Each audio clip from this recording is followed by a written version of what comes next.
This is definitely a very intense moment for me. There's a lot of people here. I'm so excited to see people, not just the community I get to regularly, but everyone coming in from different parts of the world to come play. So thank you. All right, if you're participating in the championship, as I mentioned, you have to go register. If you haven't registered yet, make sure you head over to do that. You submit your deck lists. At the point when you submit, you should be getting your Tsunami promo. Uh, so if the judges will tell you where all your tables are when you get paired, all that kind of stuff. Table 1 through 8 are actually in the session room, which is the other room, and then the other tables will be here. But the judge team will direct you where you need to go. Everyone knows where the judge table is, right? Yeah. Okay. Um, now we're really excited this year. We really pushed what we could do, and we got some amazing sponsors. Two that I want to highlight, sponsors actually, that two head tables. So table 1 is being sponsored by Lost Star. Thank you, Lost Star. And, and table 2 is being sponsored by M&T Grading. So thank you. Throughout this weekend, there's going to be multiple side events going on. If you're interested in participating in any side events, that's going to be happening in the main hall room. You can see Andrew and Brad. They will help you register for those things. And if you need to make payment for any side events, that'll be happening at the Haunted Castle Gaming booth that's over in the kitchen area. Just some admin stuff. Remember, this is a shared space. We are all excited, but we got to keep our noise level at a respectable volume and make sure we keep things clean as the event goes on. If you've paid for any meals, make sure you get your meals ticket. The auction is live. If you are interested in participating in that, that's happening through BidBeacon. And then I do want to call out, we have a lot of amazing vendors and artists who have joined us. There's a lot of deals going on. Make sure you go check out all the booths. And I do want to point out that Heads or Tails booth is hosting a raffle. So if you want more deals, head over to their booth and learn about that. Uh, just some scheduling stuff. So the championship should be starting soon. 11:30 is the start time. Assuming everyone's registered and the deck lists are being submitted, then Alex will make the call when things are live and when you get your pairings. Throughout the weekend, there'll be an opportunity for you to challenge different designers if that's something you're interested in doing. There's JC, Carl, Lionel, Alex. They'll be available at different times, and you can challenge them to win some promos. There is a sealed and a draft that's happening today, and then I have a presentation at 2:30. I recommend that you come and join, so I'm not just talking to myself. And then after all today's main event is done, we're going to go into a party to celebrate this amazing event that so many people came together to make happen. So that's going to be happening. And then also one of our sponsors, Dewey, they are an ice cream parlor and they'll be bringing ice cream in the evening. So they'll be selling ice cream for $2 too. So ice cream's coming this evening. And then that's all the major announcements from me. Alex, do you have any announcements? Nope, he's good. And then I'm passing off to Joey. Good luck, everyone. And oh, Sean has something.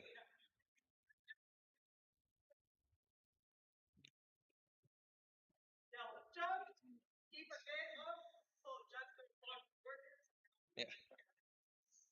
Can we have all the judges just raise their hands so everyone knows who the judges are? So, JC, Lionel, Sean, Alex, Carl. All right. All right. Joey. All right. Good luck, everyone. I'm passing off to Joey. Have a great day. And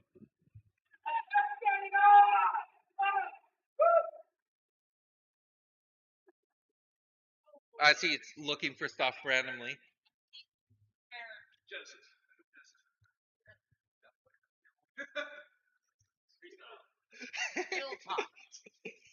All right. We got fill time.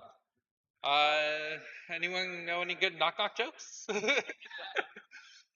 All right. Good.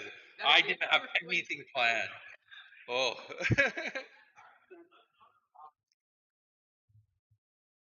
Joey. Hi.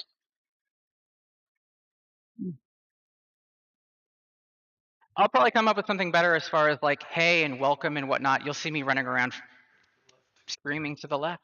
Oh hi, hello. Sorry, there's a camera there. Um, I've worked with like 6 cameras today, but anyway, something I wanted to do is I wanted to do a little bit of a thank you for this as well. When I knew I was able to make it, I was like, I've got an idea, and I wanted to do something for someone who's been a really important part of this community for a while. So Will, can you come up here for a sec?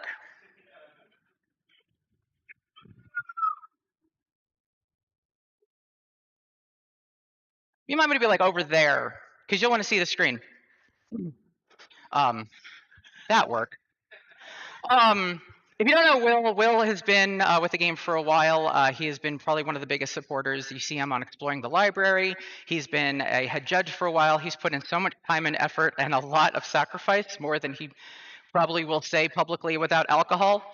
Um, but if anybody has talked to Will for at least 30 seconds about Genesis, you know he loves the card Epiphany to as many pieces as he can rip it up into.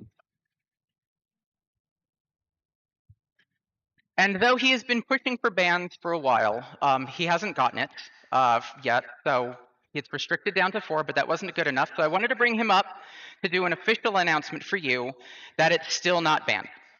Um, However, this did come with a fun idea, and I reached out to Dahlia and I said, "Hey, you want to do something for me?"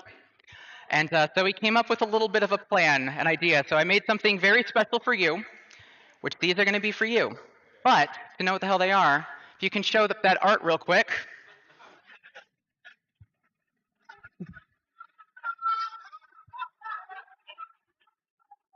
So it's not quite a ban, but there is a card associated with it. So I give you the will specific Epiphany counter, baffled, which should probably be bigger. You know how to make it bigger? There we go. Oh, is it low res? I gave you a high res version. You know what? You guys are also going to be able to see this in person, as there are 140 of these because you want your print run numbers. 140 of these that I'm giving to you to distribute however the heck you want. Sign, bounty. If somebody plays an Epiphany, counter it. Basically, it says as a swift action, if you play Epiphany, you cancel that and discard a card instead. So now Will is immortalized on a card for his love/hatred of Epiphany. But thank you so much for everything that you have done so far. Will, give him a big hand because he's a rock star.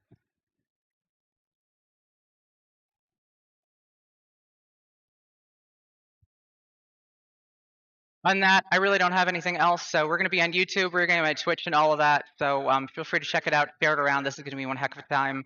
If you guys need anything, ask anybody but me. I'm going to be scrambling, but I've got nothing else outside of that. So I don't quite know what the next plan was. He'll figure it out. So just hold on for a few more minutes as Alex and all right. I don't like putting this on my head. I feel really weird. All right. Give us a few minutes. Alex and Sean will be calling out pairing soon enough. So just chill out, hang out for a little bit, and then once they're ready, they'll let you know. Cool. Have fun.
Oh, are we live right now? All right. That's great. It's time to hang out. It is. It is time to hang out here. It's Flake That's alongside right. DM Armada. Yes. In my backyard. Yeah, like literally 2 minutes from where you live. Find this, trace a 2-mile radius. No, that's actually not We true. don't do miles but here. We're pretty close. Yeah.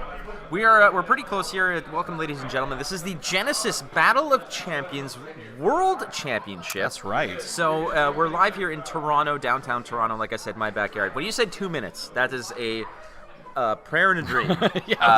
Based on the way that you talked about the possibility of driving in here to Yeah. Toronto, you made it very clear that wasn't going to happen. No, it wasn't absolutely not going to happen here because basically, frankly, there's a pocket of time here in Toronto where driving is basically flawless, and that is between the hours of 11 p.m. and 4 a.m. If you are driving within that kind of bracket, you're good to go. You can go anywhere on time. Well, that's great. But Yeah. that's definitely a weird time of day to be picking up and driving. Outside of that, though, it's just okay. It's not terrible, or is it? Oh no, it's a nightmare. Oh, okay. Absolutely a nightmare. Oh, okay, never mind. The good news is we're not Buffalo and we're not under 7 feet of snow. So This is true. We did. In fact, it's actually beautiful outside right now. I think it's 30 degrees in American terms. in American terms. So essentially, again, this is the Battle of Champions here, Genesis to the World Championship. It's Flake and Armada. We're bringing you 5 rounds of Swiss today. Yes, it's And 5 rounds today. a champion to be named tomorrow, and I'm very excited here because this game is new for me. You got to get your hands on this most recently. I got my share of games in. I watched a lot of gameplay. This is a surprisingly nuanced. You want to talk Yes. about stack manipulation. Yes. And playing within those margins. If you're a card gamer and you play games like like Magic, Flesh and Blood, games like that, and you're interested in things like the stack, this game is an absolute beast. Yeah, it is. It is definitely deep and it is nuanced, as you said. The ability to not just play cards from your hand to do effects, but then manipulate the board state in a really very real way, like a miniatures game might, where you're moving around and you're considering your spacing and your proximity, and then you stack on top of that the stack and manipulating what is resolving on the stack. There's a lot going on, and it all makes it really fun, but in a way, I think it's very visceral. It's very in your face, and we're going to see that here in round 1. Yeah, and a lot of the appeal of card games typically is, in most cases, whenever there's particular heroes that do unique things, players will always gravitate towards one or the other and say, this is my main, this is who I really like. Yeah. And one thing that you can definitely attest to is the fact that today we're playing, and somebody just gave me their own deck and they said, here, try this. Yeah. And it was Minot, and Minot builds ice walls. And as a main in Overwatch, You fell love in it. love. You read that she builds an ice wall, and you freaked out. You were the kid at Christmas time that opened the package and found the puppy. Yeah. You lost your mind. Yeah, for a and it slight was still moment there. alive too, Steven. Well, that's wonderful. Yeah, that's a Your bonus. parents put the holes in the box. Congratulations to them. So that's another beautiful appeal of this game. It mixes so many different elements of the tabletop types of games that we love: the card building, the deck building strategies, the sideboarding, best of 3 kind of thing. But now you have a grid, so you involve Yeah. sort of the miniatures, the maneuvering aspects of it. There's so much that you have to take into account that isn't just, what do I have on the board? What do I have in hand? It's where on the board those cards are, how you maneuver, and how you sequence your actions. There's so much to take into account. This is, it might not be one of the titans of the card game industry, but in terms of rules, gameplay, and expertise, this demands a lot of from players. Yeah. So here we are, jumping into round number 1. This is Nubia versus Nubia, and Nubia is one of my personal favorites. Nubia has a beautiful ability to draw you extra cards, and we talked about this a moment ago.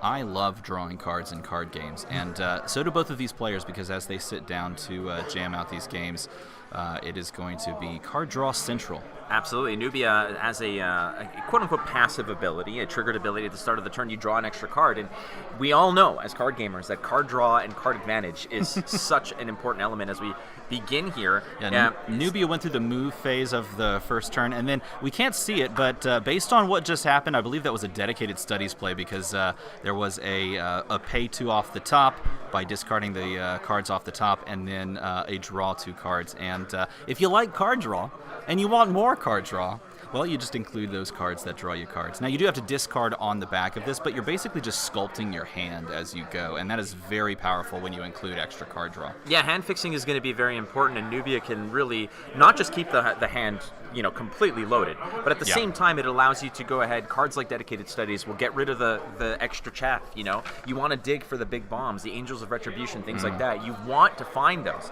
And taking a look at the deck list here, a player by the name of Fatal Error. Yes. Versus Steve Valente. Yeah, we just got these deck lists. Now we can do the paper thing. Oh. Isn't that awesome? That definitely helps. Yep, This makes you feel official. But Wow. take a look at this right now, right out What of a the gate. hands. 2 Angels of Retribution and a Cabas come down. That is absolute insanity when it comes to your first turn and your first draw. But then again, that's why you're playing things like Dedicated Studies, and it's why you can do things like Nubia. Well, the nasty part about this as well is that you might be susceptible to something like Tsunami. You can move forward, and then suddenly you're all in that range of 2x3 grid in front of you, and your awareness that you can go ahead and deal damage. Splash damage, so important in terms of finding exceptional value out of cards, and getting lessons in terms of learning this game. Sometimes just getting 2 hits off a Tsunami is enough. It's already above rate for what you're getting. Oh, and look at this. We have another Dedicated Study. So they both found it in their opening hand, which is, of course, that's kind of the point of the deck and the point of the card in Nubia in general is find those cards so that you can just jam things down. And then I think that's another Angel of Retribution that just comes down. Doing the same thing. They each want to do the same thing. Well, Angels of Retribution, really nasty cards as well. They're really difficult to deal with because they're up in the air. You need specific styles of attack. You need ranged attack. You need area of effect attack to deal what's flying. However, look at in terms of the power levels of these cards. Angel of Retribution, it's 8 chi, so it's an expensive card to put in your deck in terms of the deck building, but you're still packing 9 of them in this deck, so it's a workhorse for this Nubia list. I mean, if you can find these early, you drop it on the board, it's 6 health. It costs you, just a measly $1 billion. No, it's 25. Casual It billion. costs a 25 aura to play, but it comes down, it can deal 6 ranged holy damage, which is just very powerful. Another thing that you look at in this game is breakpoints and health points for these summons that you're bringing on the board. And something like an Angel of Retribution can just deal so much damage that it basically makes all of that moot. The idea that, okay, I need something that can deal 4 damage so that I can hit this breakpoint of 4, which is a really big number in the game in general. How do you get to 4? Well, Angel of Retribution just kind of pish-posh. Just going to kill anything that you have. It's very, very scary. That's hardly pish-posh. It says 4. 4 is nothing. Take 6. Take 6, exactly. Both players right here, obviously, in terms of the board development here, the player on the right side of the board here advancing Nubia and creating this phalanx of units protecting the Nubia. But now, as you can see, the first Angel of Retribution is going to just go ahead and do a little sidestep to perhaps protect the flank for the Nubia here, as again, board positioning is so important here, and protecting the flanks is part and parcel to how you win the game. Yeah, positioning is huge in this game. This is obviously why you play it on a board on a board like this, right? When he's gonna come on in with is that a holy wall? It looks like a holy, and not only that, but it is a very flashy looking holy wall, which is super spicy. That is the I think it's the epic rare. Yeah, holy wall. It's not just holy wall. It's I believe that's like a special promo full art. He's got the phone. He's like, by the way, if you wanted to read the text on holy wall, here, just take my phone. Oh, that is always the best when you're like, yeah, I know you're going to want to know what this is. There's always that beautiful part where you're in a tournament and you bring that card that nobody knows, that card that nobody expects, and you're like, yeah, you put it down and you immediately flip it over, so just read it. Double check what this does. Yeah. Both players now, just again, maneuvering around the board. The 2 Angel of Retributions early on, the Cabas just still standing pat in front of the Nubia. Both players looking to just jockey for position here, as that 1 Angel of Retribution that's on the bottom level of the grid here to the left flank of Nubia, one square, one tile basically removed here. That can be dangerous, as now... So going to move the the Stone Protector of Knee over to Nubia. You can do some very, very cool, very tricky things with Stone Protector of Knee, and it's like warp ability. And if you can stack those on Nubia, you can do some really interesting stall tactics, especially once you get, like a second one in play, because you can bounce back and forth between these Stone Protectors in a very scary and annoying way. But the Cabbus is moving forward, and Cabbus, one of these cards that was incredibly popular in the game prior to this most recent set, but still seeing a ton of play, just basically because it's a 3 chi, 2 health, and it can just come in for basically free just by discarding a card and just give you like swift damage. Yeah, so swift abilities, for those who just need some, extra explanation. Swift abilities are kind of like instants to a degree, if I were to borrow a term. They Sure. can be played in response to other actions and other swift abilities, so they're stacked on top. But the Cabbus in this case gets dealt with. However, I believe that the damage is already done, as it did go in and start, just poking a little bit here. And like you mentioned, the cost of discarding one allows you to keep that aura bank pretty full for spells that you're going to want to play. Right. Things like Tsunami, etc. You want that aura pool really full. And trust me, I know this because I lost the game to you because I went full ham and invested the farm early and had nothing to play with late. Yeah, by using these easy to pay for summons with card advantage that you're already going to gain by drawing an extra card, it saves you the aura for dropping things like Chrono Walker, which costs 17, or Angels of Retribution, which we already talked about, costs 25. And so you have those resources available to you later in the game, because this is a game, at the beginning of the game, you start full, and by the end, you're running on empty. You're running out of resources. You're trying to, struggle to finish and close out the game. And this is an opportunity to avoid getting to that point by using perhaps your cards as resources. Now, the one thing about this deck list, I noticed two things about this written deck list that's in front of us right here. Number one is that Fatal Error is spelt with a mix of capitals and lowercase. That makes it look like Fat Al Error. Oh my God, okay. But yes, that is accurate. That is one. The other one is that they allow you an option to name your deck. So you can come in here. It's not just like, hey, what champion are you playing? It's what is the name of your deck? And we've got. I'm gonna believe that this is called Air Force G. That's what it looks like. It looks like Air Force G. It's a 9. I know it's a 9. Oh, yeah. But it's written kind of with that little hook. Oh, I don't know. Yeah. It looks like It's Air Force G, baby. That's pretty good. I got Nubia late flight to Vermont. I heard late flight to Vermont. It looks like Vermont. That's pretty awesome. You can name your deck. I think that's amazing. What I like about this game also that's very unique is that there's no necessarily deck limitations in terms of building. That's why you can have something like 9 Angels of Retribution. Yeah. And you can see where a lot of the heavy work is done in this deck, as something like Cabbus, like you mentioned, 7 copies of Cabbus, 9 copies of Angel of Retribution here for Yikes. Fat Al Error. And everything else is kind of, you got some 1-ofs and such, but like you really get the crux of what the deck, where the work is being done. Yeah, when you look at a deck list in this game, you know, based on the numbers to some degree, what that deck wants to do. And when you look at this deck list, you know that it wants to bring out Angels of Retribution, right? It wants that to be the focus summon that you beckon in constantly.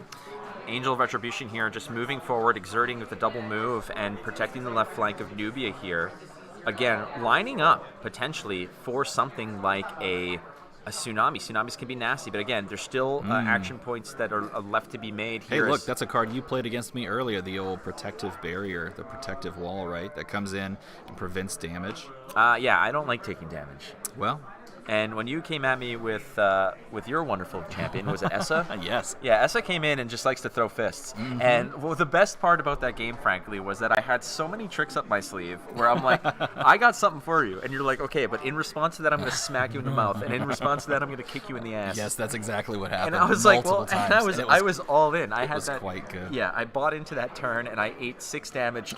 I literally was like, hey, I can move out of the way, or I can hit you for 5. Yep. But I ended up taking 9 just to hit you for 5, so that That's did right. not work out in my favor. So for those that are new to the game of Genesis, it's important to understand how this this sort of back and forth goes. So this is a game that's played in turns and in rounds, and the way it functions essentially is that you'll select one of, I'll call them units. You'll select one of your units, or combatants is a better word, on the arena, and when you select that, you go through a turn order for that unit.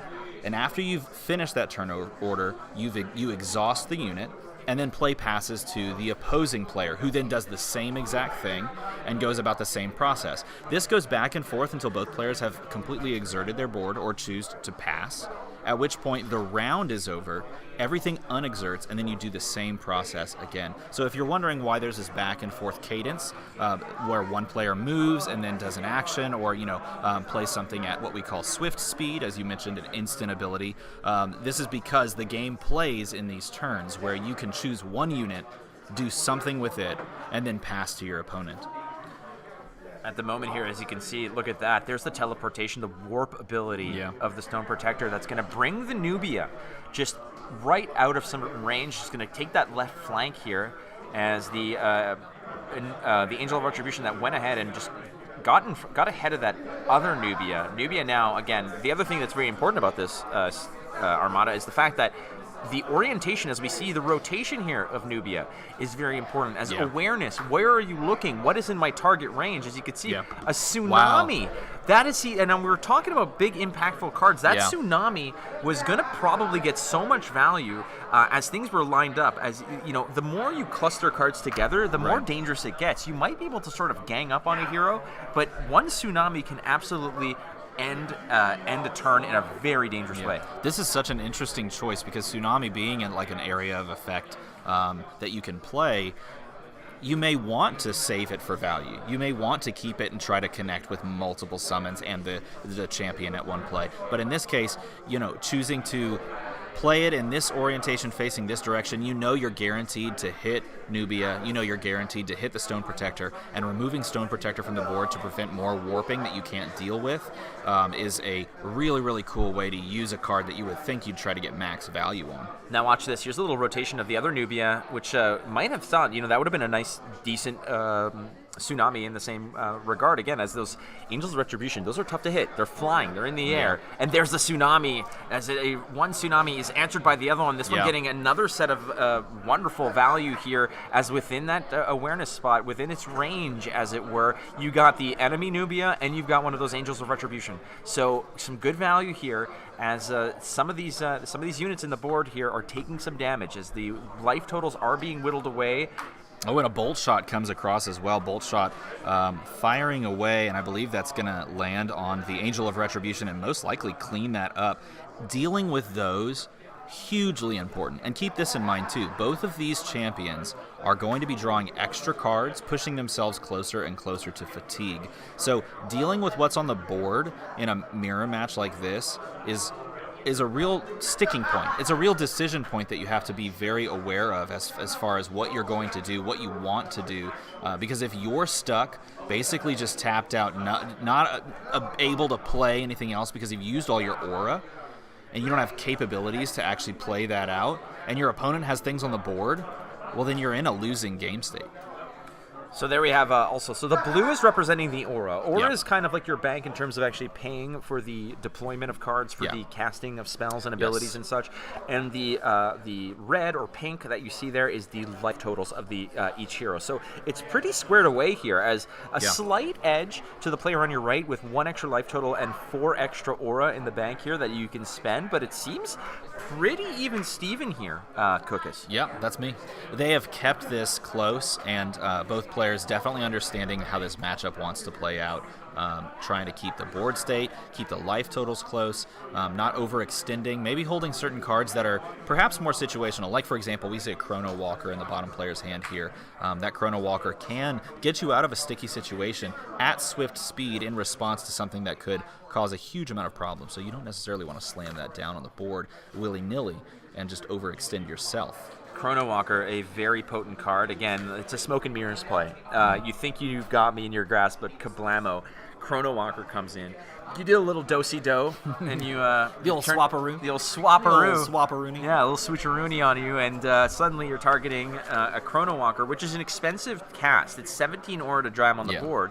However, it's got a pretty hefty ass, as it comes in with six health essentially. So it could really take a beating, and in response, it can on the clapback, if you don't kill it, it can get some work done as well. So the Nubia now taking a little sidestep action, getting. Oh, we got another dedicated studies play. So again, just drawing through your deck. Of course, to do this, you have to discard 2 cards, essentially, off the top of the deck. Then you're going to draw 2 cards and find 2 cards that you don't like from your hand, maybe that aren't as useful, perhaps more situational in the moment, and you're going to toss those. But hopefully, you find what you're looking for off of the dedicated studies. I mean, you can find a bolt shot here and just go ahead and snipe 2 down if necessary. It looks like there's no bolt shots in this list. So Fatal Error not bringing bolt shot into this deck. It's not registered anywhere. Oh my god, is that a second dedicated studies? It is. He's just happy to burn through the deck to try and find perhaps more angels, right? Digging for more angels, being able to slam those down. If you do extend, though, and jam those angels down, then you're running out of aura to make these plays with. So digging and digging, trying to find what you can. Just want to see here in terms of the differences. Again, both players playing the same champion, being Nubia. Yeah, with I believe it's Steven, with a great name. With Steven's deck list, obviously running things like the Stone Protector of Knee basically means that you're not going to be playing this angel strategy, and you're up to a lot more trickiness, right? Warping around, moving in places that make it hard for your opponent. You could possibly consider, I don't know, playing a little bit of a longer game, not running things that draw through your deck, but of course are running dedicated studies as well, because that card good. Still also worth noting, Stephen Valente still registering a Hotmail email address. So well, please don't say that on stream. I'm not going to say what it is. Okay, good. No. I'm just saying that it is a at Hotmail. Oh, there you go. Yeah, Stephen coming to us from 2006. Nonetheless, bringing it way back. But here's like that sidestep to put Nubia in range of a nice bolt shot here would have been a great way to go ahead and just find extra value off of a phenomenal card like bolt shot. Unfortunately, not in the list here for Fatal Error.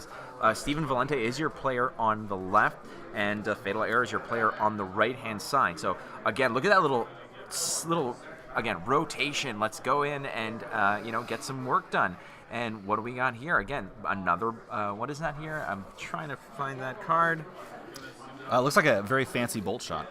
There's so many. Yeah, nice bolt shot's a beautiful card, and it is. It is. Bolt shot is for damage. I think we're on camera. I'm not sure. But, yeah, I believe we're on. Hello there. What's up? But take a look at this bolt shot. That's one that I got right here. It's a wonderful promo, a 5-year anniversary promo. It looks like that's the one he played. And going way down to 4, and this is one of those last gasp moments where your angels have been removed, you haven't been able to dig for more, you're running out of resources, you're definitely running out of health, and your opponent was able to remove the Angel of Retribution on that last turn. I believe that's by playing that, or by using that gorilla. I forget is that a Formosan gorilla? I can't recall off the top of my head.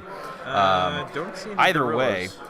way, able to remove the in one basic round swoop, if you will. Remove your last summon, put pressure on you, rip damage left and right, and put you within striking distance of another bolt shot, basically, at this point.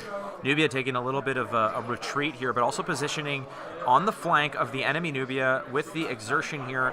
Going to likely go ahead and do a little bit of damage if possible. As you can see here, is there a response? I don't think so. We're just going to do a little damage. But again, Nubia, for the wonderful benefit of drawing an extra card, is not much of a player on the board herself, as Nubia really is not doing a whole lot to deal damage. And when you're being chased down by an enemy Nubia, like what's happening right now, as you can see, just very adeptly. Yeah, we like this. There's the play with the Chrono Walker, getting you out of that sticky situation. If you don't make a play like this, then you're just dead in the moment. It does look like that's a violent Bimont. Bimont? How would you say that? Bima. Bima. There you go. Bima. I like that. A violent Bima.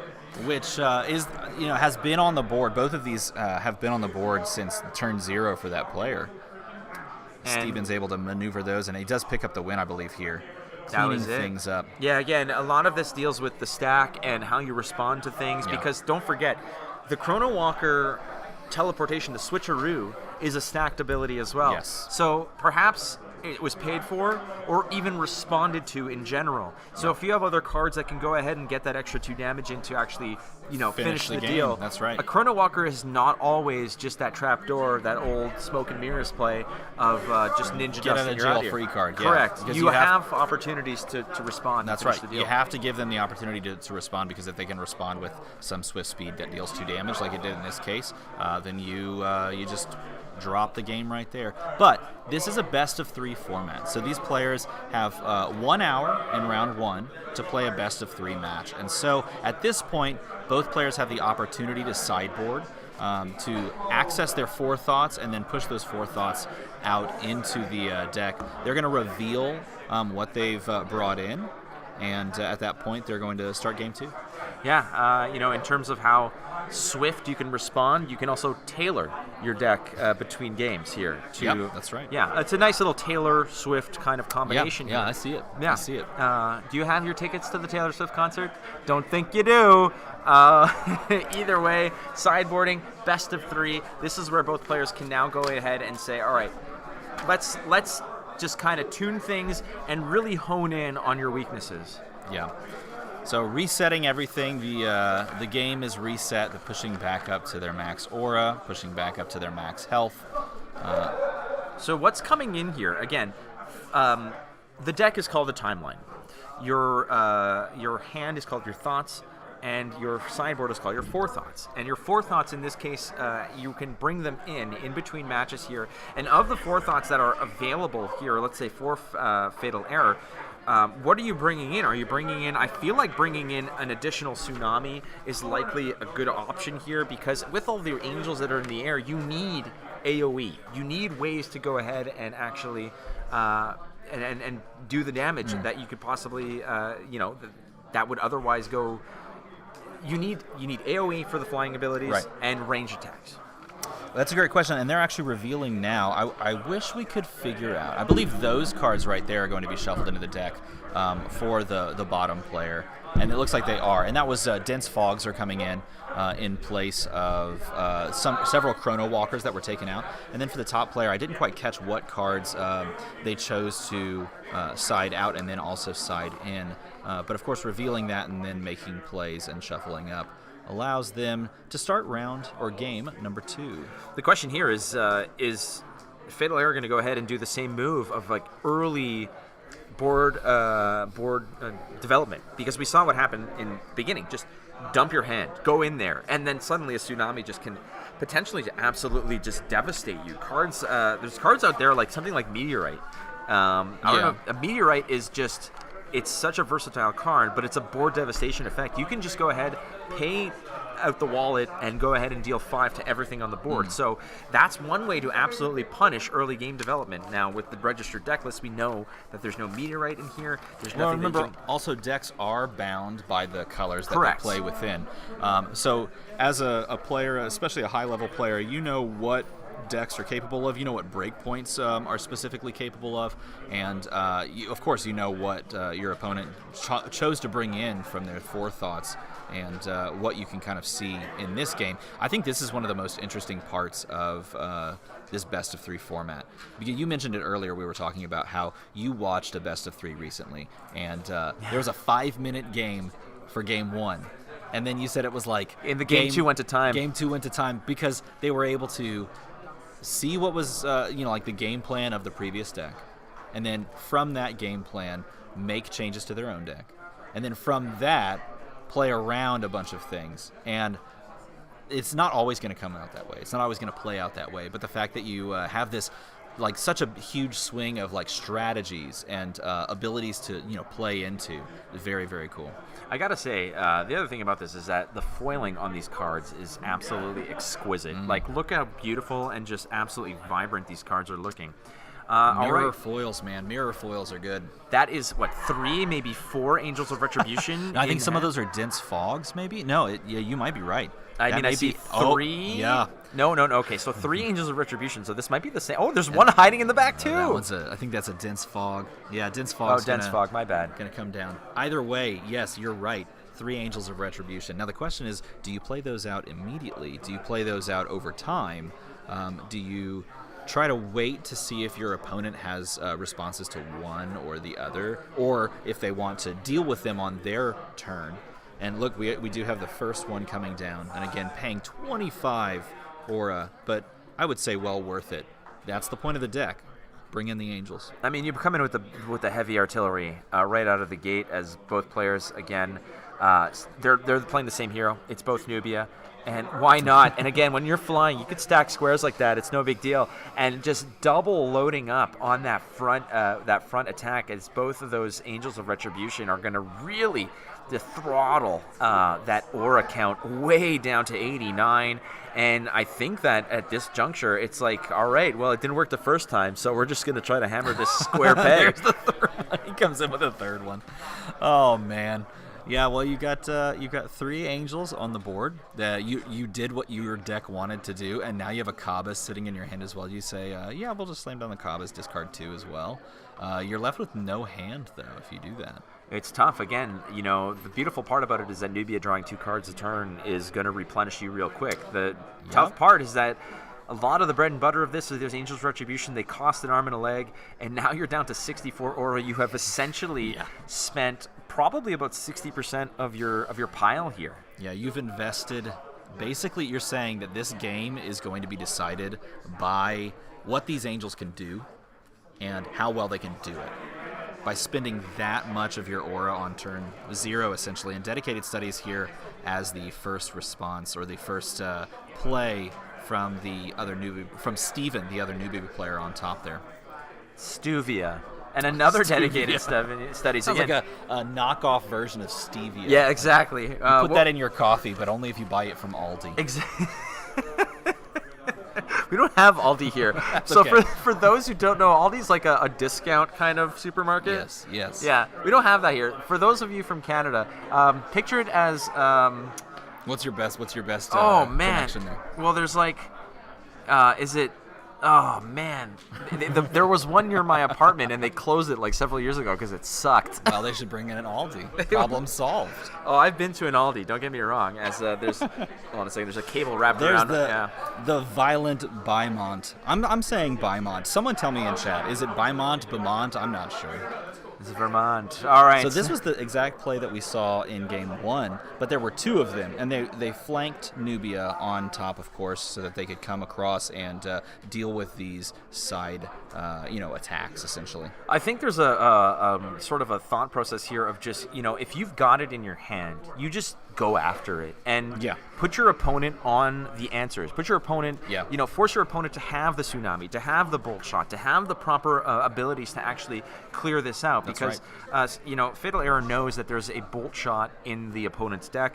He's running, I believe, if I'm not mistaken, how many bolt shots? Looks like 4 4 of them, 4. Any in the sideboard? I don't believe so. No, most likely you run all of them. All yeah. right, so Looks all like 4 bolt shots. But that means you got to find them. And yeah, Nubia can draw cards, and yeah, you've just doubled up on Dedicated Studies. Yeah. But if you don't have it, these Angels are going to absolutely just blast you. And there's good thought process here where perhaps you're actually going to start doing more of an Angel Swarm to start flanking. Yeah, and here's a good response, but possibly playing down the Chrono Walker to maybe teleport out of the way of the damage that is coming across with the Angel of Retribution. Of course, Angel here is did the double move and then presented the Swift attack for 6 holy damage, and if it is allowed to resolve, the Chrono Walker comes in on the side there and then does the old switcheroo, as you say, and then unfortunately is immediately murdered. But that's the point. Hello, I'm here. That's the point. Yeah, it's like not what you want to see when you show up somewhere. Hey, I'm here to do my job. I'm dead. Yeah, I'm no. dead. Yeah, it's called chump blocking in that case, but Yes. this is the ultimate, most expensive chump block you can possibly make here. Yeah. The Chrono Rocker gets basically brought in to get lit up by that Angel of Retribution. The Nubia takes the spot to the adjacent side of the left flank, and another I believe that's another Violent Bymont. Yes, another Violent Bymont is going to go ahead and fill up that left square to the left flank of Nubia. Both now exerted. The Angel of Retribution that was right up in Nubia's kitchen is also exerted, and now it's the Fatal Error with 2 Angels locked and loaded. Let's see how Fatal Error decides to respond, or to who he selects and then who they advance. You got to think that this actual gambit here of just loading up the board early has paid off, as there was no real punishment. Something like a bolt shot would have been pretty aggressive and a nice response here, but look at how these Angels are essentially positioned. There's no way right now for Steven to really capitalize on a home run tsunami.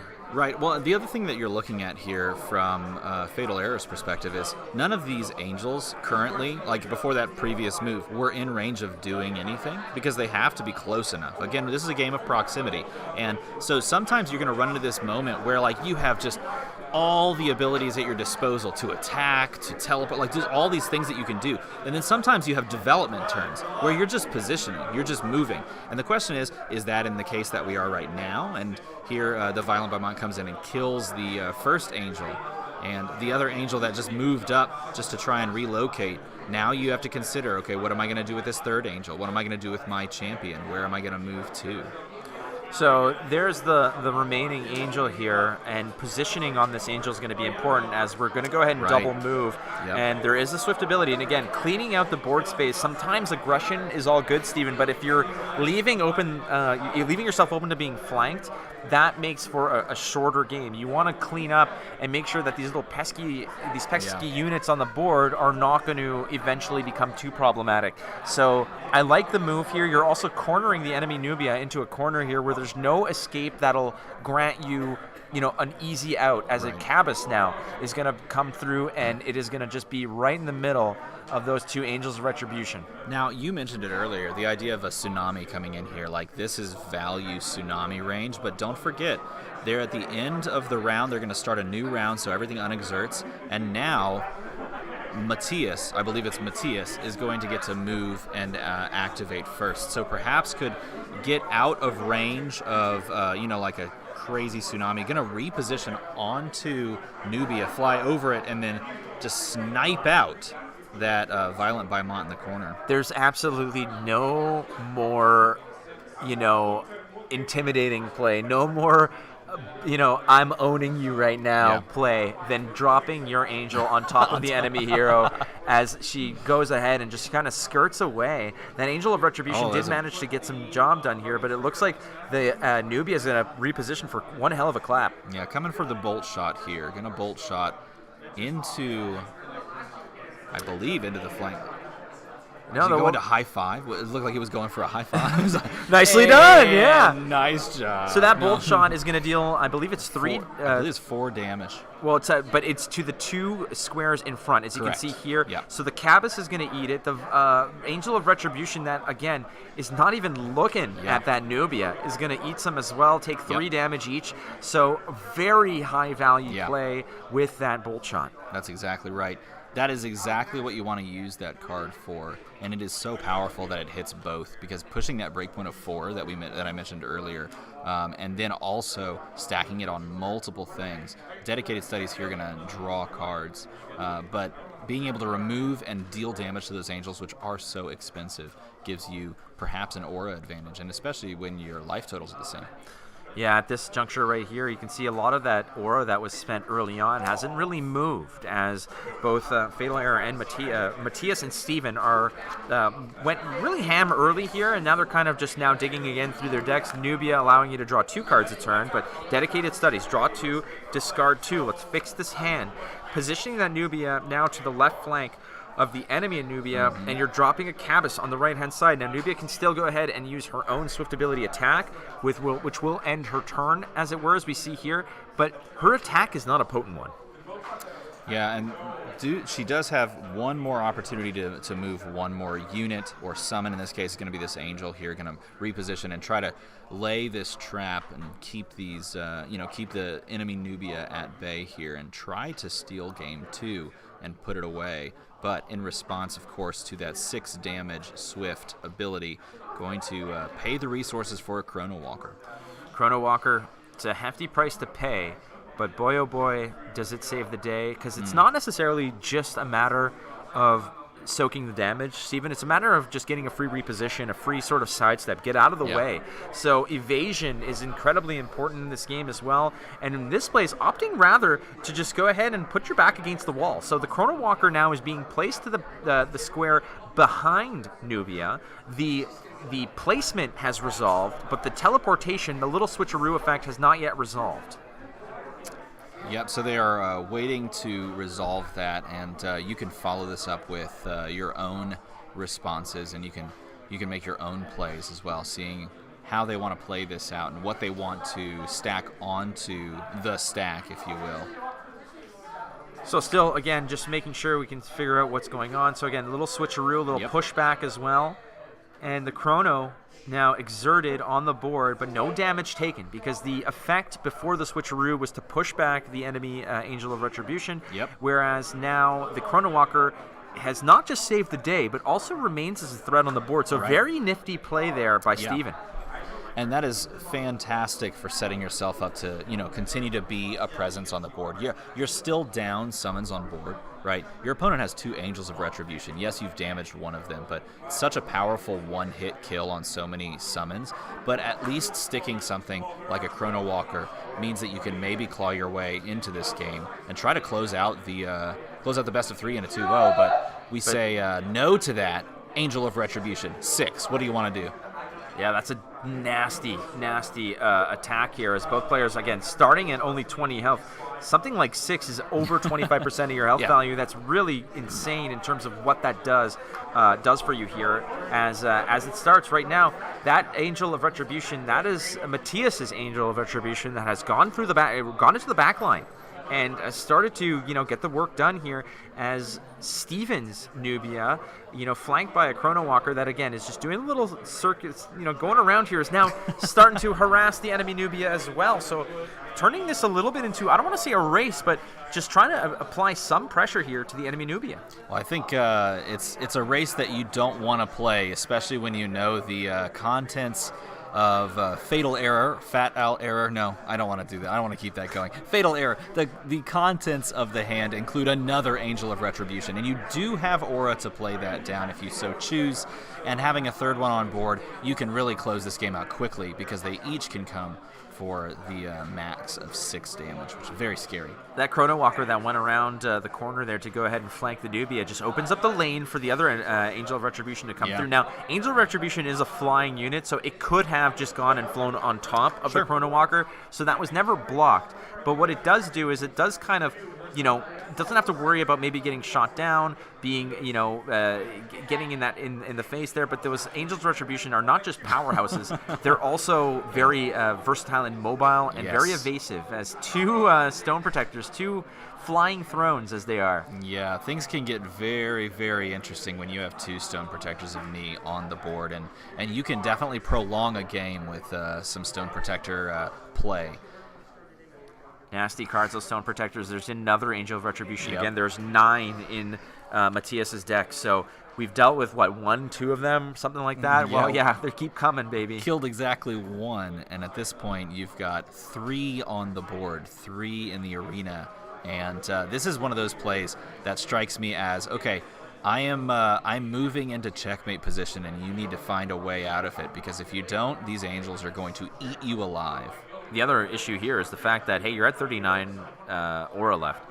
Angels of Retribution are 25. If you want any leeway for some sort of spells or combat tricks, you might not want to play another one. Yeah. Even if you draw it, it could actually be a game-losing play should you just go ahead and invest it into a unit that might just get eaten up. So you have to be careful here. Aura economy is as important as deck building as anything else. Trust me, I know, because I absolutely just invested in Aura coin and got absolutely gooned when it all fell flat.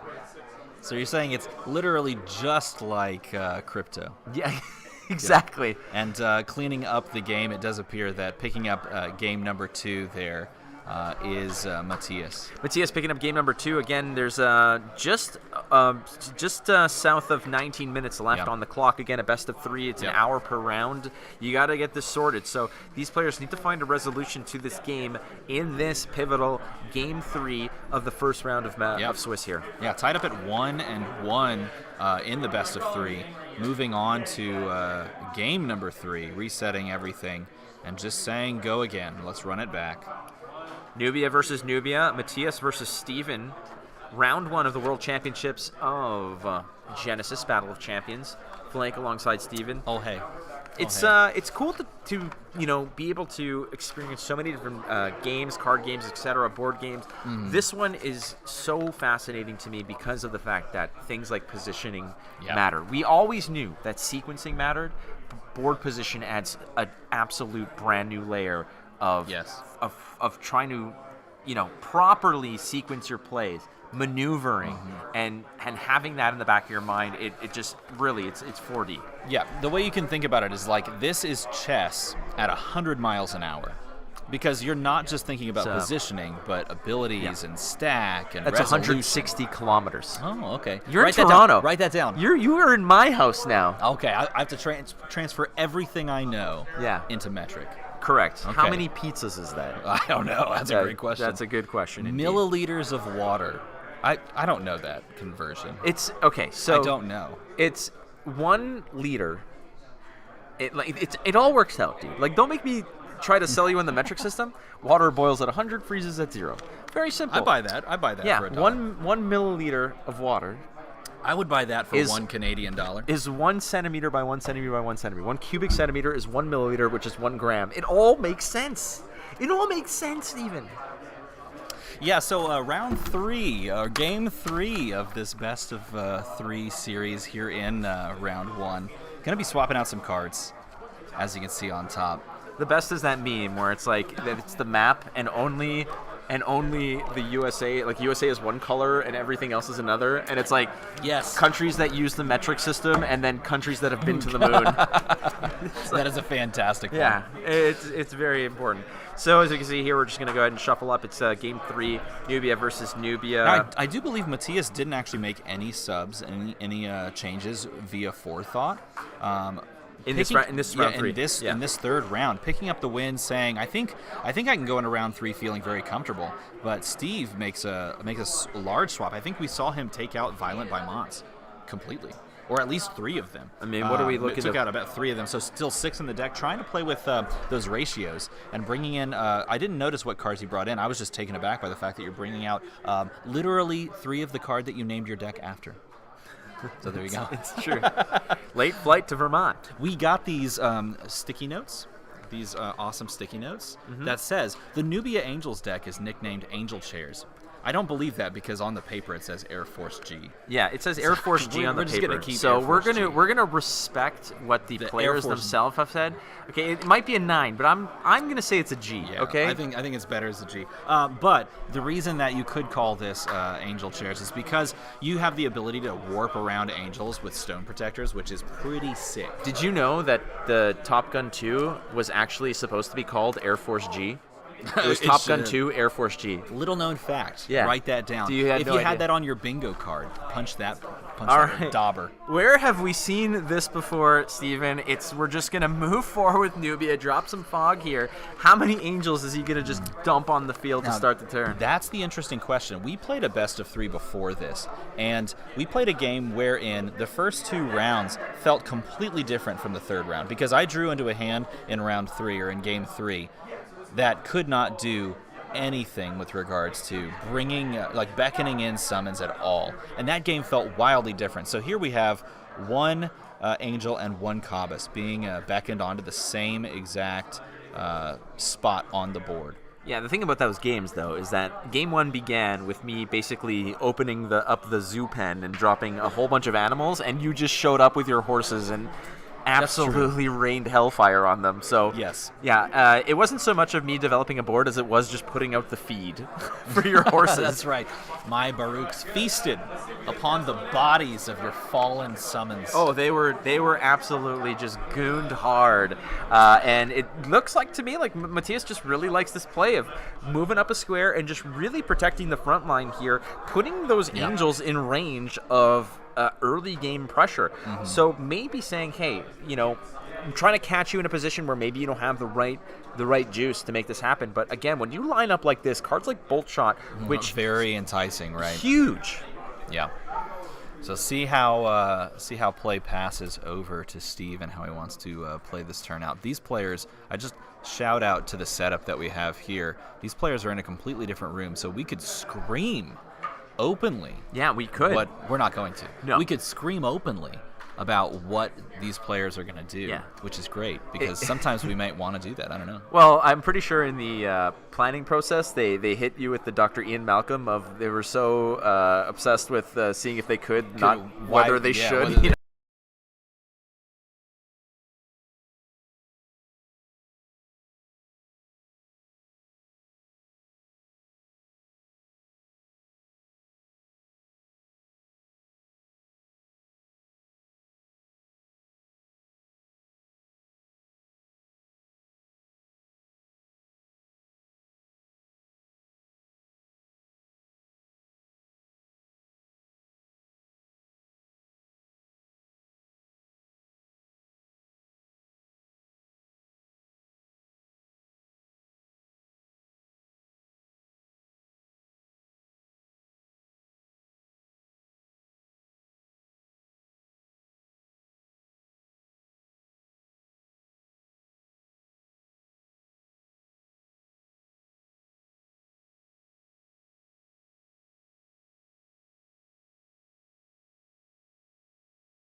1, 2. 2. We'll see. The lovely chat will let us know what's going on. No, audio. Oh, yes, audio. Now we've got audio. We did it. We did it. Victory is Perfect. ours. Excellent. I don't know when audio cut out, but he made a horrible joke about Uber Eats, and I'm glad that you missed it. It was not a horrible joke, first of all, There. okay? What I said was the Stone Protector knee ducks, with the way that they move around, should be called Uber Beats. And not Uber Eats. Yes, because you Okay. take the It lift teleported there, right to it. Yeah, and sure. it Okay, delivers yeah. it right to your mouth. Maybe it wasn't that bad. All right, picking back up where we left off. Stone Protector knee here sitting in the corner, or in the bottom of your screen technically, as it's twisted and set up very nicely for the overlay. And Nubia deciding where to pivot, what to do. Nubia and Nubia just sitting next to each other. Well, I just love that there's a Cabbus and there's a Chrono Walker just way far away. They're just like, all right, what do we play out here? You're just going to sit around and I guess we could discuss like recipes. What do you They were left at the truck stop, Yeah, essentially. they're They stopped for hanging out. gas and they went in for a bag of M&Ms and the car left. So they're just there. But what's more important here is the fact that Matthias's Angel armada is gone. The fleet has been grounded. Yeah, I know a lot about armadas, and the fact that it's gone is a bad thing. Yeah, It's generally a bad thing. I would say it's a bad thing. I prefer it when the armadas are here. Yeah, so. most definitely. So, tossing away some cards, Nubia, I believe, turned and faced. This is off of a dedicated studies, I believe. Looking for last gasp potential. It's very interesting because, yes, you have your opponent Nubia at 5, but you're sitting at 44 aura, and at this point, you're starting to hit that point where maybe you don't have some capabilities to deal with the summons on board, because there is a Chrono Walker that deals 3. There's a Cabbus that can deal damage. There's a Stone Protector that can help you get around things. The Stone Protector being, I believe, your own Stone Protector that could maybe get you out of a pickle. The issue right now is, yeah, you have the cushion. You've got 15 to your opponent's 4 health, but you're suddenly getting swarmed here as the Chrono Walker, the Cabbus that were kind of left by the wayside are now kind of inching forward. They're becoming a little bit more relevant, and your cushion is going to just evaporate off of a turn or two if you're not quick. And Nubia on her own doesn't deal enough damage to be self-sufficient in that regard to sort of fend off attacks. You're looking for some of these help, like this Angel of Retribution, but this might actually be the last gas. You can't play another one. This is the biggest thing that you can drop on the board. You found it, sure, but now take a look at that aura total. You've got 19. There's not much for you to play with here. You have possibly the capability of one tricky play, one big play that you can make, but as far as if you draw into another Angel, you can't do anything about it. Angel of Retribution to the right flank of Matthias's Nubia.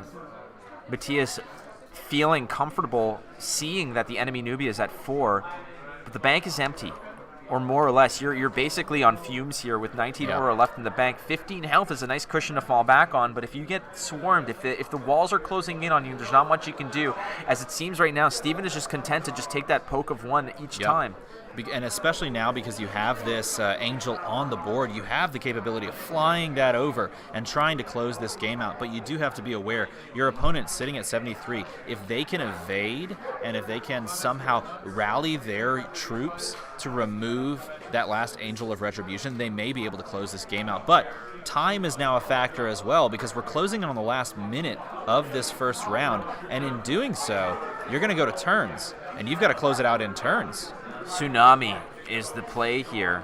18 aura spent, 55 left in the bank, and 1 extra poke from Nubia here is going to get some work done. You got to suspect that there is going to be a little bit of, a little bit of evasion as the Stone Protector's going to come through. That's a nice way to just go ahead and say, all right, adios, muchacho, as the Cabbus now come through. It looks like Matthias, who was in such a strong position early on, is suddenly the walls closing in on him. Yep, you're looking at all of these summons that are swarming over to him, trying to close the game out. And it is, we're 10 seconds away. It does look like we are going to go to these time and turns. Oh, we've added, scratch all of that. We've added 5 minutes, perhaps for stream purposes, getting that set up and started. So there is time. And when there's time, this definitely favors the person with more summons, especially when you have the capability of warping away and protecting yourself from, like a big Angel of Retribution hit. Well, you know what they say, comedy is just tragedy plus time. There you go. And this time, a tragedy is occurring. and the time is added. And I don't know where I was going with that. Was so poetic. If you had just popped in with something pithy at the end. Yeah, no. Oh, that would have crushed. Oh God, no. Slayed, as the kids say. No, there's no end to this. But you know what? It was still really good. So congratulations on. There was no idiom. crescendo to that thought. It just kind of fell flat, frankly. As again, look at that Nubia. That Nubia is just getting surrounded, absolutely bullied. There is that Angel of Retribution, but you have to think there must be some sort of evasion technique as Steven's Nubia sits so soundly on that stone protector. It's going to be very the last few minutes and the last few turns of this game are really going to come down to it. Going to be discarding. I believe there was another dedicated studies played, possibly played off of that. Nevertheless, looking to poke in, drop the other Nubia to 2. You yourself are sitting at 9. Maybe if you can make this poke, you can force out a warp, and then you can plan ahead. Oh, now down to 6. Is that 6 now? If you make a poke, maybe you can plan ahead, see where they're going to warp to if they choose to warp early. Try to fly over that direction or make your own play. Difficult decision here for Steven as he saw he was about ready to accept the one poke from the Nubia, but says, hold on a second, we've got some stuff to do. Possibly just saying, you know what, I want to get the hell out of here. Could just be movement. It could just be, I'm going to choose Nubia as the, whose turn it is, and then I'm going to move and Tsunami again. And this is going to deal damage to Nubia in this scenario. Playing that Tsunami, pushing, and just kind of trying to get yourself away. Gonna play the protection here, trying to protect yourself. And this is, I believe this burns a little bit more aura as well. So that is Holy Wall?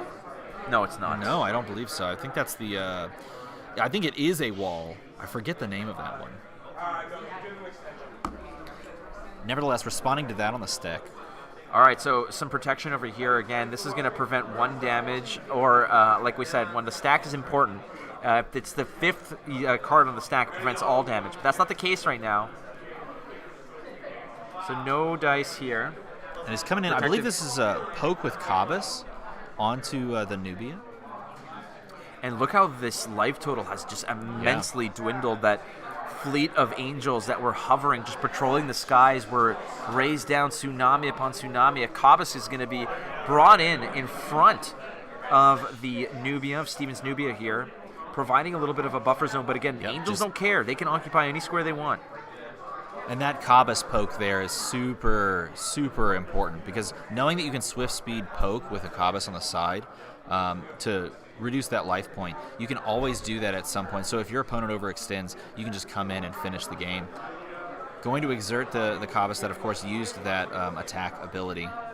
Swift Dark Attack 2, dealt 2 damage, and down to the last throws of this game, Fatal Error looking to make a play. Matthias trying to find a way to get that angel over there to deal damage, but always the warp ability of the Stone Protector is what you need to worry about. I do believe the warp ability has been exerted.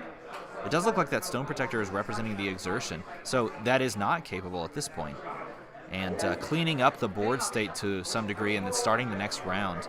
And this does feel like the last round of this game, and possibly this first round of the tournament. Well, like you mentioned, 5 minutes were added to this match, and that can be easily burnt up with this last round. There's a lot to do. There's 1, 2, 3, 4, 5, 6 movable entities on the board. Yeah. 6 potential outlets for actions and such. That Angel of Retribution has taken damage. It was susceptible, or it was took the brunt end of a tsunami early on, but it does have enough health to kind of be resilient to that. So it's not, it's not necessarily out of the game yet, but it's hanging by a thread to a degree. But so are both heroes, as both Nubias are frankly one attack, one surprise until away from ending this game. Yeah, and that Kabus, remember that Kabus can always swift Dark Attack 2 in response to exert itself and then threaten 2 damage, which is lethal on Nubia. So at all points, there can be a response so you have to move here or have something in your hand that can respond. Imagine it. Yeah, we're talking. I think earlier you mentioned it. Imagine a world where you can respond to a movement, and I think that would be a little bit over the top. So being able to get the hell out of the way is a very important part of this game. Yeah, Chrono Walker can do the same thing, and I think he realizes he's completely stuck because he's got the tools in hand. And closing out that game, I believe, is Steve picking up the win in a really cool mirror match where decks fundamentally were playing different strategies to pick up that win. Yeah, I mean, we saw how Matthias really started with going hot and heavy in all 3 rounds, just dumping the hand, setting up 2, 3 angels sometimes just to open up the game, which is a tough uphill battle. As frankly, Steve Valente started the match, started 0-1, and came back to fight, force a game 3, made it happen, even being down by a 10+ life deficit, managed to clean out the angels that were hovering around and close this game out. A very, very adept and astute observation of the fact that, hey, it's not necessarily about what the game looks like now. It's what do I have? How do I get around this? How do I think a few steps ahead? And I think Steve did that very well. Yeah, closing out the game, I believe, going to 1-0 and moving on into Swiss round number 2. 0-1 is no big deal. Yes, 0-1 is it's not how you want to start any tournament whatsoever, but when you know you're playing multiple rounds, you just got to put it past you and bring the Angels out next game. So keep in mind, there's 5 rounds of Swiss here in Toronto. This is the World Championships of Genesis, Battle of Champions. I'm excited to be here. Flake alongside Armada, my man. That's good. Round 1's in the books. Yep, on to round number 2 next. They are time in the round and turns in round 1. We're going to jump to a quick break, and then we'll come back at you with more action here at the World Championships.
All right, time to rock and roll. Nubia versus Ditterus.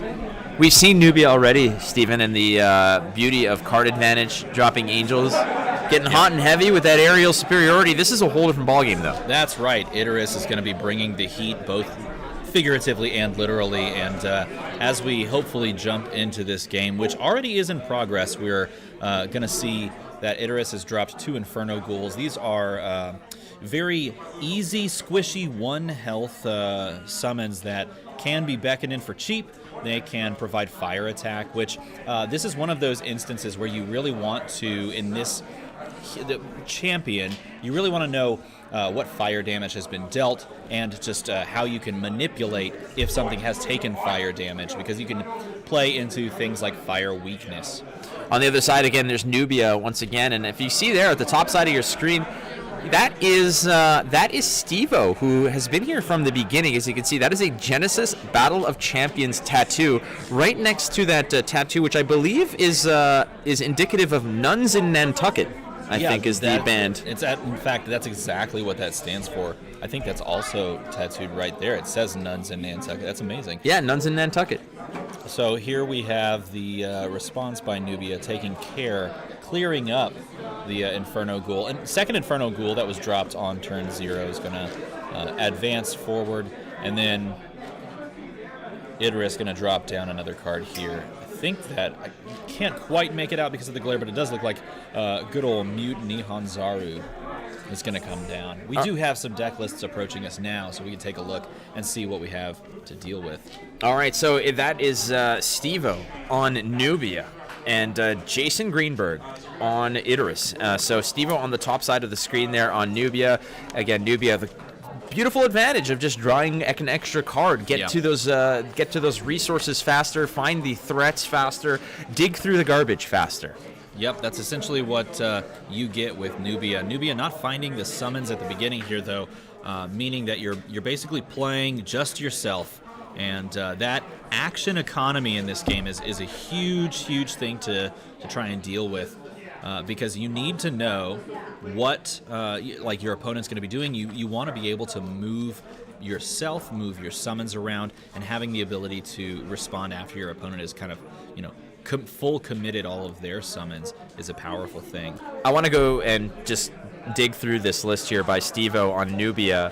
The name of the deck is Turn, Prevent, Bolt Shot, and there's a good reason. There are no Angels of Retribution in this list. So the previous Nubia matchup that we saw, you're not going to see the Angel domination of just owning the airwaves there. In this case, we've got 10 Bolt Shots in this list. It's all about lining things up, moving around, and absolutely devastating, finding extra value where you can. Not to mention a lot of smoke and mirrors. 7 Chrono Walkers. Yeah, I mean, you bring out the Chrono Walker. It's just a perfect fit for a champion that has just such a high starting aura, right? Being able to just come in and drop those Chrono Walkers.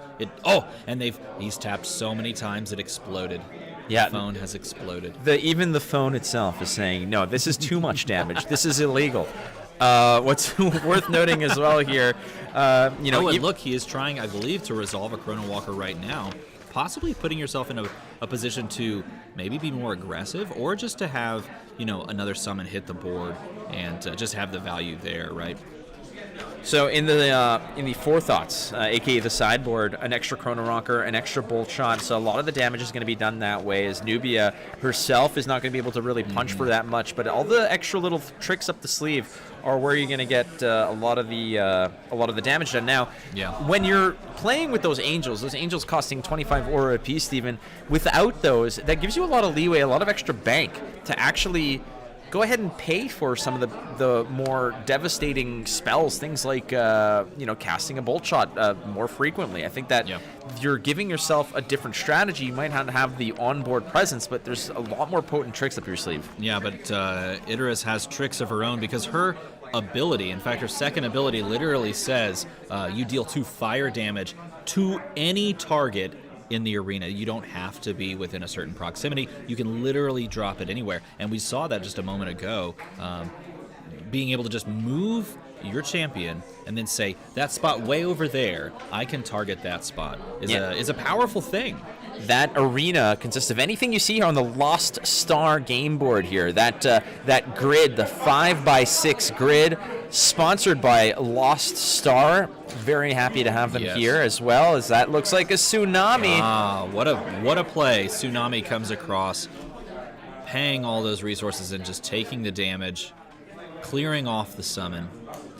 Interus has to have, Interus is going to be playing a lot of summons. I think it's going to drop in with a lot of, threats and try to stay out of the range. When you have ultimate reach over the entire arena, Steven, I think that you want to maximize how much you're going to, every turn you want to just stay out of the range of those nasty attacks as you're going to come in with fireball. You're basically putting your opponent on effectively a kind of like a clock while they're trying to chase you down and deal with all the stuff you're dropping on the board. That's true. You're asking them if they have any way of dealing with your consistent, constant damage.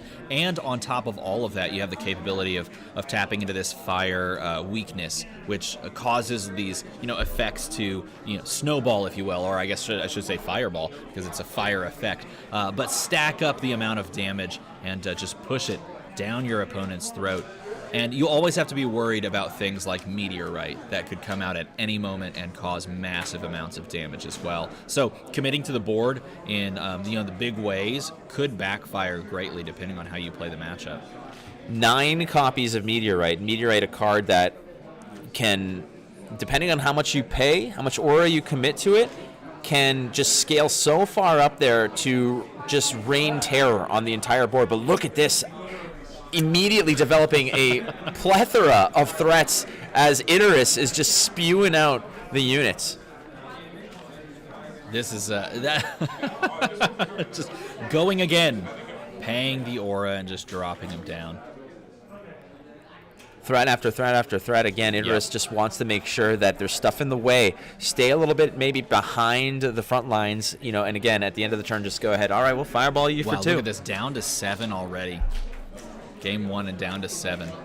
Now, keep in mind, this is a best of 3, so as they play out these turns, if there is something like a quick game loss, for example, you can't let that get to you because you know that you're picking it right back up in game 2. Is that the 3rd one?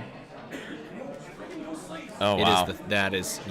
So, as we said, if there's a quick burnout, an absolute burnout, you have to just push that past that, because this is a best of 3.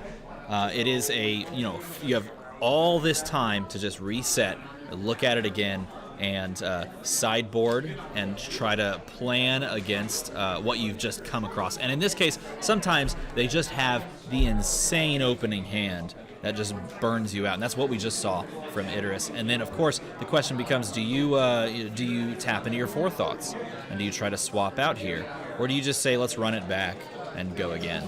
Yeah, when it comes to best of 3 formats, typically you don't want your initial deck, your main deck, to sort of play too many different tunes. You want to really have it dialed in to either counter something that you suspect is going to be very prevalent, or just stick to its own strategy. You don't spread the eggs in different baskets, because you're not going to be ahead on anything. You're not really going to have any advantage. So if you're really dialing into one frequency and there's nothing there, those games might become blowouts, which could rattle early players. But that's what the sideboard is for. The sideboard is there to fix it, to attune your deck to the right frequency that your opponent is presenting, so that it becomes a more equal and balanced game. So I don't suspect Steve-O to get blown out as bad as he was last turn, because again, now we can put some cards in, switch some cards out, adjust the strategy. You know what your opponent's bringing to the party, and you can basically adjust that. It's going to be interesting, because it looks like both players are content to just completely shuffle up and just run it back. And so I'm very curious to see, of course, both of these players sitting at 1-0, by the way. We should also talk about the fact that, yes, we're in Swiss round 2. Both players here are battling for a 2-0 record, but they're just shuffling up, content to say, yeah, it's fine, we'll just go again. Maybe they don't want to tap into forethoughts at all. Maybe they're just comfortable representing those decks and running it back. So when it comes to these sideboards, these forethoughts, sometimes if you're basically sometimes just loading up your entire sideboard, merely to make an 80-20 match a 50-50. Yeah. Just to give yourself a fighting chance. This might just be a bad draw. Maybe Steven just, found the wrong side of the coin here, and his opponent Jason just may have found the correct recipe to just blow him out. Yeah, but when you present that much damage on what was essentially your second turn of the game, or your second round of the game, sometimes you just chalk that up to a really good draw and no counterplay in hand, right? That's why it's okay sometimes to just run it all back. I think this is from the looks of it, a dedicated studies. I believe he did the burn 2 off the top, drew 2. So completing the effect, you of course go for the discard 2. Yeah, what do you decide what to get, right? Yeah, what do you want? What do you not want? What do you care about? Get rid of the garbage here. Again, fixing the hand is going to be incredibly important. Part of it, again, putting in the proper forethoughts into your timeline is one aspect of it, Stephen. But again, finding those cards, finding the solutions that you may have looked for. And in this case, we have a Cabas on the board, I believe. Yeah, discarded a Cabas to play the Cabas, right? So, Cabasception right there. Adiris going to move forward. I pronounce it Adiris. I did, all the way back in, I think, 2020, when I first encountered the game. I read it as Adiris, so I'm trying to reteach myself it's Idaris. So many people... I don't know if I'm correct. Oh, you don't I'm rarely correct, frankly. Well, you know what? That's okay, because other people are backing you up. Thank you. Volley of arrows coming across, trying to punch in some damage, some big AoE damage. Volley of arrows being played and paid for, of course, by Idaris. I did it. Thank you. What if I just changed it right now? Please, Adiris. Yeah, I don't know. Before we went live, put the emphasis on the correct syllable, as what they say. movie is that from? Honestly, I don't know. I know, because I have that in my... That's the craziest part. If you know in chat what that's from, please tell me, because I have said that all my life and I have no clue. He put the wrong emphasis on the wrong syllable. Yeah, I know that line, and I cannot for the life of me tell you what it's from. Ultimately here, the board is getting greasy as we keep dropping some things. There's a Chrono Walker showing up, and once again the app saying, enough of this, stop touching me. Yeah, so Steve-O right now saying, okay. Oh no, battling against technology just as much as against Idaris. All right, 115 aura left in the bank for Nubia. There's another Chrono Walker. So we go again. Yeah, we're not done doing the old switcheroo. Now, interestingly enough, I believe he's playing the first Chrono Walker, and then I guess before that resolves, he's playing the second one as well. The stack getting pretty tall here in response. I could be wrong, and it could have already resolved the first one. I just missed it. No, he's got 3. He's got the triple. Ooh, baby, a triple set of Chrono Walkers. That is a lot of teleporting. Yeah, you're gonna get sort of seasick at this point with the amount of bouncing around, and basically on the stack, where are they gonna go? That is the interesting question too. Because last out, first in, right? So the way that he stacked this has been such that now that other one is on the board, the teleportation it's all in response. So. Right now, Jason has no idea. He's in a house of mirrors, and he has no clue which one to punch. Here's the funniest part: he's playing snare, and so the third Chrono Walker was in response to the snare, and so he's choosing to resolve the snare onto that Chrono Walker. This is hilarious. That was hilarious. That was absolutely hilarious because there's snare, a great card. I got my foil snare. Let me just pull this bad boy out. Yeah, flex on everybody at home. Yeah, here's my foil snare. Hold that right up. Wish you had that, don't you? Little foil snare action. If you don't know, in Genesis Battle of Champions, foils are hard to come by. This is not a foil per pack game. Foil per box. Yeah, foil per box if you're lucky. Yesterday I opened a box that did not have a foil, but it did have this beauty in it. So it technically was a foil, but funny story, it was a foil that was never supposed to actually be in box product. That's actually really nice. Pretty good. Not bad. Not bad. Speaking of not bad, still trying to figure out where snares are. Snare in general, not bad in this moment. A very complex game, Steven, and a lot of that has to do with the fact that so many cards have swift abilities. So there's a lot of responding to your opponent's actions and what they're their intentions and what they're, the way that you sort of map out your turn is almost never how it resolves. So Yeah. being good at a game like Genesis involves not just planning out an ideal turn. A lot of times card games will say like, well, I can do my stuff because you cannot touch me. You cannot influence my course of action, my sequencing here. In this game, there's so much that you can respond to, so many swerves and curveballs that you can throw your opponent, that being good at this game is not about the ideal sequencing of turns. Yeah. It's about also knowing that should X happen, this is the best deviation I can make. That's correct. And it's also about knowing your range of your opponent, right? Because if you understand that your opponent's playing this champion, and therefore they're probably running these cards, and therefore at any moment they can pay this amount to do this effect, you can play around that to some degree. And knowing how to do that, knowing what you're even looking for, is a huge jump, right, in skill level. And it's one that these players are putting on a show for. So as we get a picture taken here in the distance. Strike up. Hold on. Wait, we're not done. Oh, okay. Cheese. There we go. There. Perfect. On stream. That's on stream. For everyone to watch as we completely stop casting this game and instead just strike a bunch of I think there's still Chrono Walkers that are being resolved here. As Frank, they were trying to figure out volley of arrows. Oh, I think it's a Hellchasm. I can't quite make it out. But Well, either way, it's getting paid for. Hellgasm. Hellchasm. Hellgasm. Hellgasm is not. Different thing completely. Nope, we're not going there, friends.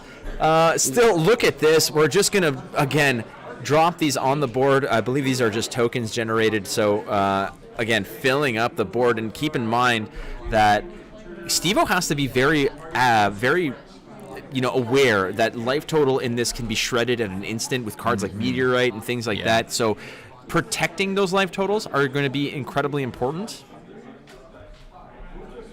Yeah, this is going to be really interesting to see how this next round unfolds. And I don't even believe that Idris has been exerted. I think there may still be more on the back end here, just counting up damage, perhaps. This is one of those scary moments when you're facing against your opponent. You think you're in a comfortable position, and a seemingly telegraphed turn, something that seems so written in stone of this is what you're going to do and this is what you're going to do, and suddenly there's a moment for pauses. There it is. That's the big play. This is going to just go ahead and just scorch earth. Meteorite coming across, paying all of that just to come across and push so much damage. And that's going to kill off just about, what is that going to kill off? Everything? Does it kill off the back Chrono Walker as well? I can't quite tell. It looks like it is. Yeah, look at that. Again, the Zamboni just crosses the whole battlefield and just scoops everything up. Damage being dealt, no problem. But as Meteorite affects everything on the board, Stephen, there's no way to hide from that. That is incredible. It just pushes so much damage. And cleans up those awkward breakpoints at times of the Chrono Walkers, right? Yeah, Chrono Walker with 6 points of health are very, very awkward to deal with. They can take a punishment for sure, but if you kind of go in with a little poke and a prod here, Meteorite can just go ahead and finish the job. As still no exertion token on Idris, and there's still that option of just dropping a fireball from the heavens from wherever the hell you are. Like I said, there's nowhere to hide. So he's going to draw up. I believe this is a start of round again after everything unexerts. Going to see how this next round plays out. But as Idris, you've got your opponent to 7. And, we saw it in game 1. There's ways to close out this game very quickly. Very, very quickly. So let's see if they find a way to do that. All right, so the aura count dwindling. Steve-O opting not to play Angels of Retribution, which cost an arm and a leg together.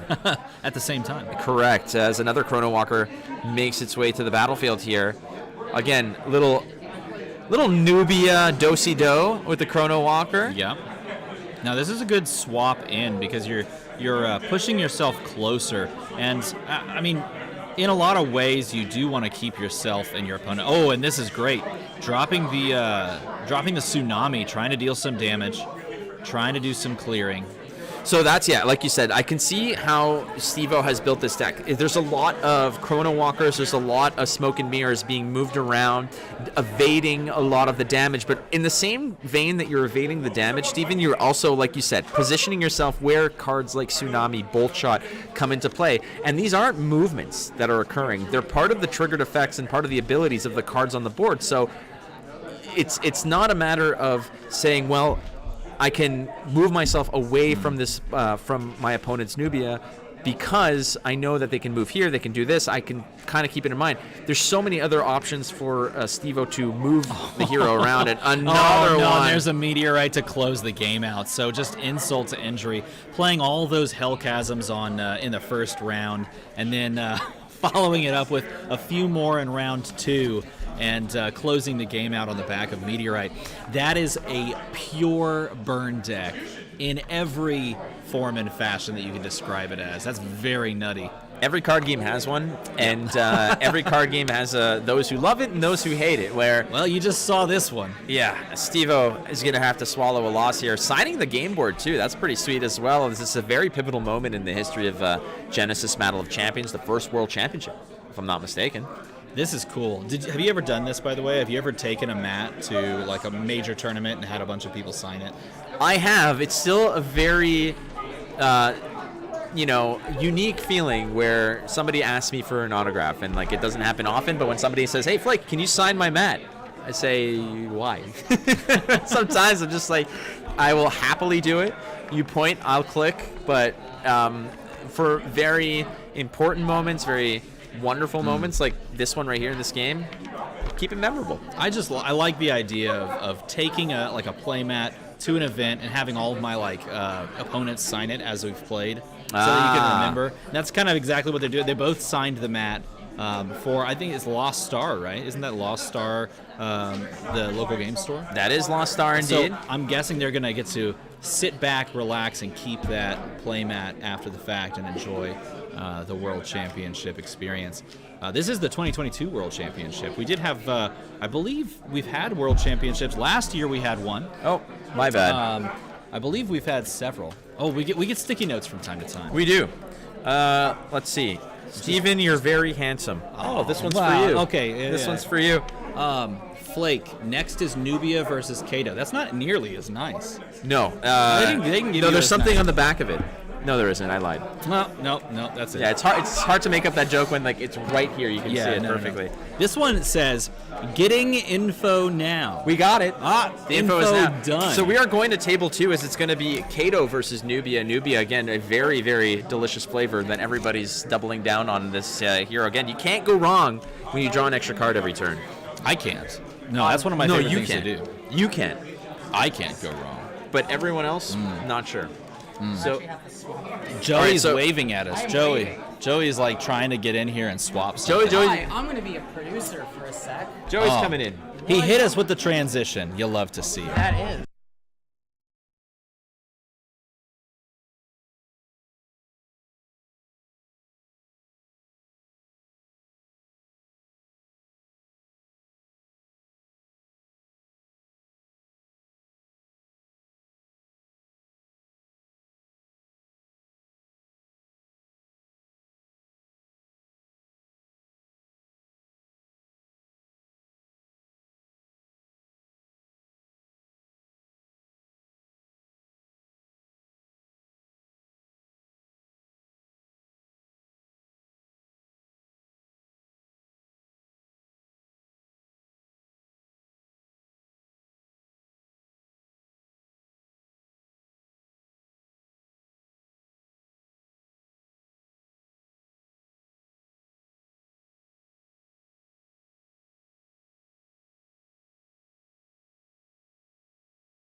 stop while we're waiting. All Check right. 1 2. Check 1 2. Now we're back. We had it Yeah, muted we're just- because we're doing a little bit of the technical stuff. Ah, yes, technical stuff. You know what? We don't have the stream in front of us, but I have it on my phone. Okay. Well, Oh, that's look not at bad. that. We haven't There we really go. missed much. I mean, they're just shuffling at the cards. Someone's got really shiny sleeves. Actually, those are those old school. I think those are those old school gold dragon shields. Oh, and which guess are tight. guess who's back? Back again. It's us. It is us. As Yeah, we're again, don't worry about it. There's arms and legs coming out of every single part of the computer screen here, but it's all good. Amazing. Yeah, this is, frankly, I mean, Steven's used to it. You're a big celebrity, Steven. So frankly, That is you have a no. team of 6 people in the morning to get you ready, right? God, that would be amazing. Wouldn't it? Like you I'll just let him get my kids ready. like you know how like Tony Stark when he walks through in the Iron Man suit And just it just builds puts- itself yes, around him. Like yeah. I want that, but just to make breakfast. I need that, but for my 5-year-old. Oh, That's what I need. No, for my 8-year-old, even better. I have Just dress him. yeah. All right. Ooh, look, my favorite art in the entire game. Cognitive restriction. It's a fun one. I love cognitive restriction. That is one of my absolute favorites. Beautiful card in its own right. And one that is very scary. It basically just says nope. That's what they wrote on the card. Just like, nope. It's like that movie. No, that Nope. Did you see that movie? I started it on the plane. Okay. How deep did you get into it? I got about, I don't know, 15 minutes? maybe Okay. Do you like it? I don't know. I really, it was setting itself up with so Okay. many I will not. interesting things. I will not say anything else Okay. then, other than the fact that it's probably better that you didn't finish it. Yikes. I did watch Get Out though by Jordan Okay. Peele. I watched Nope first, again on a plane, and I was like, but there's so much hype around Jordan Peele, so let's give the other one. Like Get Out was his first one, right? Yeah. I watched that. Very good movie. I've heard very many good things about it. Yeah. But yeah, no, I have not. Hey, look, we've got, what is it, Kato versus Nubia. That's correct. Kato, possibly, we don't have lists for this, so we can't quite confirm, but I know Kato Tigers has been a thing as of late. All right. Running Now- out all those tigers and just saying roar. I will ask you this: out of all the Katos in the world, who is most famous? There's Kato from, I believe it's the Pink Panther. Peter Sellers.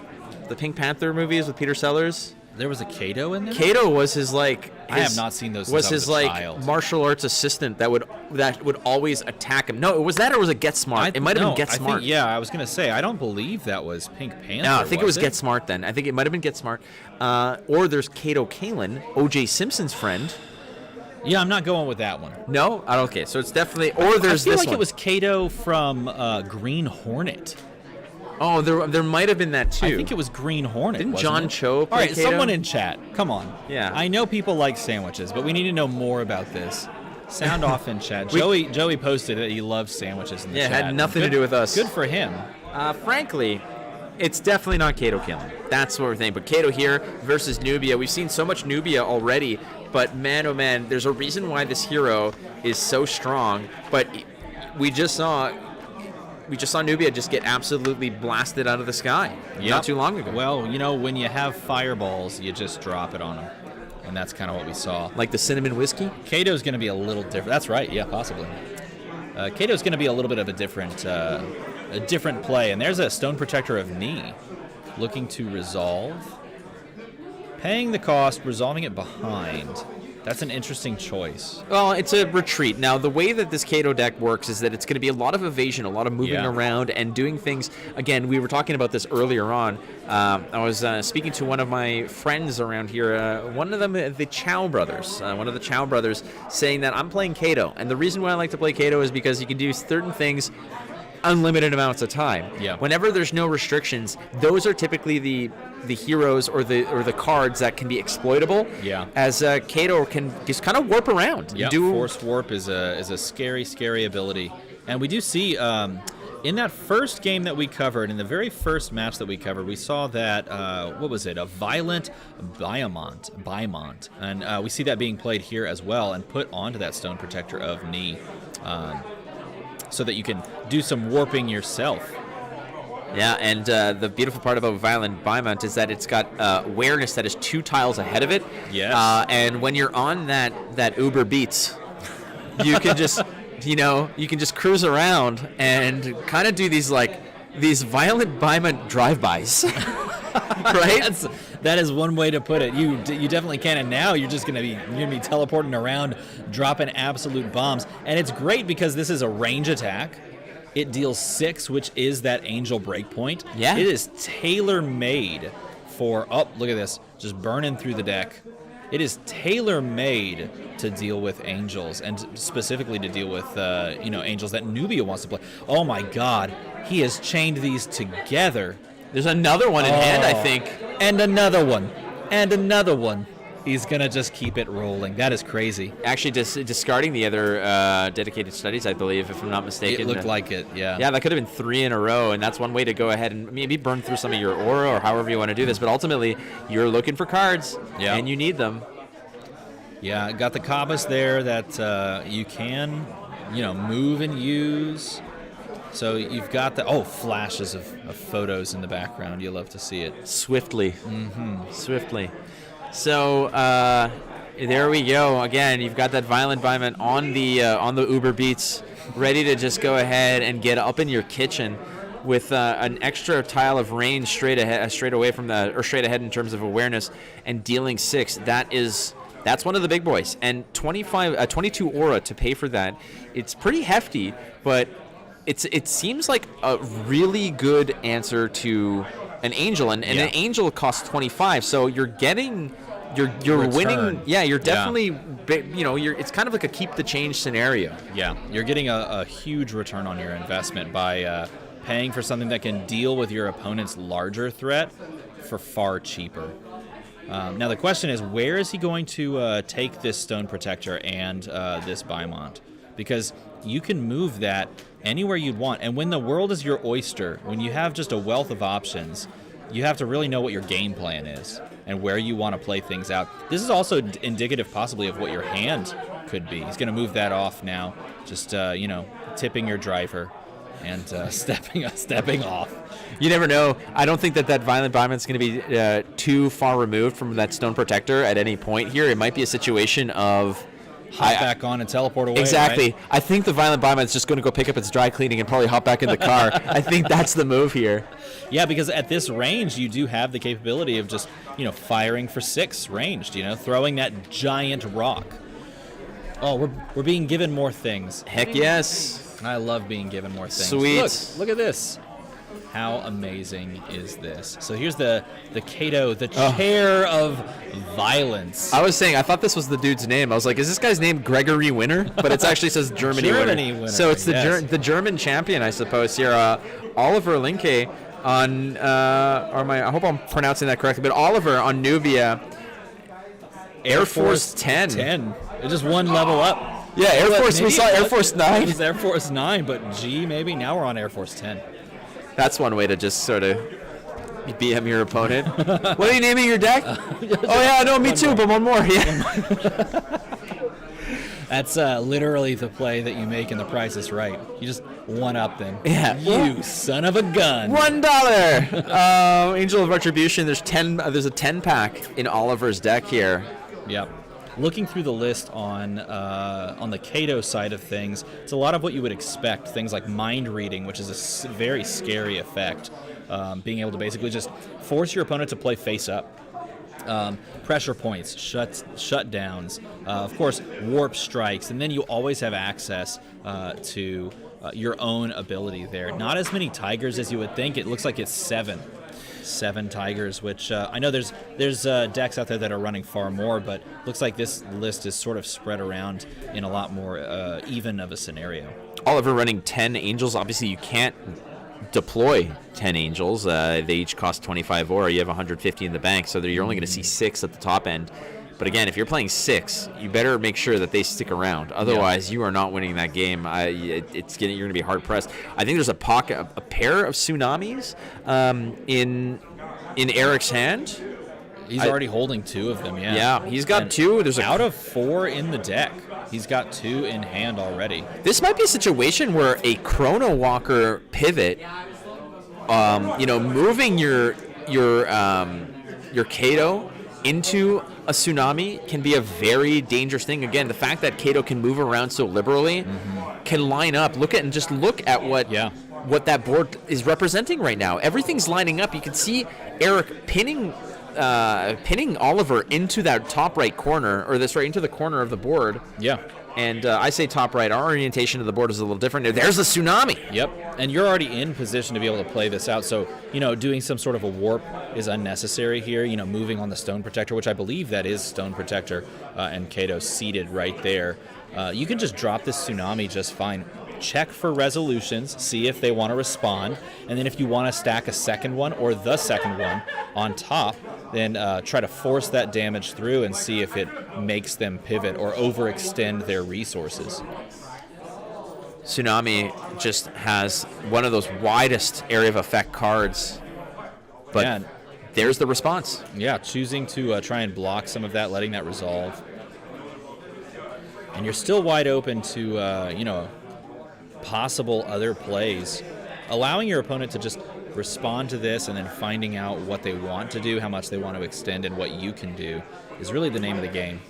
What's important here is the fact that, some of these big-time effects of cards like Tsunami, if Tsunami can hit 3 targets, you're getting well above rate in terms of what that card can do. But if it gets stuffed, again, you're losing out on the value. So it's all about aura economy and where you can place these cards at the right timing to get the most area effect, but also making sure that you have the right answer in your hand. Cards that might seem like bricks, if they can just shut down this massive tsunami turn, or they just become all-stars and MVPs, they become turning points in these matches, whereas otherwise they may have been useless.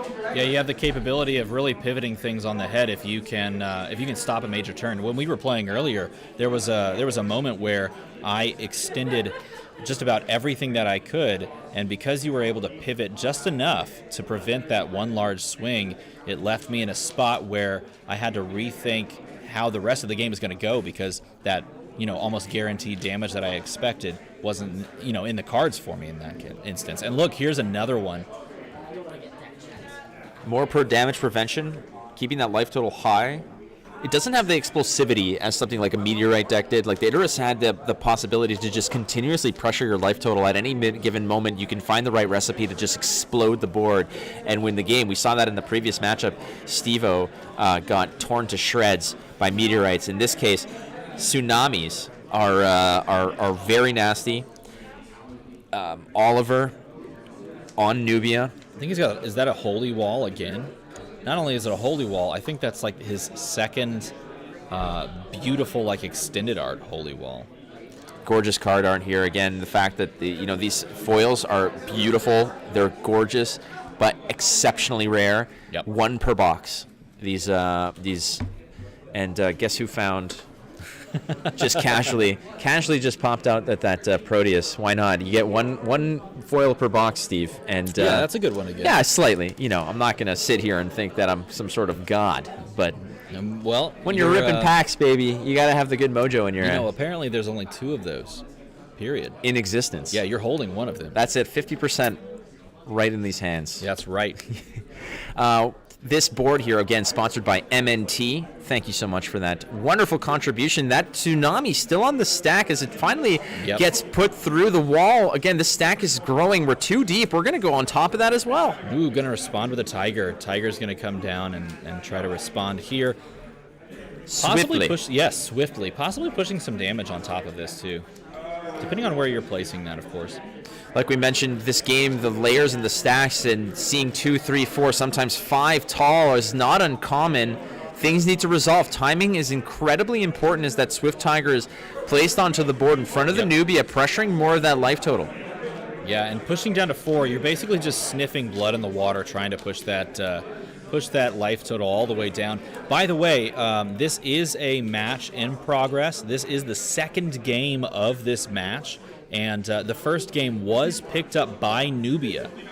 So, I believe it was picked up by Nubia. If that is in fact the case, then, the Kato player here trying to level the playing field and go to a game 3. If not, then this is it. The banks, the coffers of aura slowly dwindling. The story here, Oliver of Germany on Nubia is hanging by a thread here, down to 4 life. And a huge contingency of German players have made the trek across the pond over to Canada, right here in Toronto, Ontario, to compete in this, a wonderful community there in Germany, playing this game, succeeding at this game, reshaping metas, and just sort of turning the game upside down in certain cases. I was talking to Osid earlier, and he said, when I got contacted that there was a contingent of German players that wanted me to come watch their tournament and spend time over there, and that they were going to house me, I thought it was a joke. He said, I did not believe for a second that I would be as lucky as I am to see people this passionate about the game over in Germany. And it was not a joke. These players are here to play, and they're pumped about it as well. Cabas being summoned to the right side of Nubia, facing the same direction. That's the way it goes. There's still that Angel of Retribution pinned into the corner. Now, that Angel can just fly around, all willy-nilly, as it were. Yeah. Oh, but not if you snare it. Now, this is very interesting, because if you're playing this snare and you're burning those top cards so that you can then stick something to the board, and that's exactly the play. So we were saying that Angel can fly around, but instead, that thing is pinned for the round. That Angel cannot do a thing. Kato is the hero that's being pointed at here.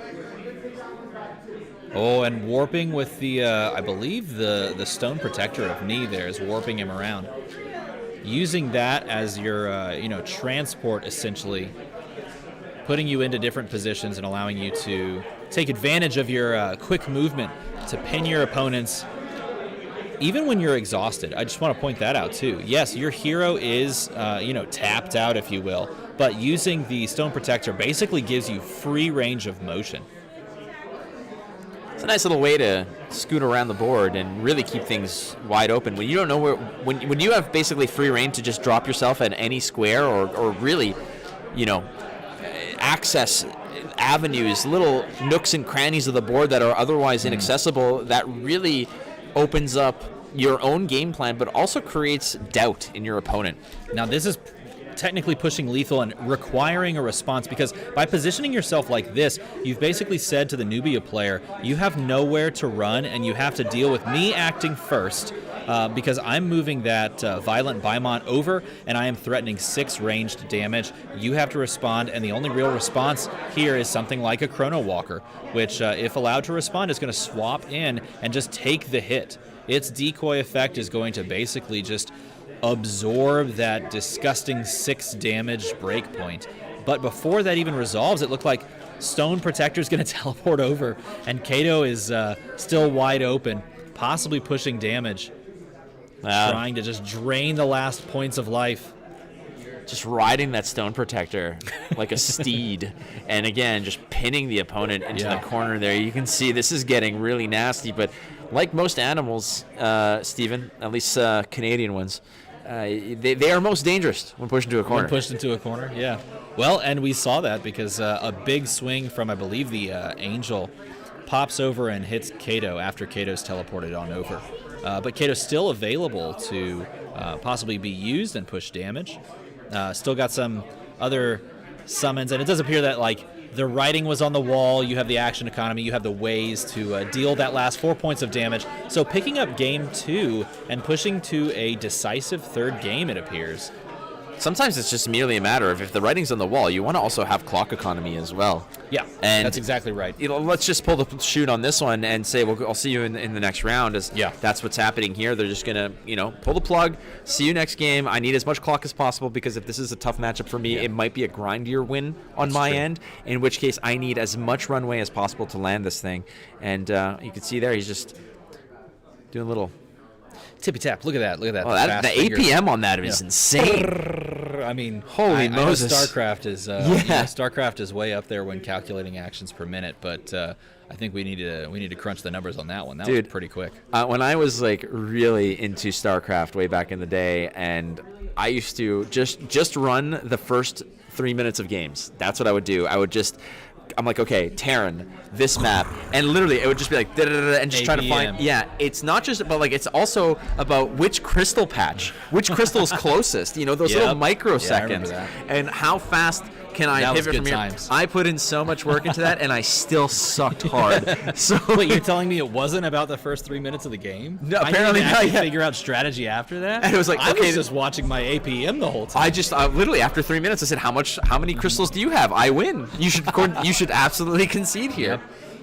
And then a gigantic horde of hydras would just show up at my front door. And you're dead. Yeah, And pretty you're much. Dead. Yep, that is that's how the cookie crumbles in good old StarCraft. But here we are in Game 3 of Genesis, on, like you said, the M&T Arena, which is so cool. M&T Arena. Shout out to M&T for being such a wonderful supporter of this game. Someone's I can hear somebody's alarm going off, and it gives me PTSD because it's the same alarm that I woke up to this morning at 6 in the morning. This has all been a dream. Oh God, you're in a dreamscape right now. Yeah, and you're I about don't know to what wake to do. up and make sure that you get to the Genesis event on time. I'm just like, and I'm naked. What the hell? Yeah. That's weird, but yes, right. All right, it's game time, ladies and gentlemen. Is this game 3? This is Game 3, the decisive match to figure out who's moving to 2-0. And we have a sidestep and the old angel. Oh, the double angel play. That is a fantastic way to start this game. Oh, you love to see it again. We saw it in round 1 with Matthias just dropping angels like they're hot and just making sure that the board state is in their control right out of the gate. 2 angels, they're tough to hit, they're resilient, and they pack one hell of a wallop. Yeah, but we saw in that game the use of the violent Baimon to just destroy them, to really tear through them. And we see one in Eric's hands. He has one available to him. It looks like he also has a Stone Protector of Knee. Maybe that's what I'm making out down there in the bottom, because if he does, then he can make use of playing a Stone Protector, playing the Violent Baimon, and then using the ability to bring that Violent Baimon wherever you want so that you can threaten 6 ranged damage. Hearty soup! I could use a little hearty soup right now. Anybody else hungry? I would love some soup. I always get hounded by my buddies because I eat a lot of soup. I love soup. Okay. Because again, struggling artists that we are, sometimes you can't always. You got to be economical. And soup. What I would make these gigantic pots of soup, and I would call them poverty broth. Poverty broth. Poverty broth. If you haven't had a good hearty poverty broth, oh my Look God. at the tap, and he's going so fast. He just nailed that play. Poverty broth, huh? Poverty broth, yeah. When in the midst of discussing my recipe for poverty broth, we saw a stone protector of knee dropped in with a Violent Baimon. So the exact play that we were just talking about, the possibility of just zapping that on over and dealing some 6 range damage. Nubia just hiding in the corner. Look at that. Again, sidestepping. Doesn't want to get anywhere near the nastiness. Just insulating yourself with allies, with protectors. But Kato has that tsunami. If Kato can get into a position where they're all just clustered in a corner, all holding hands, all humping each other effectively, you can just drop a tsunami on that and ruin the party. Well, you've already established your Violent Baimon on top of that Stone Protector of Knee, so you're just going to have to move yourself that way. But there are still avenues of getting there. Hey, look at this. We do have a full and complete set of units almost on a on a tsunami path. If you manage to work yourself into that front square, you could literally just drop an absolute bomb. You could. However, you're not killing them. And you're opening yourself up to one hell of a retribution. Yeah, but they're moving forward here, as you can see. They are breaking up the cluster, and they're kind of advancing forward, possibly to, look to punish the Kato as well. But keep in mind, like we mentioned, this is a very evasive deck. It's a very mobile deck. So if you peel away too much from Nubia and you leave her wide open, there's going to be some danger. And this is a pivotal game. So in terms of clock, there's just about 11 and a half minutes left, just a shade over 11 minutes left to this matchup. So you have to be careful, but you also might have to take risks. Yeah, and here we see the teleport on the Stone Protector, and there's a Holy Wall in response to stop the damage that could be coming from the ranged swift attack. By the way, earlier, an Earthmane Lion played. That did have the ability to just come in and not have that. Basically, it triggers that Blitz ability that removes the Exert counter from it that you would normally put on it so that you could then go and charge forward. But then a Snare comes across to possibly just toss 3 cards and say that can't move. Where's he going to place it? Right on the angel that he's threatening the damage for. Might as well just get in there and just sort of shut things down. Why not? You know, you want to keep things. You want to be in control. Kato has a good opportunity to just sort of sidestep a lot of the damage, but also just keep things within in a board state that they're comfortable with. If Kato has these angels running amok and they're all over swarming, you can't necessarily hit them with an effective tsunami. You do have the Stone Protector, you know, buzzing about, dealing damage, doing things on with the Violent Paimon. Yeah. But ultimately, you need to also preserve your life total as well. So let's see how this next round plays out, because positioning here on this next round could lead to some very explosive plays, depending on where these angels move to and how Kato wants to position himself. This could get very interesting very quickly, as all the exert counters have been removed, of course, and play resumes in this third round. And again, you mentioned it a moment ago, we're down sub 10 minutes, so play is going to have to pick up unless we want to push to turns, and there's a Kabas coming down on top of that Earthmane Lion. And when the cost for a Kabas is just 1 discard, that's where you can open up and play your Angels of Retribution, which are so expensive. Sure. So filling the deck with cards that don't necessarily cost aura is important. Kabases might not be. You might wonder, like, why Kabases over something else? Well, it's because they don't cost aura, which allows you to reserve it for big spells and for the big bombs that are these Angels of Retribution. Now the question becomes: we see a hearty soup in the hand. Oh, poverty broth. More poverty broth that you can just sip on, fill yourself up with, you know, some hardiness, allowing you to make the plays. Hey, look, it's a close-up of us. Oh, how cool. Is it? Awesome. Oh, hello. It's nice to see you. Hey, if you need a recipe for poverty broth, okay, I can hook you up. Hook you up. It'll feed you for an entire day, and Now we're back. Cost under $2. Where else can you get that done? Nowhere.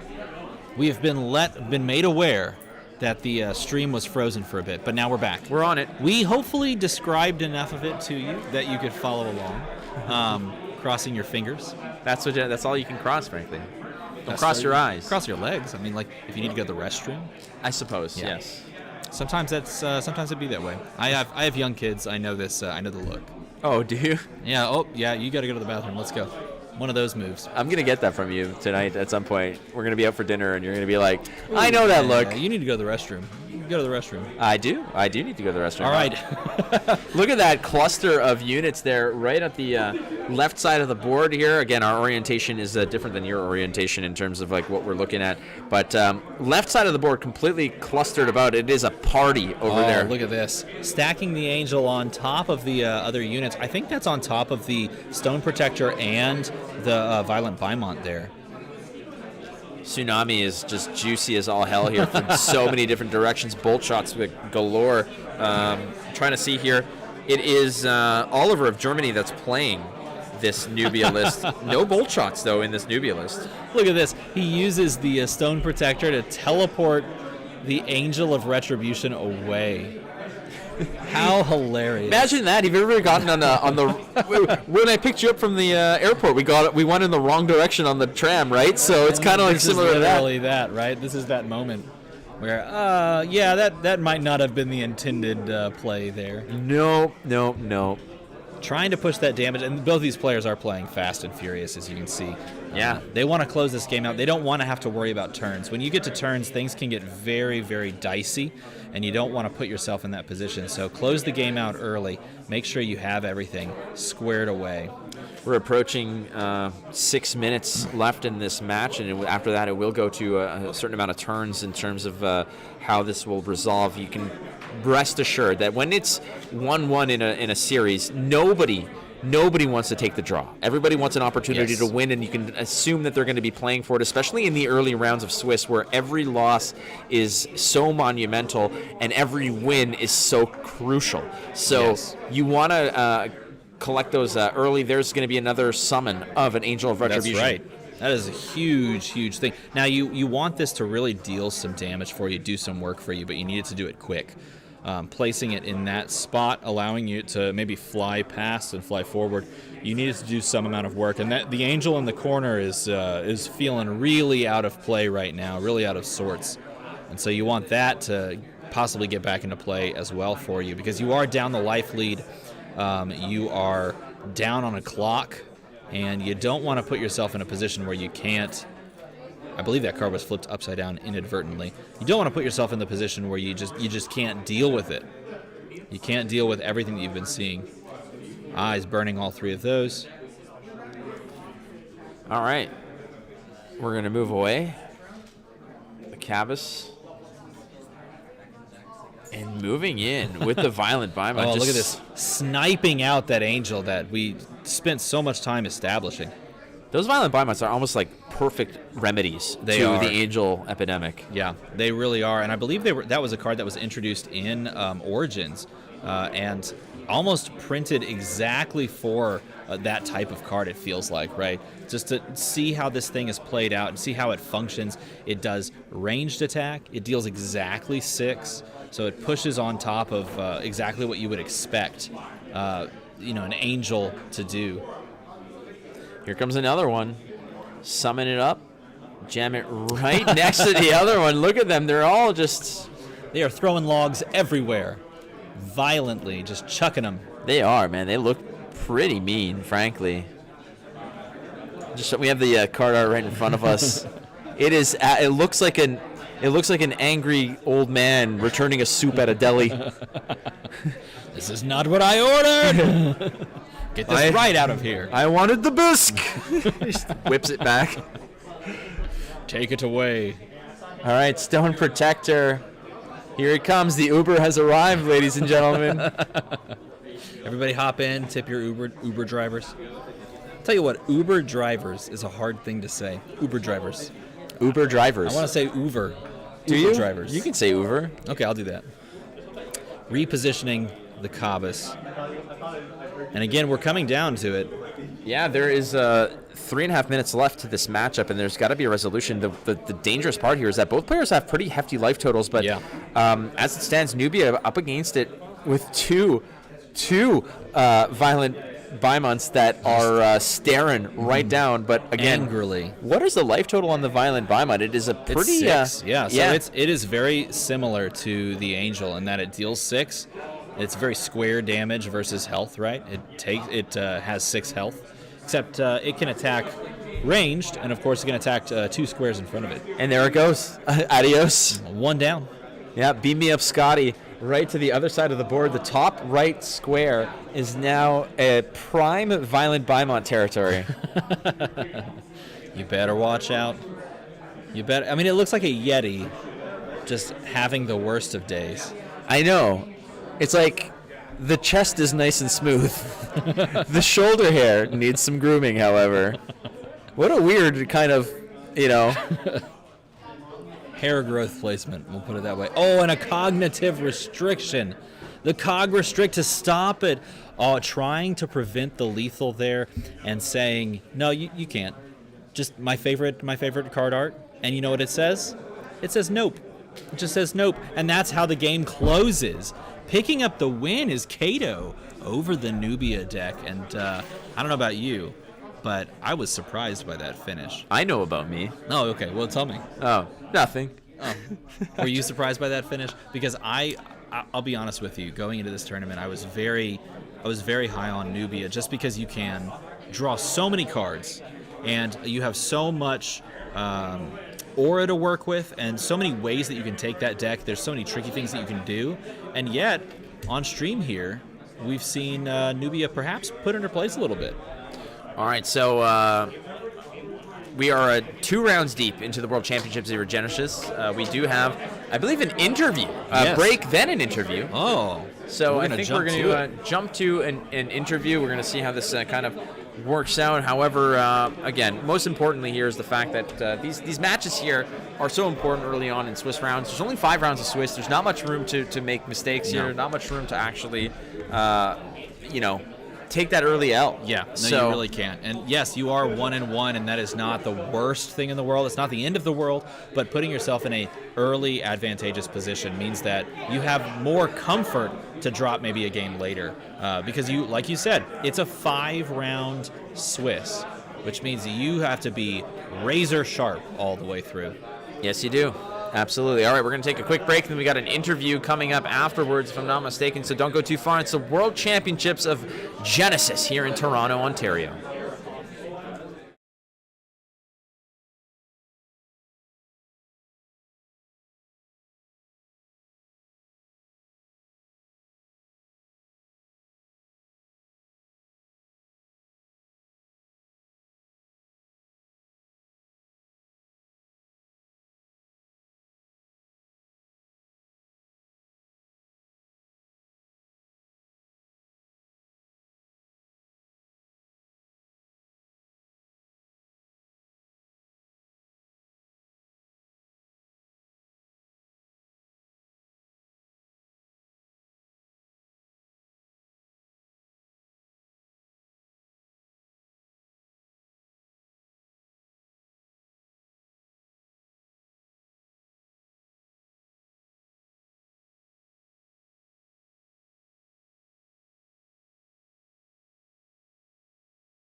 Can people hear me?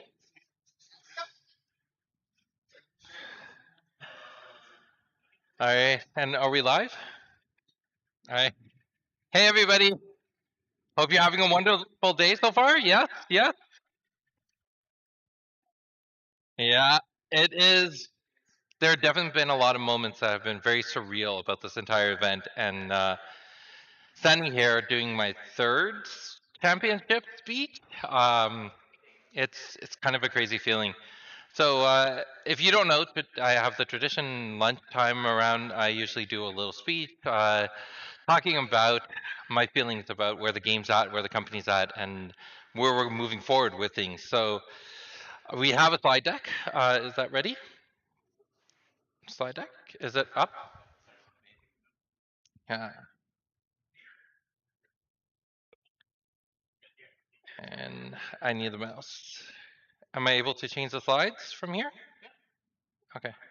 I need to move over, don't I? All right.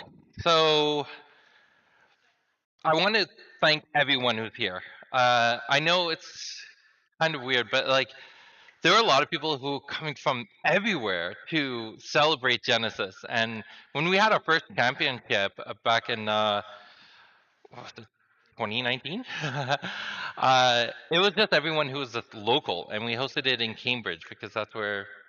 Pardon? All right, I'm good. We had it in Cambridge, and it was that's where everything started, right? That's where we kind of grew and went from. So as we let me see if can I how do I change slides? Scroll? Nope. All right, technical difficulties. But um, is it going? Okay, I'm being moved around. Hmm? Yeah, yeah. Thank you. This is wonderful. Framing is hard. Yeah, right.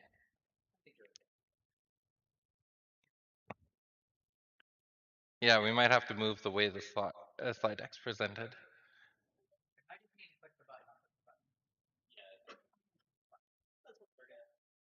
Is it updating here, or is it still just saying the 5-year anniversary?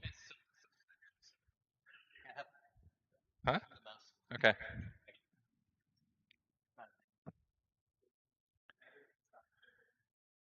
Things are not awesome right now. Yeah. Uh, yeah, I don't have many jokes to distract them with. But has everyone checked out the vendors and saw all the cool stuff? There's definitely been a lot of things I picked up that I actually loved. If you haven't seen the Hardcore for Life, I love that T-shirt. um, and yeah, I don't know. Yay!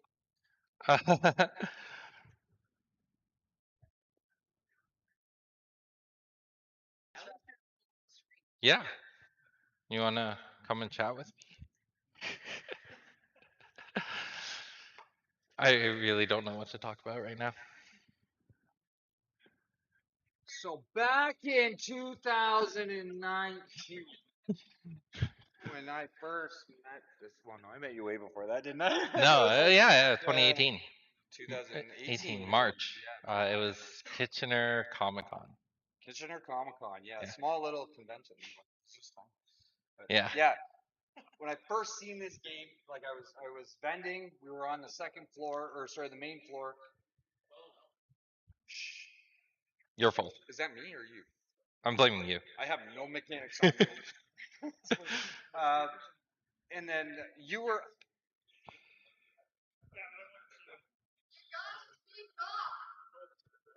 What? Is that better? Can you hear me now?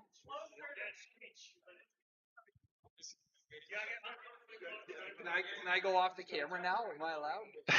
Are we done? Anyway, no, you were upstairs, like doing a demo Mhm. kind of thing, right? And you and the Queen were there, and then when I was heading to the washroom, and I just happened to notice you, right? And it was just like, what is this? What is Yeah. this, right? And being a very recent retailer, just opening up my store and starting out, and it was like looking to experience into new games. And then I didn't have very much time at that point to actually sit and learn the game, and I invited you back to Yeah. the store, and you came down scared. Yes. Apparently, from what I've been told, you were scared to come into the store, but and then it's just history from there. The very first experience of playing Genesis with you, phenomenal, right? It's like, and I just took the game and went with it, and just Yeah. started collecting, playing, trying to promote it as much as I can, and watching you grow. Phenomenal, right? Like, I mean, 5 years later, look where you're at. Like, Yeah. we need to give a huge round of applause for this man right here, Sid, for giving us this thing that I love more than any of you. No, I'm kidding. I love it more. It's your game. You can't love it more than me. You're not allowed. You're not allowed. Yeah. Where's yours? Where's yours? I'm sorry. Exactly. I'm sorry too. I'm letting you down, Genesis. Sorry. Again, that's it. Are you ready? All right. No, no. All right. So knock knock. Who's there? I don't know. Yeah, I know. I appreciate that. I remember that first time we came to your store because Arthur and I came and we went from Toronto to Mississauga, and on our way from Mississauga to Brantford, we had to take all country roads, and Yes. I do not like country roads. But I thought we were lost most of the time. Eventually, we found our way to Brantford. We stopped at Tim Hortons, and we were just like decompressing and prepping ourselves and like getting ready and be like, all right, we got to do a bunch of demos. This is gonna be great. And there's like 2 people there to do demos that day. It was me and my mom. Yeah, and I thought you were so upset with us because we had come late, and it's so late in the evening. Yeah. Well, I was running the store. At the same Yeah, yeah. Let's see. Yeah. I'm trying to remember. This is, I know, it was so long ago. it was. Seems like yesterday. Yeah. All right. Let's see. We're changing computers. Yeah. Okay. No, changing computers. All right.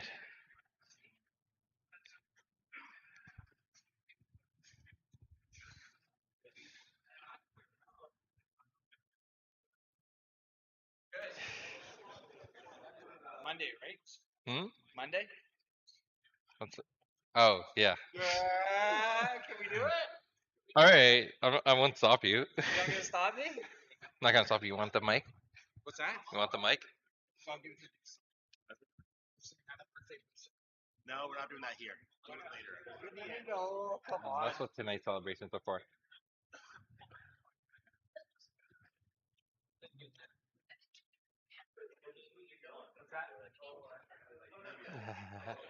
So we clear any housekeeping first?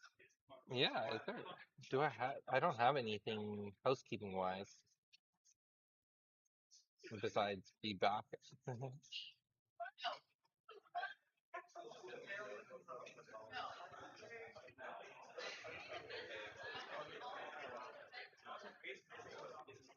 Can we change the screen to something else? Just throw the screen up to like the presentation. Hmm? I think I may have turned off the mic in the process.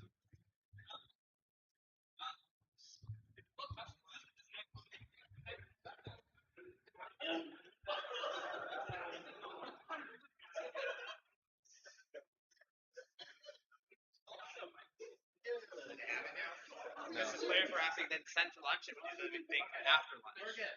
We're good. Oh, they're good? We're good. We're able. You tested changing slides? Yeah. All right. Apparently, we're good. Am I able to change slides, or do I need you to change? Okay. All right. We're back. Hopefully. I have confidence in the team. All right. Let's go to the first slide. All right, so I want to start off just thanking everyone. Special shout out, thank you to the vendors, the HTG team, the volunteers, the Unbound team, and to our commentators, DM Armada and Flake, for coming out and joining us. All right, can we go to the next slide? Yes, let's stop. Sorry, I'm a little frazzled. I'll get back to it. Yes, our commentating team has been doing a great job. Thank you. So this is one of Joey's initiatives, and when he pitched it, I really loved the idea. Was having the team and the community tell their origin story. How did you come into Genesis, and what got you to where we are today? Right. Uh, we created a video. Actually, it was me and Lionel. We came together. We did a box opening, but we never published it. Um, but I know a lot of people here have heard the story. The story I tell a lot about. With other interviewers of how I designed the game, but it's not the full origin story. So I'm going to go through my story. I'm going to encourage all of you to tell your story. And if you have the time, meet up with Joey. And if you're willing to get your story recorded that we can use later, then you'll get extra aura points for it. So more ways for you to get aura. All right, next slide. So the story starts at GTI, Gulf Collegiate Institute. Uh, Up to this point, I'd played Magic, Overpower, and Pokemon. Those are my main TCGs. But in grade 9, my brother Freed tells me, let's. Do you remember Magic? Do you remember playing this game when we were kids? And I was like, yeah, it was an awesome experience. He's like, let's go do a booster draft. I hadn't played in years, and our first experience was going back to playing a booster draft. And I was definitely the person who caused delays along the entire event, but we had such a fun time. So then I ended up getting all my friends into playing Magic. So it was me, Lionel, Lincoln, and a friend of ours, Adam, and many others. And we started having our Magic Club. We were playing that game all the time. But eventually, it was difficult to constantly feed the beast. So we started designing our own game on the side because we were broke high school students. So we're trying to find a way to still play card games, but make it a little bit easier. So I started designing my own game, and then we got into playing Yu-Gi-Oh. And then we got back into the game design, and then we just kept on going back and forth.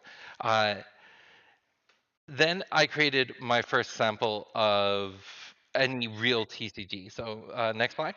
Um, this is us when we all got together and we were playtesting an early version of Genesis or of TCG, and it just sucked. It was absolutely terrible. Uh, oh, perfect! Yay, I can do this myself. Victory!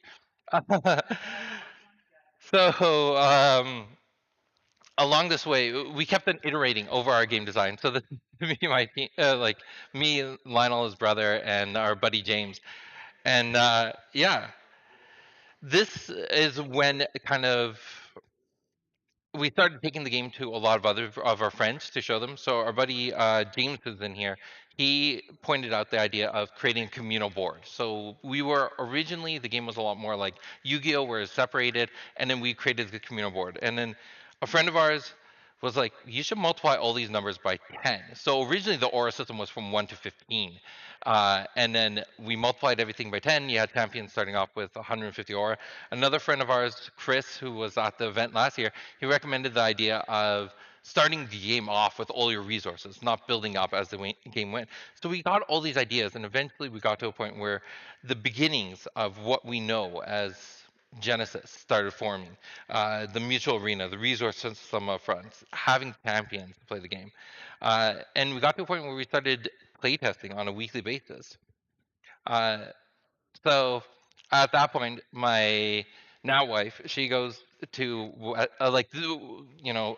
we graduate high school, we graduate university, we're hanging out. My wife goes to teachers college, and I'm sitting with Lionel one day, and we're sitting on my father's stoop, and I turned to him. I'm like, I want to start my own company.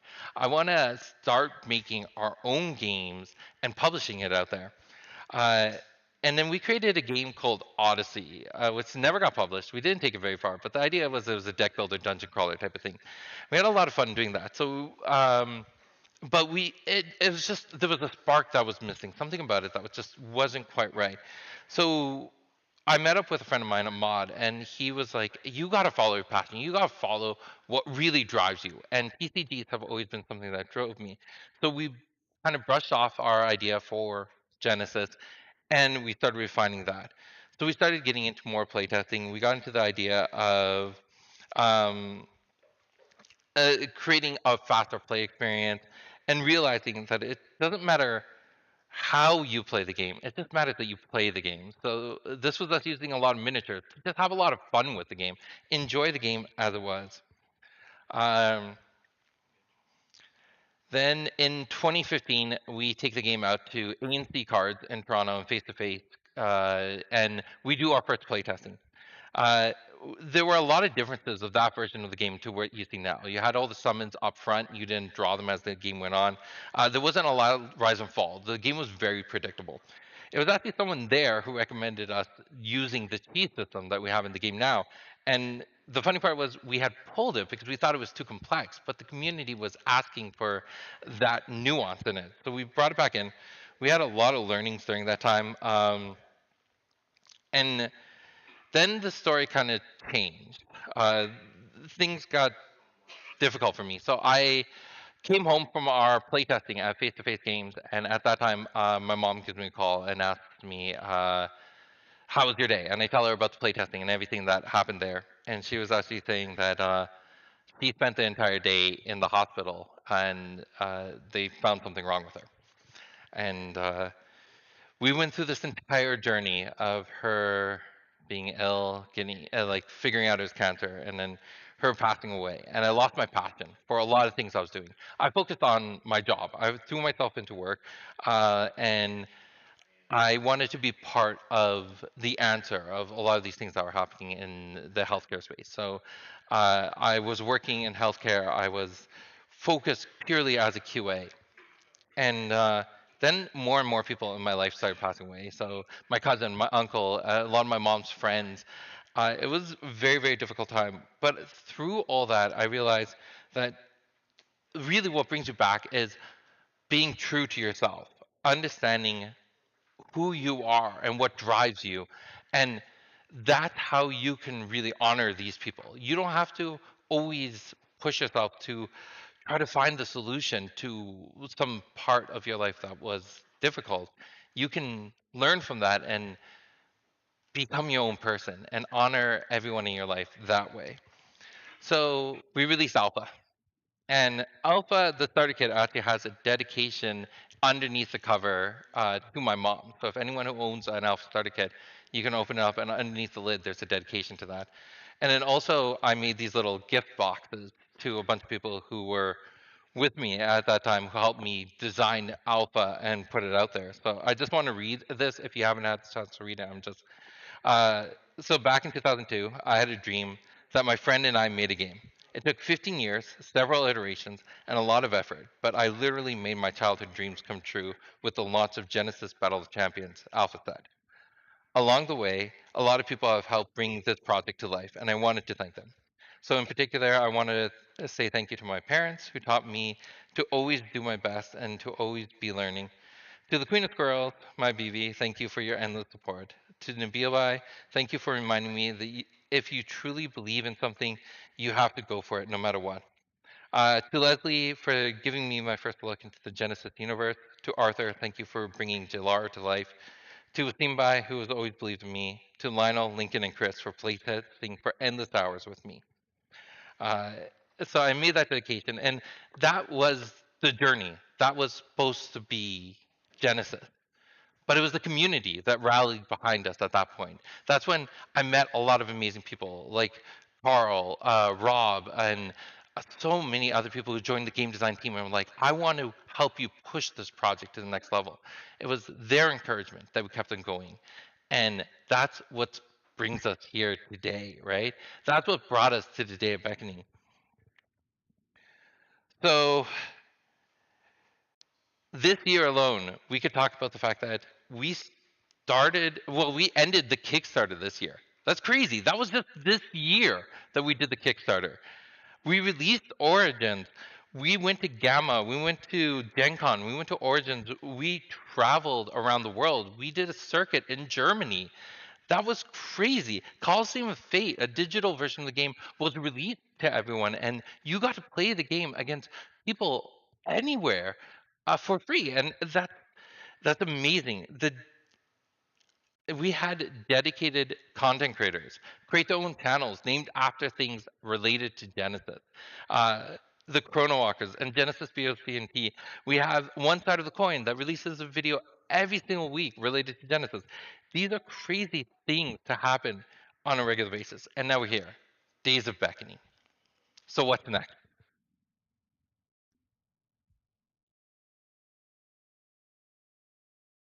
And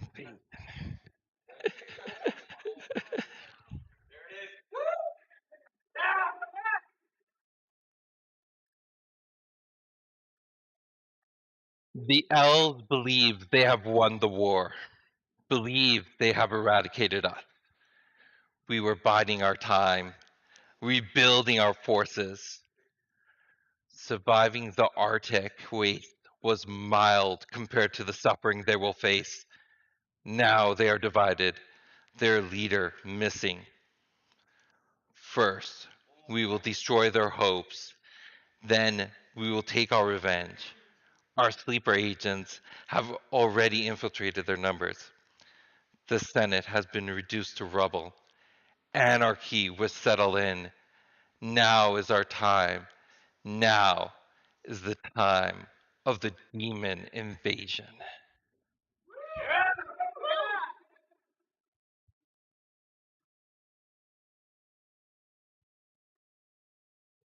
So more details about invasion will be coming soon.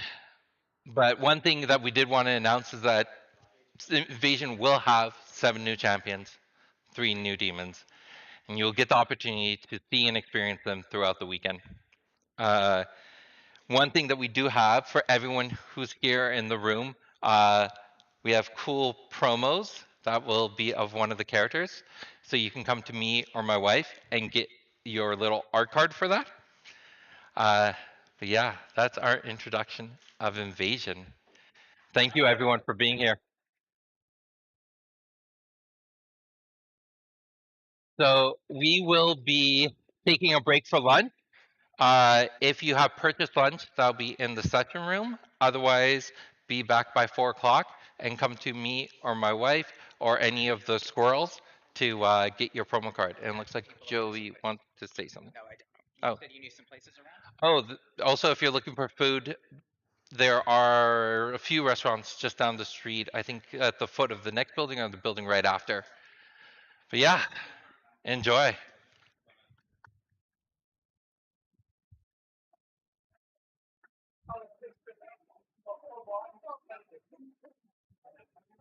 Hey, Mackenzie, hand these out to people. Absolutely. Thank you. Absolutely incredible. Thank you. I don't know if anyone was filming that, but I got the thing, so if you want a copy of it or Nice. something, yeah, so. Oh.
All right, welcome back, ladies and gentlemen. Round 3 of the Genesis World Championships of 2022.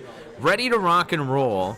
I believe we've got Nubia hanging tight. It does on appear the to be Nubia. right-hand side. And it looks like, is that Idris there? It very is Idris. shiny, beautiful foil Idris that we're going to see there. Look at that. Foil You'll love Idris, to see it. a Fitterus. We'll go with that. Sure. So we took a short break for lunch. It's getting a little late, but lunch was, well, I don't know. It hit the spot for me. What It's about metric you? lunch here in Canada. Oh, is that what you call it? Yeah, we use metric clocks, so it's yes. 4 p.m. metric time, which is I lunchtime appreciate in it. Canada. We had some delicious sandwiches. Mine was a sand- wrap. Yeah. Oh, yours was. It was. Yeah. What's your favorite kind of wrap? Oh, I don't know. Mumble? No. I was about just to say, kidding. damn it, I was about to say gangsta. Got him. You got me. All right, so both players here are just getting ready to rock and roll. Again, they are cleared for landing on this game, as it were.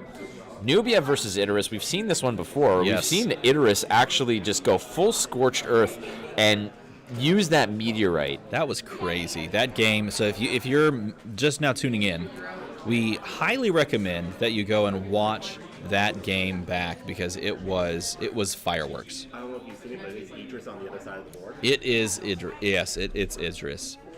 It's who? It's Idris. Oops, all Idris. No, that's not true. It'd be- Idris Elba? Yeah, that would be amazing. Idris Elba is just there, absolutely. Speaking of raps, he's actually a freestyle rapper as well. Is Idris Elba really? a Yes. freestyle rapper? No. Well, he has appeared in certain rap songs and such in the UK. Grime. I don't. Do you know what believe grime that. is? No. Grime is first of all, grime doesn't pay. That's the first thing. Yes. Grime sure. is a type of rap that actually I've been very recently come into contact with, which is interesting. Okay. Yeah, one of my. Oh, we don't need to talk about that. Okay. Sounds No, good. I was just thinking. I was interested though. No, I wanted that to know where story went. that's definitely an off-air story. I'll tell it to you later. Well, it's just for us hanging out here on stream. You could hear that. Oh, story. is it? Oh, hold on. Let me Or is that- is absolutely that the- sabotage my wait, career. That's the next tier on Patreon. Oh, You have to be a high enough tier on Patreon. Are to you a hear that tier 4 story. Patreon? Are you giving me $1,000 a month? Then I'll tell you this story. I'll tell you all the stories. Please don't tell me anyone. Dedicated Studies. That's an epic from, I think, the original J2 when they introduced that. Or was that introduced in Rays? I can't recall. But it's a beautiful version of the old Dedicated Studies. So there's another dedicated studies there as well in hand. It looks like a stone protector in the hand as well. Yeah, and is that a mind reading coming down? Are we considering the mind reading play here? I think we have to resolve the dedicated studies as well, but mind reading. Oh no, it's being discarded. Yeah. Aha. The full aha. Watch this. Thank you, I Space. just got papers Thank you, Space. all the way from Mothership. From Space, yeah. Command Center. Another one with a hotmail.com account. Wow. You'll damn. love to see it. Oh, man. Guess what this deck's name is? Oh, please tell me. Please tell me right now. What did we... Remember the Hellchasm? What did I call Hellchasm? Oh, Hellgasm. Well, this one's called Firegasm. That's good enough. That's good Yeah, enough. close enough, as it's Damien Carnot versus Connor. Giannoli, perhaps. Blackbeard. Yeah. Which I like that they have a hyphenated Blackbeard name. Nubia, this is Royal Fortune. That's a really cool name, actually. I'm not going to lie. Like, I could see that being like an actual meta archetype. You're like, oh, I'm playing the Royal Fortune archetype. I want to see that. I just want to make note that there are 8 Ubers in that list. Ah, yes, you got to get that Stone Protector of knee Uber going. Uber Beats, as we call it. Uber on Beats. The stream. Yeah, if anybody needs me to name your deck, just I got you. Again, that's going to cost you extra on Patreon, but worth it in the end. Hey, you get that's for you to decide. You at get your home. money's worth for $1,000 a month. Absolutely, dude, whatever you need. You want me to leave you? I'll record your voicemail message if you want me to. I would also do that. Consider both of us up for that opportunity. All right, so that list there with the that's brought in by Connor on Nubia, looking for those Angels of Retribution that have done so much work. Again, a staple card for the Nubia list. In this case, not a single one. No, because we actually see 8 violent Bimods, and one of them just got cleared, in fact. But 8 different violent Bimods, one of them played already, along with 6 Chrono Walkers as well, and 8 Stone Protectors. So this is definitely going to be a more of a tricky style deck that moves around, that can pressure with its own very powerful set of summons in those Bimots, but still very tricky when you're running 8 Stone Protectors. And both players rifling through cards. Card advantage here, obviously, to Nubia, who draws an extra one at the end of the day. And by the end of the day, I mean the start of the day, I guess. If the day is your turn, there's another dedicated studies. We're going to rip 2 off the top. There's a Stone Protector in there. Yeah. Saying, nope, don't like those. We're just going to pick them up and move on. Get rid of a few cards as well. Opting to pay 2 through the discard effect. Look at that, the Stone Protectors. All the Stone Protectors. How many are too many? Clearly not valuing it in this matchup was really interesting because, you know what? Teleporting doesn't escape you from being just meteorited in the face. Yeah. Or Idris's effect right to the dome. There have been plenty of matches of various card games that I've casted where the only out was an actual meteor to strike the table and just end the game. In this case, it looks like the attacks are going through. As you can see, they're just chucking the card through in one foul swoop. The move, the rotation, the exertion. That was pro play right there. Chrono Walker trying to respond to the move, the double move and swift attack. I can't quite make out what unit that is, that is swinging that attack through.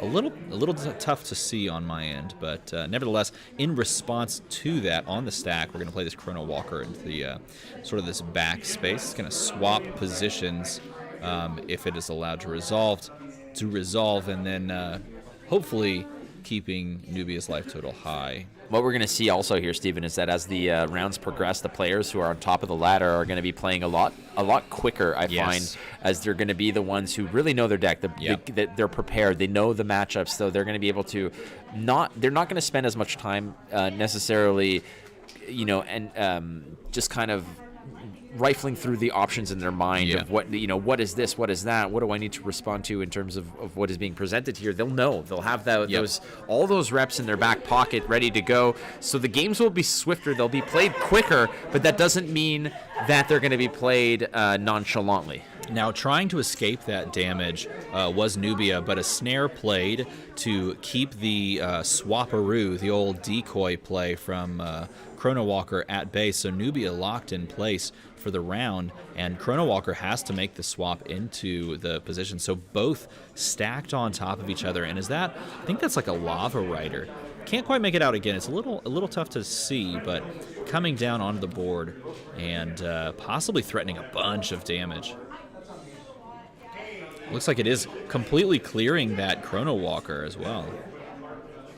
The Chrono Walker, a very important piece to many deck lists. Yeah, funny, we were actually walking around to the different vendors trying to find some Chrono Walkers for ourselves. A very sought-after card, you could tell. Yeah. It's hard to come by. We went through the dollar bin. We went through the $2 bin. Then we realized that for those of us who partake in the frequent poverty broths, perhaps the $3 plus binder. Perhaps it's not to be found in those budget bins, if you will. Yeah, not quite. As these players, again, well-fed, they've eaten, they've rested, and we're in round 3 of the Genesis Battle of Champions World Championship. 5 rounds of Swiss today, and then the top 8, I believe, tomorrow. Yeah, that's correct. 5 rounds of Swiss, and again, both players here are sitting at 2-0, and you want to push yourself into that 3-0 range. You can feel a lot safer coming into this round 4 if you can pick up a win here, sitting at 3-0, right? And then there's the Chrono Walker play. We see it again, trying to swap in as a sort of a decoy play here. Do you think that a Chrono Walker has ever just played the old-fashioned way? Is that even in the rule set? Well, you can play it. I'm just summing it out there. You know what? I think the more interesting play is the Tempo Chrono Walker, where you play it and then swap so that you can get yourself closer. But Nubia not necessarily known for wanting to get in close and really come at you. But I feel like a Tempo Chrono Walker could be sometimes really interesting. Tempo Walker. Something that wants to really just jump in and just jam down damage, perhaps. Is that a second follow-up snare? Wow, if that is another follow-up snare, that is so impactful. And it is a follow-up snare. This is 2 in a row, and when you have it, you just have it. There are 6 snares in that list on the main board, and nothing necessarily in the on the back end of this list in terms of the forethoughts of the sideboard. But 6 snares, 2 already gone, and the life total still standing pat. Both players have kind of been very good at just dodging the damage and being a little bit more interested in the peripherals, the other threats. But there's been answer after answer from the Idris player onto these tricks by Nubia. Nubia trying to dance around, damage and keep summons alive, but Idris just being able to snare at the right times, multiple times on these Chrono Walkers, is really keeping the summon count of Nubia at bay here. And there's the first real damage pushed down to 17 is the Nubia player moving down. Taking a look at the card there again, it's always important to make sure that you are well aware of the capabilities of everything on the board and in play. With all the information presented to you, it's on you to be well versed in everything that's possible, with every variable accounted for. If there's nothing worse than in a card game when the thing's right in front of your nose, right under your nose, right in front of your face, and you just don't care enough to read it or understand it, and then it bites you in the ass. Reading the card explains the card in a lot of ways. Sometimes you just got to take the time to read the card. Nobody has time. There's no time. Another Chrono Walker. Is that being stacked on to that same turn? Because I believe the Nubia is still snared in place. And so Chrono Walker coming down, moving on to that position. That is a lot of entities in one space. That is the equivalent of squeezing into an Uber with like the normal Uber size, but with like 6 people. It's clown car style. It's a clown fiesta. There's definitely a clown car full of Chrono Walkers there. Yeah, this is Hellchasm. Hellchasm's going to come in. We saw Hellchasm do some serious work on in that previous Idris game. It perhaps begs the question: is this meta, the way that this is forming right now, is this deck just uniquely suited to dealing with what could be a very powerful like tier 1 hero? Well, look at this. It seems in very quick order. All the cards are just getting dumped on the board. That is a big swing, a huge swing. Right now, Nubia down to 10. Again, drawing an extra card is going to do nothing if you're just continuously under the gun. Drawing an extra card is going to do nothing if you're dead as well. That is correct. Well, a lot of things fall under that category. This is true. Hey, I noticed that you don't have winter tires on. It's going to be no good for you if you're dead. You're not wrong. Yeah, Hellchasm is one of those cards that just absolutely cleans up just everything as long as it's in the awareness, dealing 6 damage and then opening up chasms everywhere that you choose. For about 46 plus minutes left in this match. Again, this is just game 1, best of 3, third round of Swiss. Not much maneuverability. Again, the field here is about 50 players, I believe, if I'm not mistaken, something along those lines.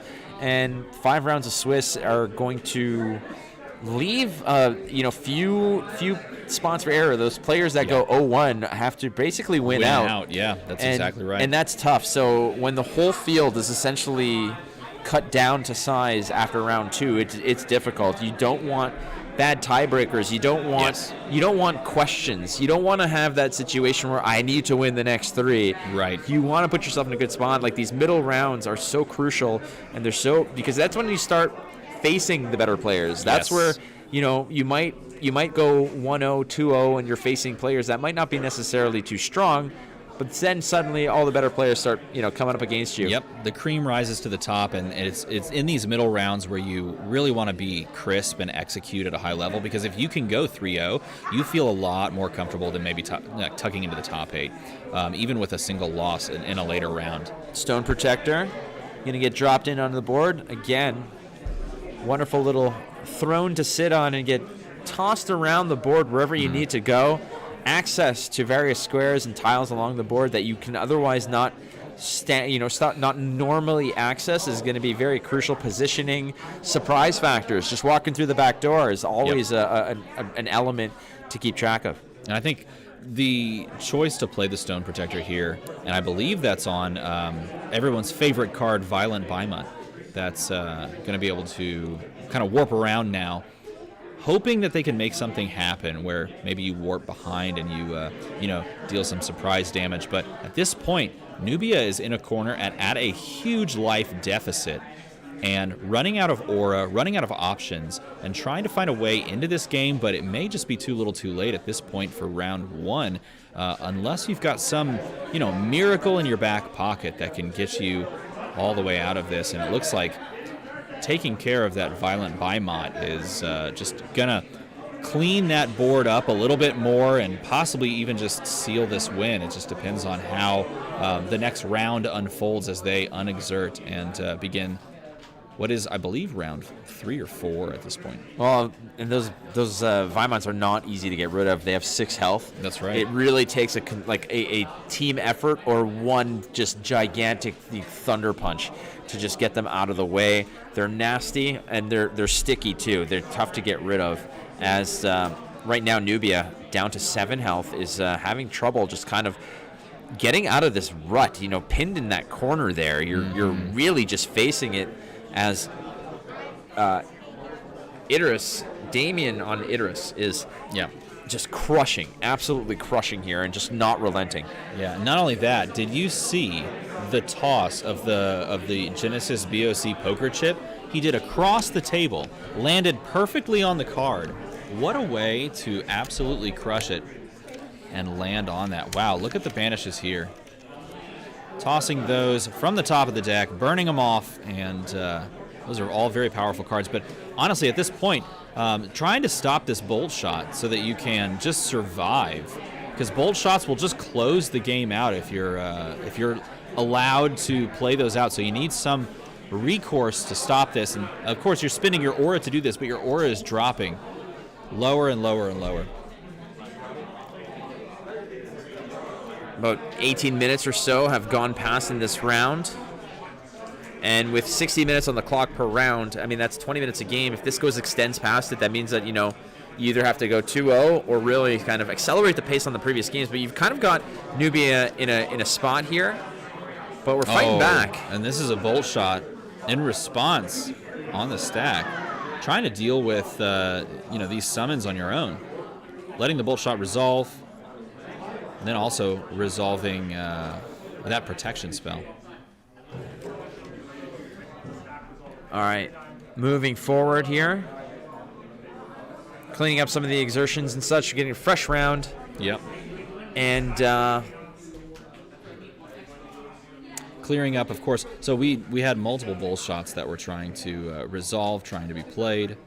And I believe from what it looks like, we've exerted everything. I don't know if Idris has actually been exerted yet. Idris has that ability, the fireball ability. Again, just wherever you are. You could be in Cancun on vacation, sipping a Mai Tai on the beach, and out of nowhere a fireball just lands directly in your coconut drink. That does sound quite nice, except the fireball part. Well, if it lands in my drink, I don't really care, because if I'm there, it's definitely for an all-inclusive. There you go. So just get another one. Yeah, I'm just getting another one. Go get another one. Exert all you want, Idris. I'm getting another one. Exert all you want, Idris Elba. A second bolt shot coming across. But man, Nubia burning through the deck as well, trying to stave off all of these attacks and deal with the life total of Idris. It's almost as if this whole setup and all of this is just straining and trying to claw your way back into a game, and at some point maybe you can make the full comeback here if you line things up well. I think you need to. I mean, discarding off the top, and we've all made those mistakes of just burning through your aura. There are certain cards that don't have the option to be paid for by discarding off the top of your deck. So you take the opportunities where you can, economize your aura, because if there is something that you want to play later on that doesn't give you that option, what are you going to do? Right. You don't want to be pigeonholed into playing only certain cards. You don't want to be bricked by other cards that can't be paid for. The issue, too, though, is because you're drawing an extra card each turn, you're pushing yourself further and further down that rabbit hole of possibly just decking yourself out. And again, in this game, if the moment you reach 0 cards in your timeline, you're tapped out. It's game over. It is game over. Again, that's something that both players need to be wary of. It's not a matter of the second that you try to draw and there's nothing there. It's as soon as there's nothing in the pile, it's lights out for you. So there are dangers pulling off the top. You were playing against me with Essa, and Essa just does a lot of milling. Every time you earth punched me right in the teeth, I was spitting out chiclets. And off the top of my deck, there's nothing I can do. There's a Kabas coming in, discarding the Violent Baimon. The Kabas, again, a card that we talked about. He has a second one, I think, in hand, unless he's gotten rid of it recently. One of those cards that allows you to dance around that low aura count, sitting at 35. Yeah, there is another Kabas in hand. Possibly looking to maybe drop that, but dropping it in the back doesn't make as much sense. Yeah, keep in mind as well, not just the milling aspect, but the double draws. It pushes you closer and closer, and so using those bolt shots earlier just to keep yourself alive begs the question. I mean, does it do enough? I mean, yes, you stave off possible elimination in game 1, but at the same time, you're decking yourself slowly over time anyway. Quick repositioning here. Again, there's so much going on this board. The interesting part, too, is that you've basically immobilized Nubia in this corner because of those chasms being in play. Weirdly enough, those chasms do actually have a life total, so you can technically attack them and clear them. With area effect spells specifically would be great. But by placing those like that, you're just locked in a corner, and that's not where Nubia wants to be. It wants to be further away from the action. But then again, I guess playing into Idris, you're basically always in range. Yeah, you're never not in range. You're not in range when you're home, thinking about it, and the deck's squared away in its deck box, and you're catching reruns of Seinfeld and not thinking about the game. It's going to reveal the hand. That's it. I think that'll lead to the end of game 1. Yeah, that wraps up game number 1, and that game goes to Damien on Idris. And again, Nubia just falling to Idris. This is, I don't think. Yes, this is the second time we've seen it on stream. Now, I wonder what changes they make as far as forethoughts here, because it is a best of 3, and so I wonder how this best of 3 format is going to play out and what they're going to swap out.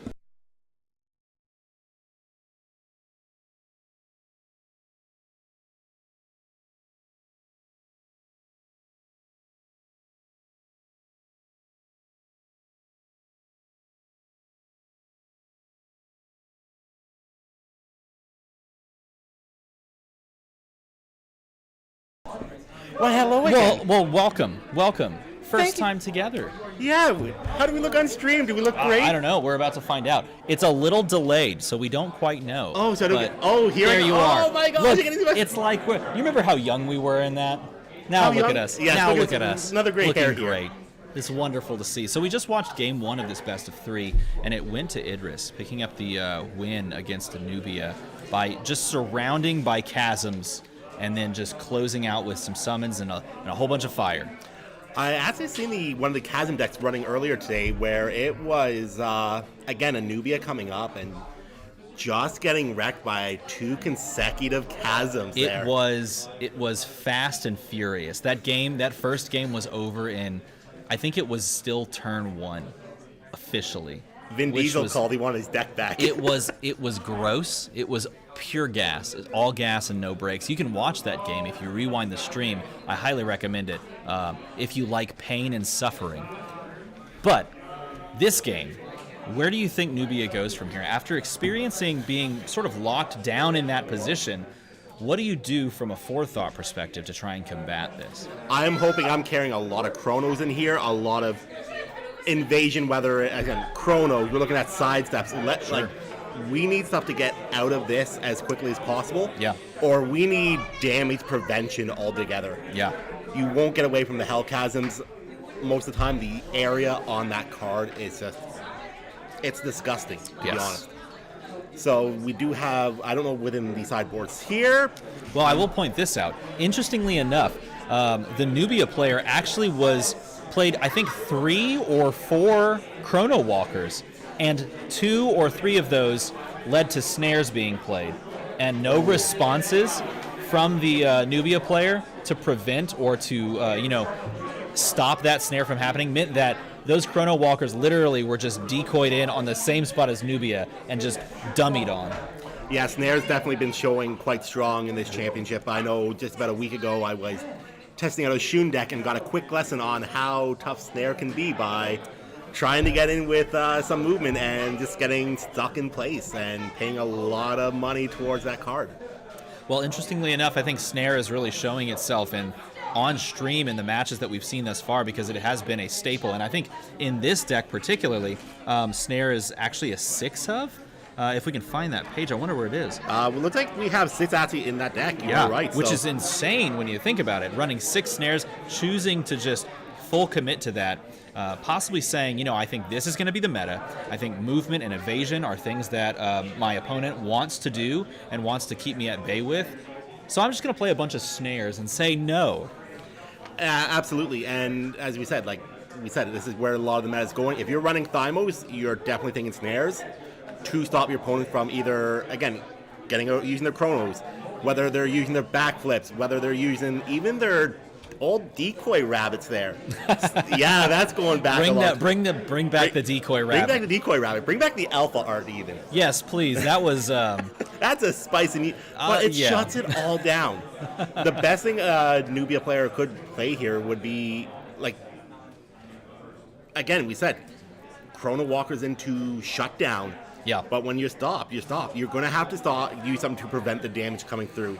I know there is one card, I can't remember off the top of my head, but there is one that actually reduces damage that's not targeting you. And that would be probably one of the best options there. And I think we've seen that on multiple occasions, but the name is eluding me. Let me see if I can find that as they shuffle up and begin round 2. I think it was in... Do you remember what set it was It would be an Origins card, because it's relatively new, the non-targeting to prevent damage. Yeah, I cannot recall for the life of me. I would say the Bellum card, if I'm correct. Let's see if we can find it as they begin this next round. I've scrolled through this trying to find it myself. Here we go. Protective Barrier. Protective Barrier is a card that we've seen played in multiples of all of these decks, in fact, on stream. Preventing all damage dealt to you and a target in Protective Barrier's awareness until the end of round has been one that we've seen multiple times. Protected by Faith, another one that we've seen multiple times in multiple decks across the board as well. At a 3-chi card, Nubia, if Nubia is stacking those, definitely should be there. 5 aura we have there? 8 aura. 8 aura or 3 energy. Yeah. Nubia can absorb the 3 energy. She can easily absorb the 8 aura. It's getting that stack up to 5, or getting that to be the 5th card on stack at all times. Yeah. So how do we do that, Nubia? Either getting trigger abilities from either skills to that or just other cards in play to build up to that would be the safest bet for her at the moment. Oh, here it looks like we've already jumped into the game, and it's a little pixelated on this end, so I can't quite make out with those tokens in the way. Also, I have to say, I do very much enjoy the amount of foils and extra rarity drops that are in the Idris deck, because it makes for a great viewing experience as far as the flex is concerned.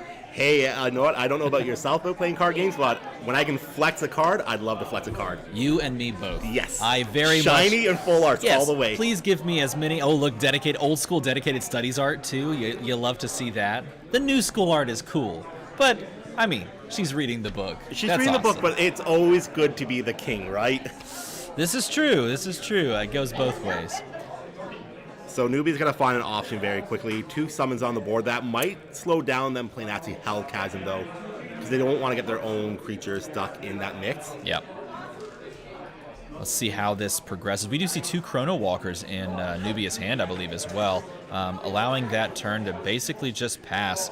It looks like a very reactive hand. Oh, there's a Bolt Shot and another dedicated study. So maybe drawing not necessarily some proactive plays from the Nubia side of things, which may allow Idris to kind of capitalize on this. Yeah, for sure. Trying to see in that other hand, we're trying to see if we can find a snare in there, because that's definitely will be a tide turner. Now I can see this is a fire elemental, so it's a 1 health summon. I can't quite make out the other one. That looks like the Lava Rider. Yeah, actually, the foil Lava Rider. It's a possible foil Lava Rider, which one of my most recent favorite cards. I actually opened one of those fairly recently, which was really exciting. At 3 damage, Firebrand, it's a range attack. It has that far forward awareness. At 6 chi and 5 health, that thing is going to hit something. It is a powerful, powerful beast. And look, we do have the Chrono Walker coming in, swapping locations, trying to get yourself some reprieve from damage. So that being said, there might not be a snare in that hand at the moment either. Right. So Nubia, knowing that information, could try to make an advance to get some aggressive damage.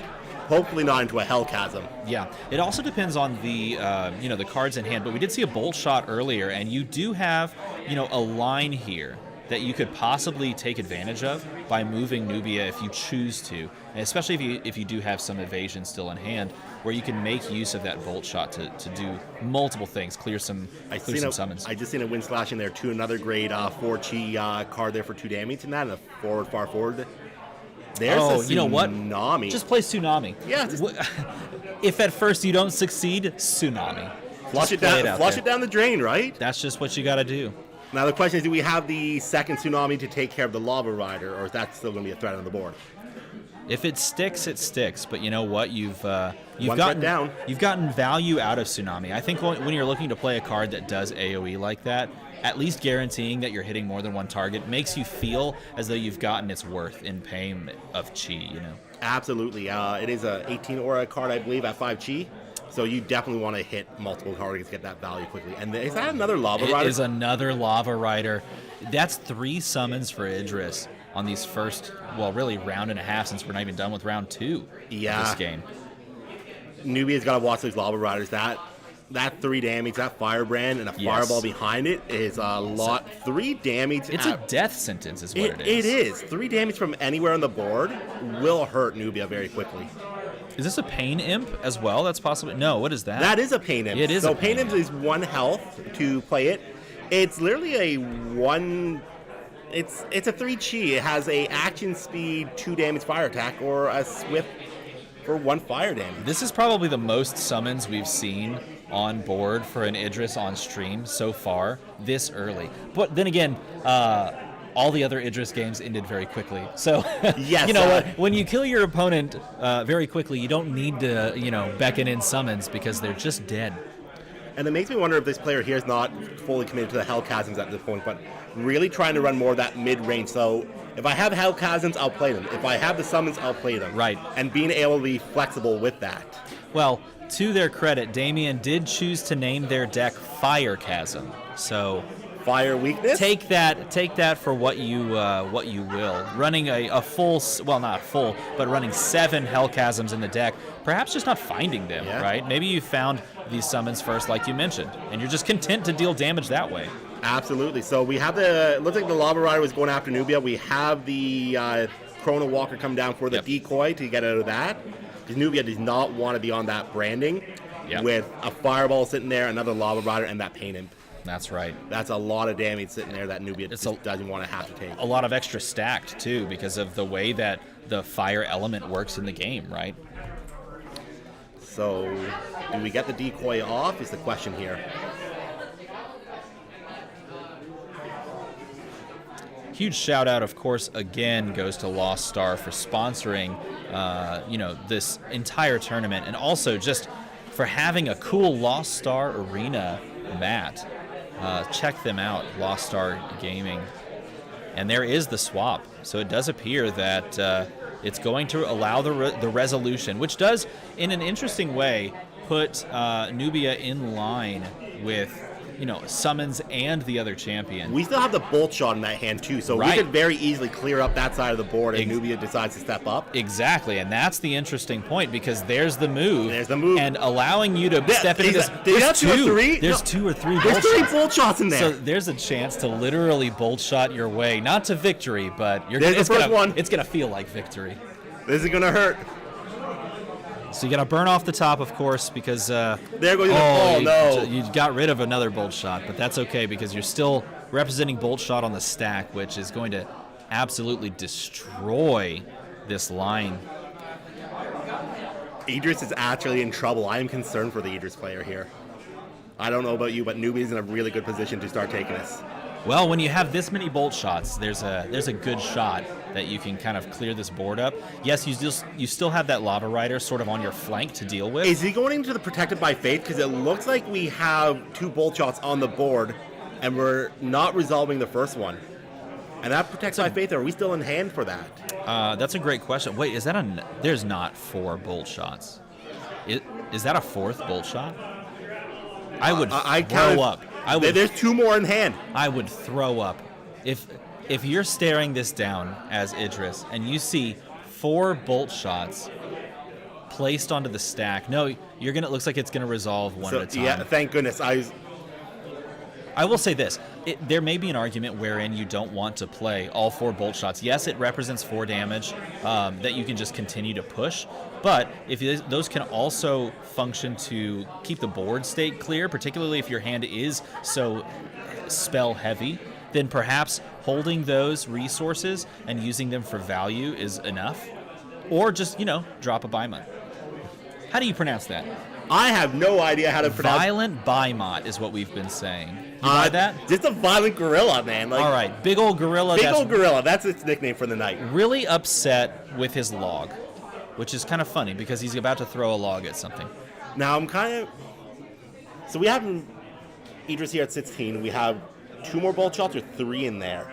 Well, it looks like 2, and there's a dedicated study so you can draw into more damage. We know that we milled one off the top of the deck earlier. Yeah. So counting your bolt shots in your head, and then of course, as the opponent, you can grab their graveyard, discard pile, whatever you want to call it, and count through it as well. But you need to be aware of that as you're counting the damage that you have left. And here's a Baruch that's coming down. That's going to be dangerous there for Nubia. That's going to be some. So as the Idris player, my first thing is going to be. That violent gorilla there, that's going to be my...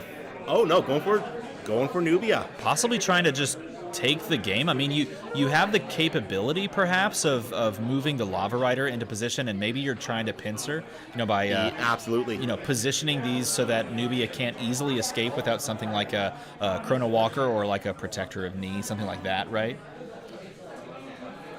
So, who do we have on the lead here? Is we Idris or Nubia would be... That's a great question. So Idris player does have lead. Yeah. Go in with a Lava Rider. Yeah, and that's... There we go. Okay. Here comes the weakness. Yep, you want that range, keep it at bay, and you want to pop that down, and hopefully they can't, evade that. Nubia's going to be in a lot of trouble if that weakness hits. And it does. That puts you down to 9. And again, you need this game to actually level the playing field because Idris going in with attack. This is going to be 5 more damage coming across. It's incredibly powerful. And again, if you're wondering why it's 5 instead of 4, because of that fire weakness, that is upped by 1. Oh my gosh, there's the snare. That is a dirty, dirty play. Nubia's in trouble.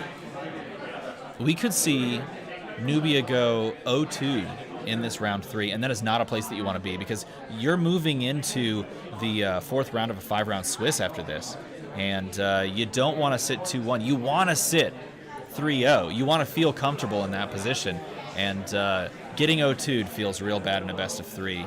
Nubia definitely on that last round should have dropped those bolt shots. This would have been a very different game at that point. Well, I mean, the interesting thing here, too, is if they don't have a snare, look what they've just done. They've lined up both of their summons for the possibility, but that snare really locked down the opportunity to rotate and just double bolt shot. And maybe you had an out in the game. Is that another Baruch? That's another Baruch. That's game. Gosh. So look, I think he's gonna show the 4 bolt shot turn. Yep. Consider. Oh my God.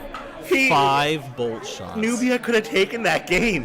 5 bolt shots. Now, we don't know if one of those got drawn in that last round. Even still, we're at 10. We had the wind slash as well. 2 bolt shots on the last turn brings it down to that 8 or down to 2. And the wind slash finishes it. if you consider that the Angry Gorilla is there as well. Absolutely nasty. Oh my gosh. You never want to see the possible line of play after the fact, but when you see what you're going to draw into and you see that you possibly had something like a 2-turn lethal, you hate to see that when the 2-turn lethal has just a possibility of actually closing the game out. I'm getting tingles from that game now. I don't know about you, but that was spicy. This is another example of Idris just closing out a Nubia. And what does that say about our meta in this tournament? Does it say that Idris is just the answer? Or is it high-level play that you think is edging out these Nubias? Or is there some sort of deficiency that Nubia is just dealing with that can't necessarily be answered into this matchup? I think it's just too many players are going with Nubia and thinking, I got a double draw on every round. This is amazing. This is card advantage, and maybe not executing to the best of the abilities and playing out their hands. Sure. And Idris is sitting there comfortably with her blitz and with her fireballs. And it's a very powerful effect that you can draw on as Idris, being able to just target at any moment, just drop damage and burn your opponent out. And Hellchasm is a card to be reckoned with. And if you don't respect it, just watch this stream back, because you will by the end of it thus far. Well, think about it this way with Idris. You're damned if you do, you're damned if you don't. If you don't move in, you're going to hit with a fireball, and someone's going to come out across the board. And you're damned if you do, because once you go across, the Hellchasm is going to hit you. Yep. It's a tough situation to be in. That's true. And I do believe after that win that Damien is going to go 2-0 into this matchup and move to the 3-0 record on the day thus far. And if we're sitting at 3-0, we're feeling pretty comfortable in a 5-round Swiss, don't you think? Absolutely. If I'm going in with that record, with that Idris, I am having the biggest smile on my face right now. I think your goal is to just win another game. If you're sitting at 3-0, your goal is to just win another game, and you feel pretty good about your chances, particularly with the way that Swiss works, and of course tiebreakers can break out. You just need to pick up one more win, and you feel like a lock into that top 8 tomorrow. Absolutely. And it's been a while since I've seen Idris do so well. It's probably back during Chilera, actually. Idris has still been a fan favorite, but to the showing of this level, it's been a while in my time seeing Idris get back and getting back into the spotlight. I know I've been saying to some players today, I'm actually surprised how many people have actually brought Nubia back to the board as well. Like, we've just seen Nubia Angels around today as well. Yeah. I haven't seen that deck in a year. Really? Yeah, like, I talk to the heads or tails owners and that all the time, and it's like, Nubia Angels never comes up in the conversation. And they're a pretty vibrant community there. I wonder if it's just a case of perhaps like a pet deck that we just enjoy, or if people just think that bringing all the angels out and just getting the value off of the 6 and the aerial and the flying and all the wonderful benefits that an angel comes in with is just too good of value. People just want to bring that back. Absolutely. A sits in the air that's hard to hit. Yeah. Once it hits for a second time, you paid your money back already. It owes you nothing. Yeah. Especially if it's hitting a champion or dealing with a problem summon. Well, we would think that, but as the showing on stream has proven, it may not be all that it is cracked up to be, because we've seen 2 Idrises now kind of close out Nubias. And honestly, it's not just angels. It's we saw a list earlier that was heavy in Bimots. Which I think actually this list was heavy in Bimots too. We saw a list that was heavy in Stone Protectors, and this list on Nubia is also heavy in Stone Protectors. And so this idea that Nubia being only angels, or being Stone Protector and like shenanigans, or just having the tech against angels may not cut it in this matchup. Absolutely not. But that was an amazing game, and I'm looking forward to where Idris places at the end of the day today. It'll be very intriguing to find out how this is all going to shake out. Hopefully we can get like a graphic together and show off the final standings for day 1, so that we can kind of get an idea of how it all breaks down. Of course, we'll tell you who makes the cut into day 2 and what champions are really cutting their teeth in this meta. I would love to see, I don't know if this is something that we have, I'd love to see a specific like breakdown as far as what champions have been brought to the table. have you been poking around and taking a look at what people are playing? So I've seen some Suitor who's been going around. So Suitor has the reinforcement. Sure. I've seen a couple of those just because that end of that round, to be able to go in and throw a Beckoning, it's not quite blitz, but it's enough to feel like a blitz because you are getting an extra turn if you decide to play it. Yeah. Or it's a draw for you at the end of the round. So very similar to a Nubia feel that way. Yeah. We've already talked Nubia herself. I don't know. She just decided to dance back into the championship. And quite a few Idrises right now. Really? I've seen a Kato go around. Kato has the force warping ability. We saw one of those on stream, actually, on the previous one. And in doing so, I think they actually cleaned up their round win. And I think it was over a Nubia. So either way, it looks like both top tables have actually finished. Let's do this. Why don't we go ahead and throw to a quick break? We can, swap out a little bit, get people... I know I'm going to grab some water after all is said and done. As I say, stay hydrated, right? Yeah, you got to stay hydrated. Hydrate before you dihydrate. So, I don't know if that's what people say. I know I'm going to say that. But don't go too far. It's going to be a quick break, and then we're going to hop back in on round 4 here in Toronto.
Now, one thing that we're going to attempt to do in between these rounds, because we did wrap both games on round 3, we're going to try to get some developers into the arena and possibly feature some brand new champions that are coming in the next set. Yeah, that's correct. So there's 3 champions that were revealed today, actually, here. Yeah. At the meeting or the announcement just after second round today. So those 3 demon champions are here. And yeah, we're going to see what designers we can hijack and get them on the screen to play out those decks against would-be challengers. That sounds incredible. I mean, what a better way to show off these new champions than throwing them into the arena and letting them absolutely murder the faces of the current champions. Absolutely. Right? And breaking people's hopes and dreams even further when they do, right? That's it. You think you've got game, well, just you wait. We have something else to show you. So we're going to give that a shot. We're going to jump into that, see if we can get that set up. So in between rounds, I think for the next couple of rounds, we're going to try it. In between rounds, see if you can check in, and we'll do our best to get possibly those games on. We may not commentate them. We may just try for like live audio in the moment. But either way, we're going to see if we can get some extra games of Genesis on the docket, if you will. As they get that set up, we're probably going to step away very quickly. So we'll hit another quick break while he finishes getting set up, and we'll go from there.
Philippines yet. Me, my boyfriend, we do, but like, last year. Like, technically, I've not opened an SO yet.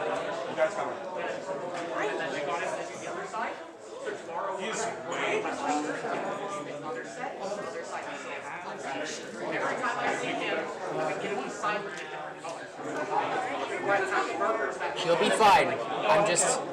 I'm putting them on the stream.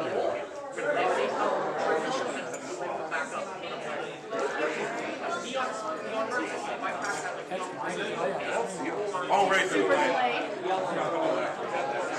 Yeah, like also just showed up.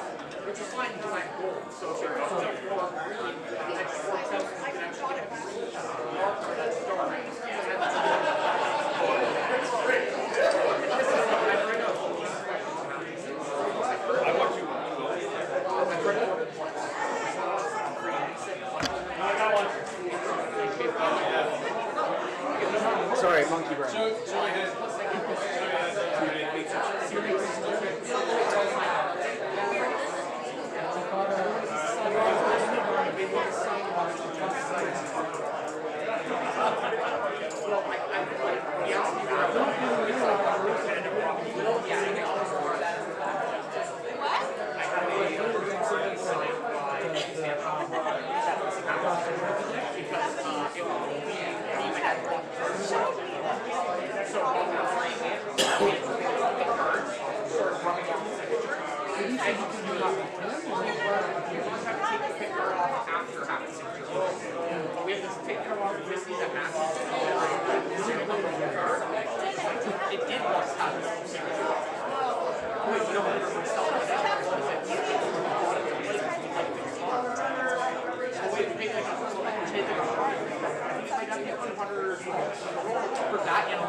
But like, even if we face each other, they're different, you know? One of us goes wrong.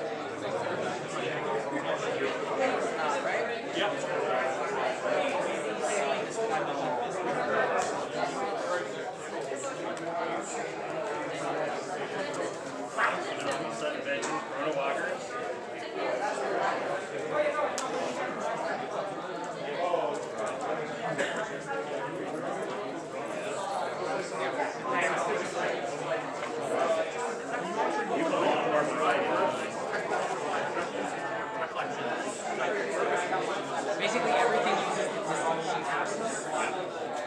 And then with like he's like Ruma, it says, "You're gonna come in." That's how I feel. That's how I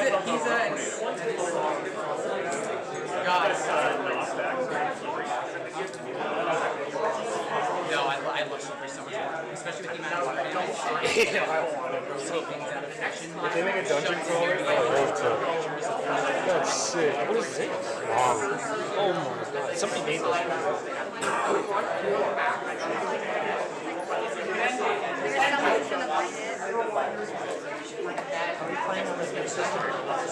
Yeah, additionally it's also using science to basically map things like sun vengeance.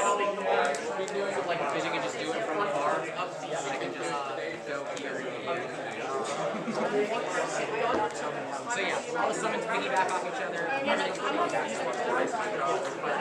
Will you be posting the standings anytime soon? same color. Back it'll all be the same color. Yeah, so there we go. We'll know right now. Are you able to access it on there? I'm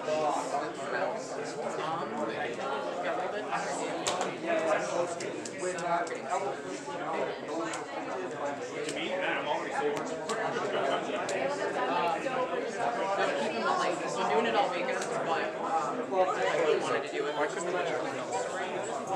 That's a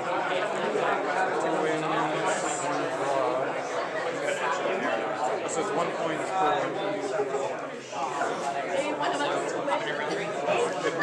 Could be me and you.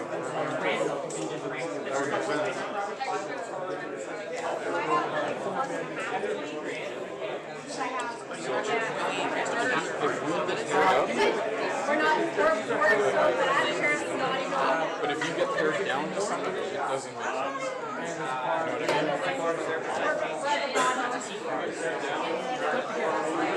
You know no tax rate.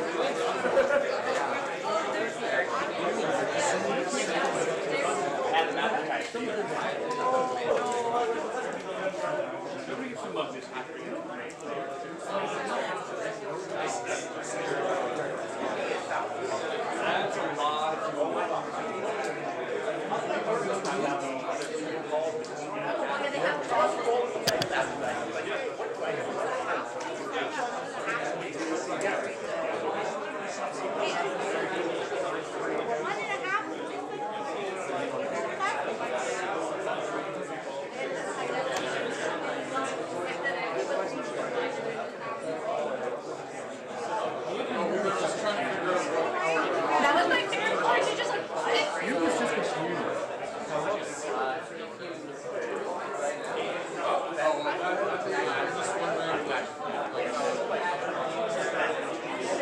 One there.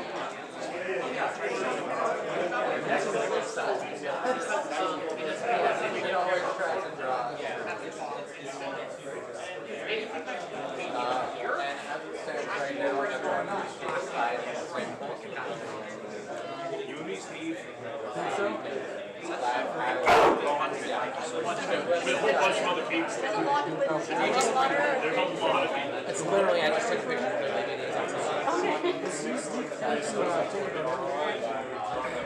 You know, you're pretty rad.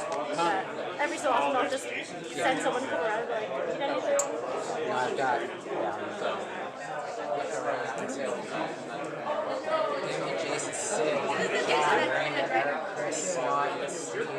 He was my first minute driver.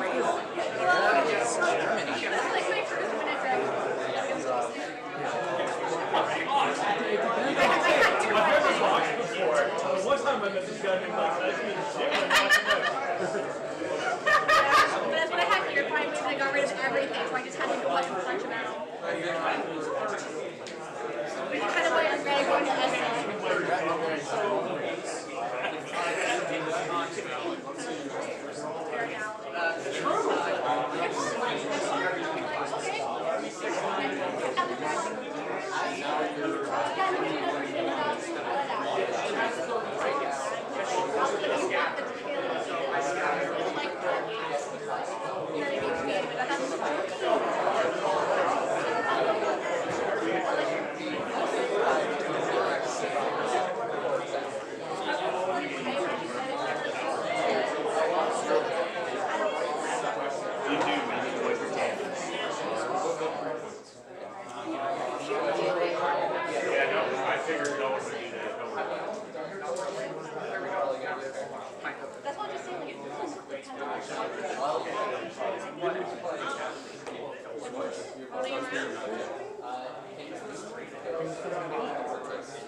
Did it? Yeah. Oh, really? We don't have 5 minutes.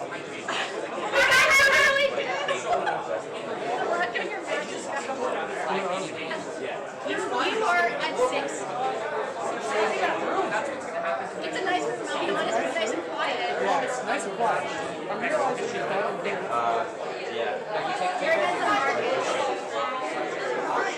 I don't know, but I'm thinking No, it's also got Curry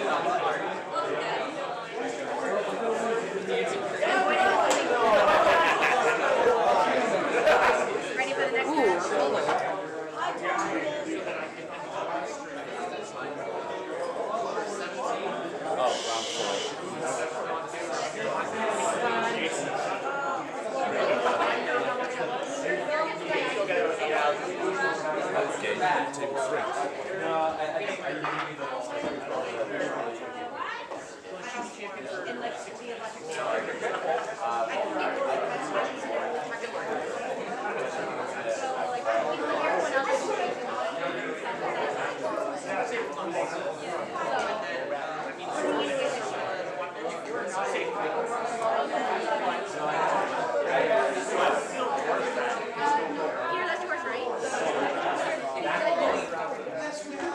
You're gonna need it because you gotta get going. I think you're actually just right there. Up here, I think you're at 18, you guys said? 18.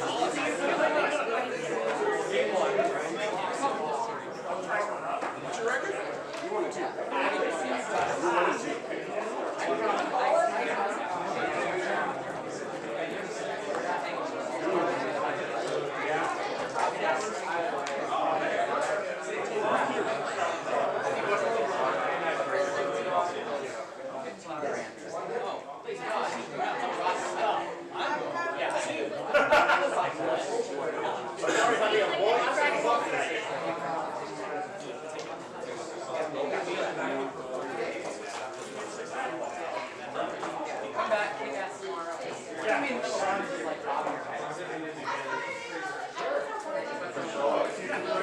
Oh my god, are you serious? Make sure that Steve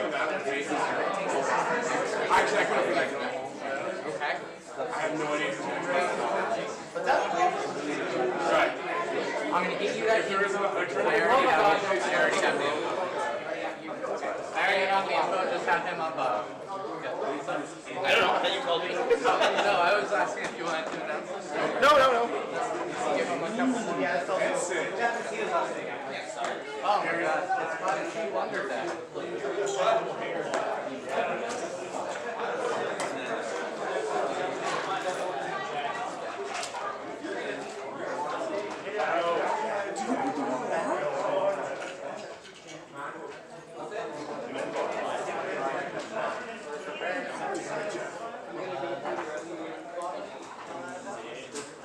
Whoopsies! You know you have to play with us.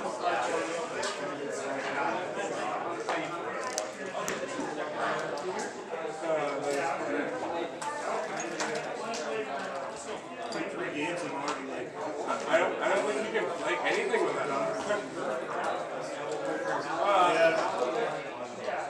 Whole bunch more tomorrow.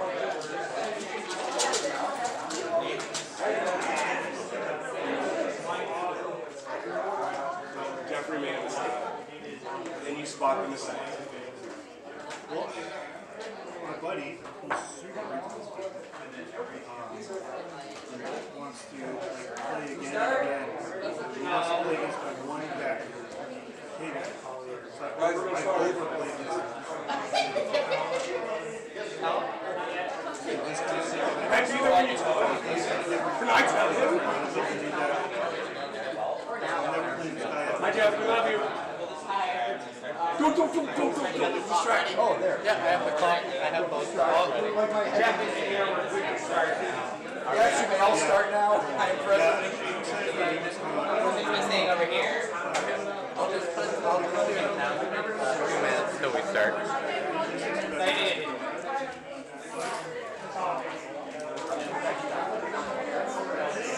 Yeah, new champions.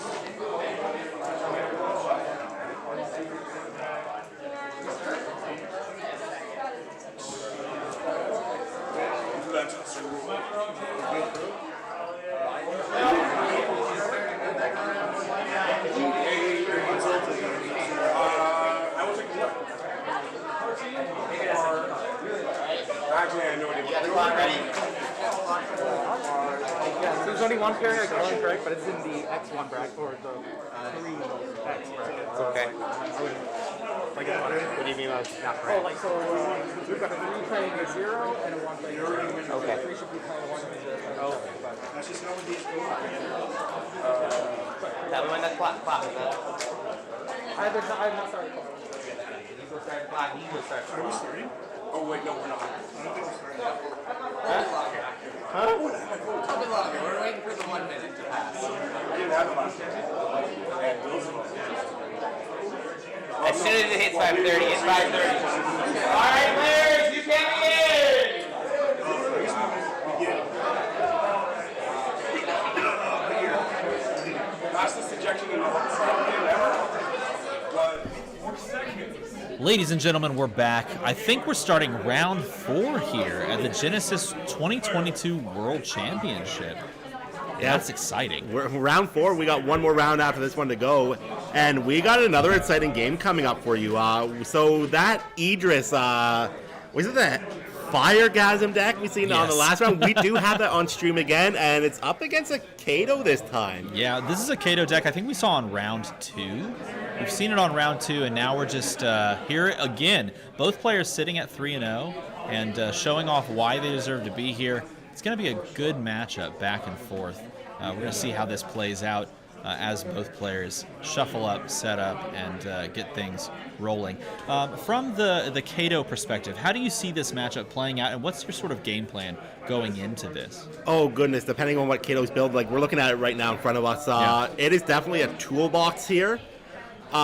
Kato's probably got to get in very quickly and just hit Idris. If Idris comes to Kato first, that Hellchasm is going to lock down very quickly, or Kato's going to deal with a pincer situation. Right. Kato does have a lot of movement options here. I see Warp Strikes in this deck. I see our favorite, used to call it the TARDIS, but the Stone Protector of Knees there as well. The TARDIS. The TARDIS. Oh, I like that. We've been calling it an Uber. Oh, it's basically just been an Uber. It's been Ubering people around. You tip it on the way out so that you give it a good 5-star review. Just Ubers you around.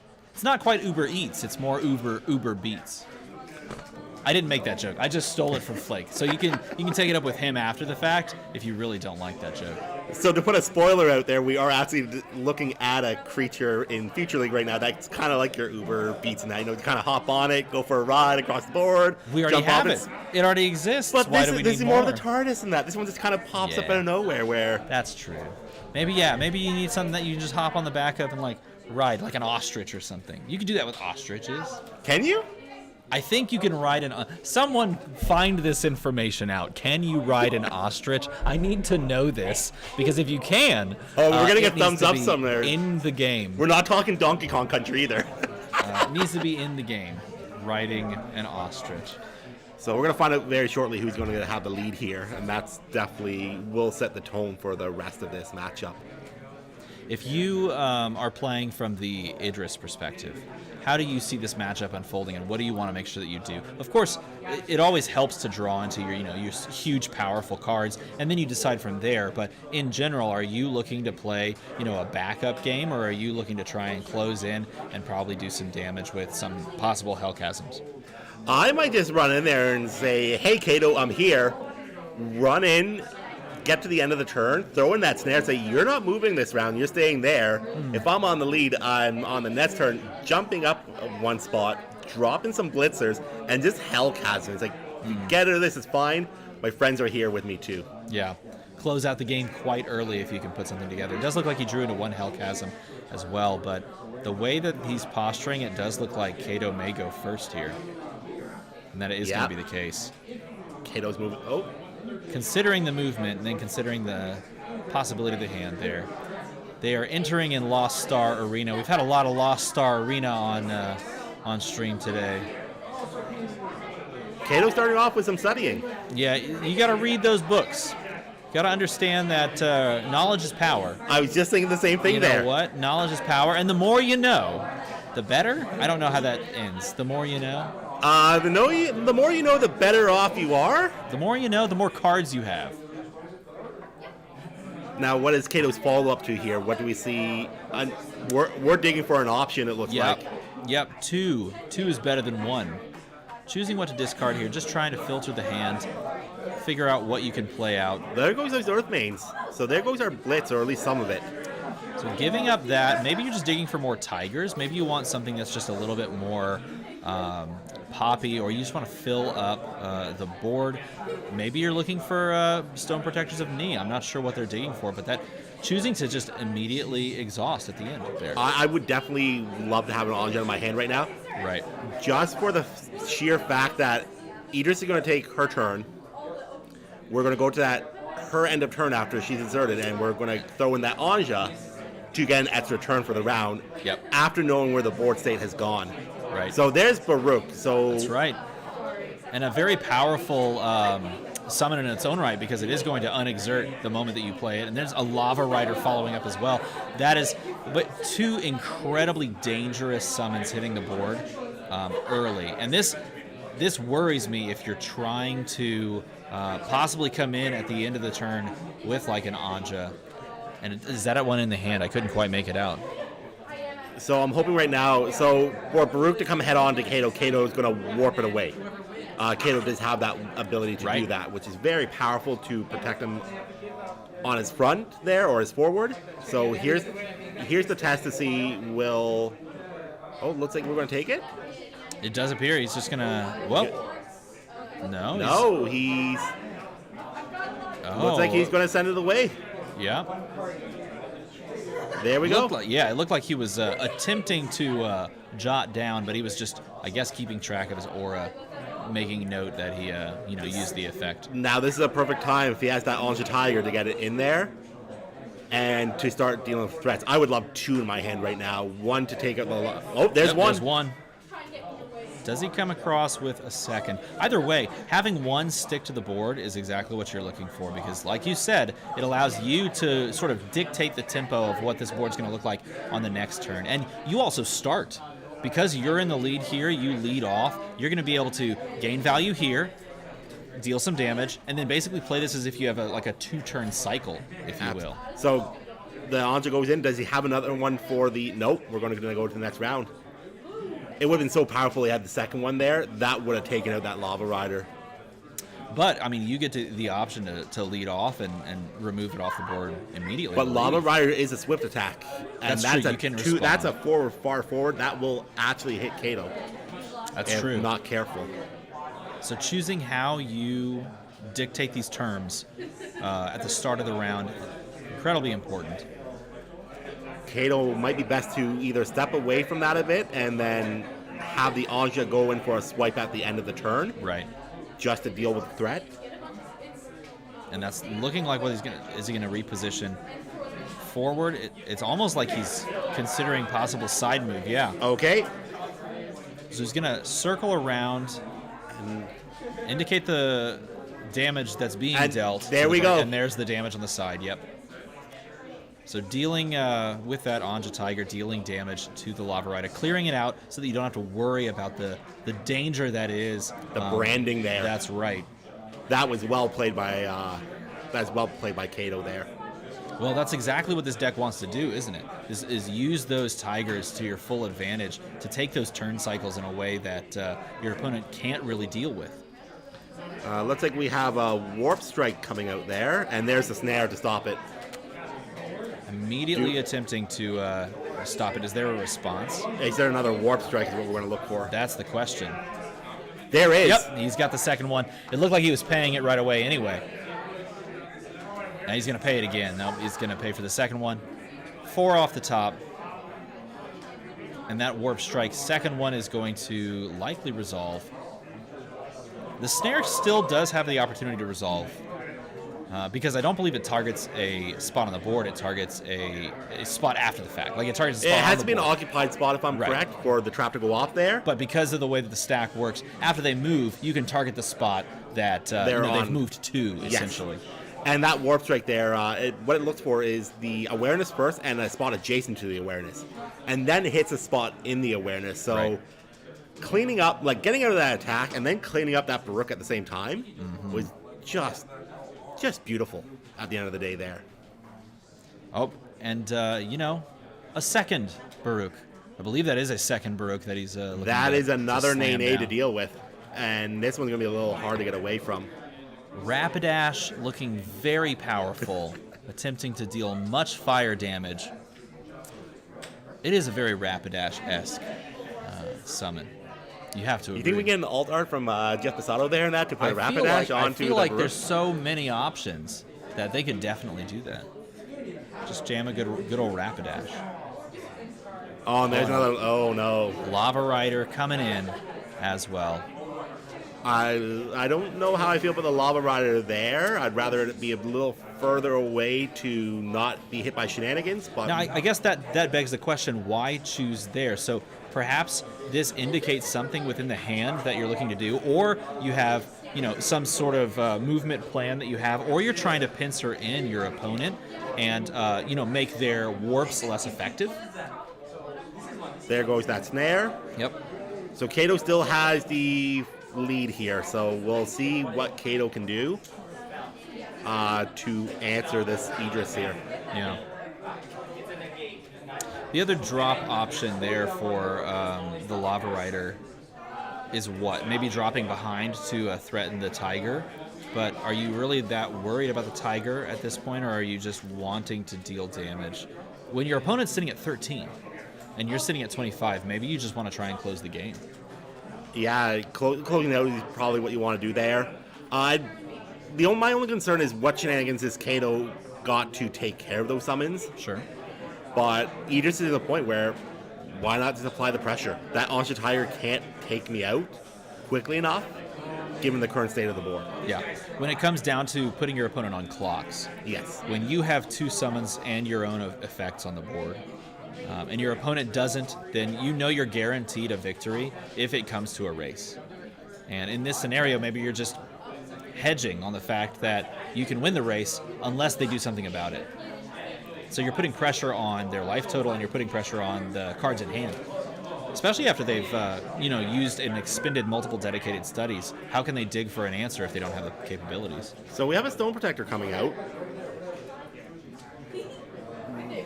Where does it go is the question. Now, there's a wealth of options, right, that you can place the Stone Protector. If you're sitting in this position, where are you considering placing this? We may see him place this. I would figure to the right to protect it. That was my thought as well. Plus, it allows you possibly to step onto it or to play a unit onto it. Well, we couldn't step onto it. Either we're going to have an ability to get us onto there through a decoy with a Chrono, or through Stone Protector coming onto us, but at that point we're already using too many rounds to get to that position. Now, we put the Violent Gorilla there. Yep. And some crazy things can happen when you have multiple protectors on the board. So the only thing I see here with this other Sphinx is to slow down that Baruch. Now, that's true. Baruch's going to use its turn 2 or a point to snap it down. Yep. And we're just going to have to deal with a Lava Rider at this point. Yep. So representing the damage and just immediately taking it. Unless he's paying. No, it does appear that he's taking it. I appreciate the guitar pick to represent the branding effect. It is very lava-esque when you look at it. Oh no. And the snare again. So if you're asking to run away and to escape and to evade, this is the card that we talked about multiple occasions. Is it going on the Stone Protector, though, is the question. I feel as though the Stone Protector makes no, on the Tiger. Well, very interesting. We are inserted over there. Yes. So Tiger's not going to do much this round. And if there's another snare in hand later, we're just going to probably throw it on that Stone Protector to not have to tank 6 damage. Yep. Wait a minute. Did he just move Idris in front of the Tiger now? Yes. I wonder why the movement there. Nevertheless, he's feathering a card in his hand. He's clearly considering the possibility of playing said card. At a 2-card hand is a suspicious place to be, sitting at a 2-card hand. Nevertheless... Is he baiting something here? Oh, he's got a Hell Chasm. So playing down the Hell Chasm and making your choices as to where you're going to place those chasms after the fact, but expending a lot of your resources to establish this Hell Chasm, but it's going to do a lot of work. I'm wondering if he's sitting with an Oten in hand, to be honest, and he was trying to bait the Tiger into the attack, because the Oten would only on the targeting you can play it, and he would move over and get better value for that Hellchasm instead. I wonder if that was a bait. And this is also an interesting position for the Hellchasms, but it's sort of bisecting the board, if you will. I want to know if that's an Oten hand. Well, you're down to a 1-card hand, and you're both of these players sitting at a 3-0 mark. Nope, right? it's yeah, it's a simple pain in. No, excuse me, it's a fire element. Yeah. The Inferno Ghoul after this. There you go, Inferno Ghoul. That's indeed what it is.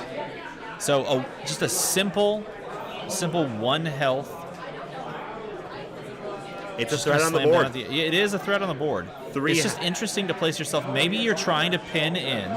The goal here is to pin in your opponent and they just can't go surround. anywhere. And you know what? We've seen this played against Nubia. Nubia, we saw on the last round, got pinned in to the side of the board and could not use evasion.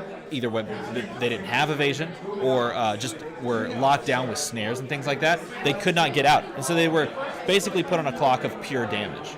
And perhaps that's the strategy here. But here, just using that good old violent gorilla, as you like to call it. Donkey Kong. Donkey Kong is coming in. Coming across.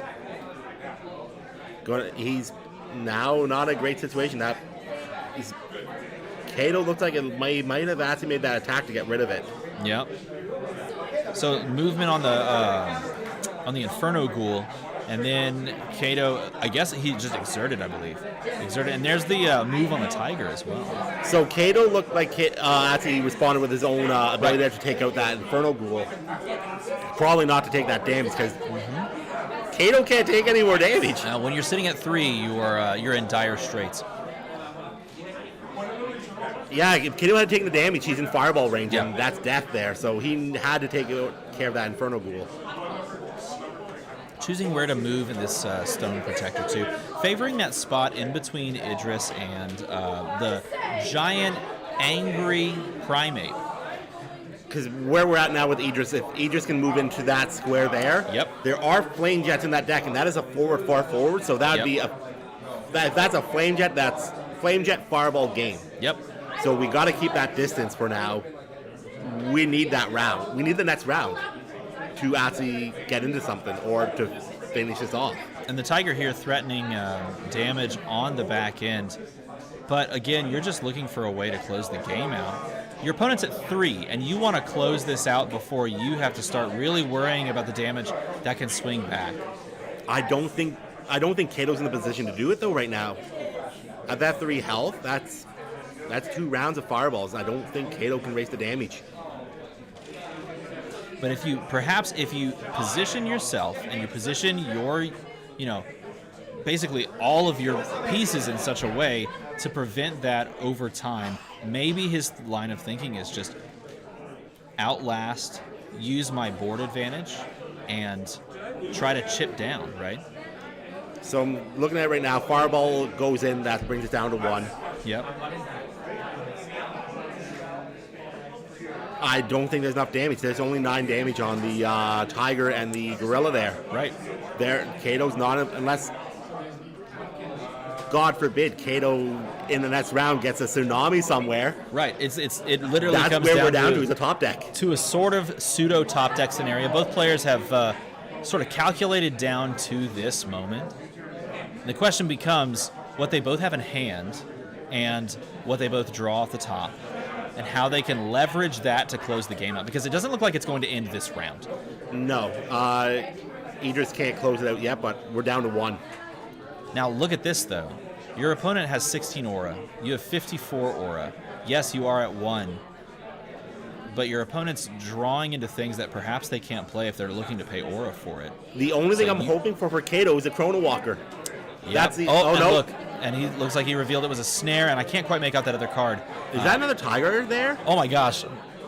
Oh, I thought that was... I thought so many things.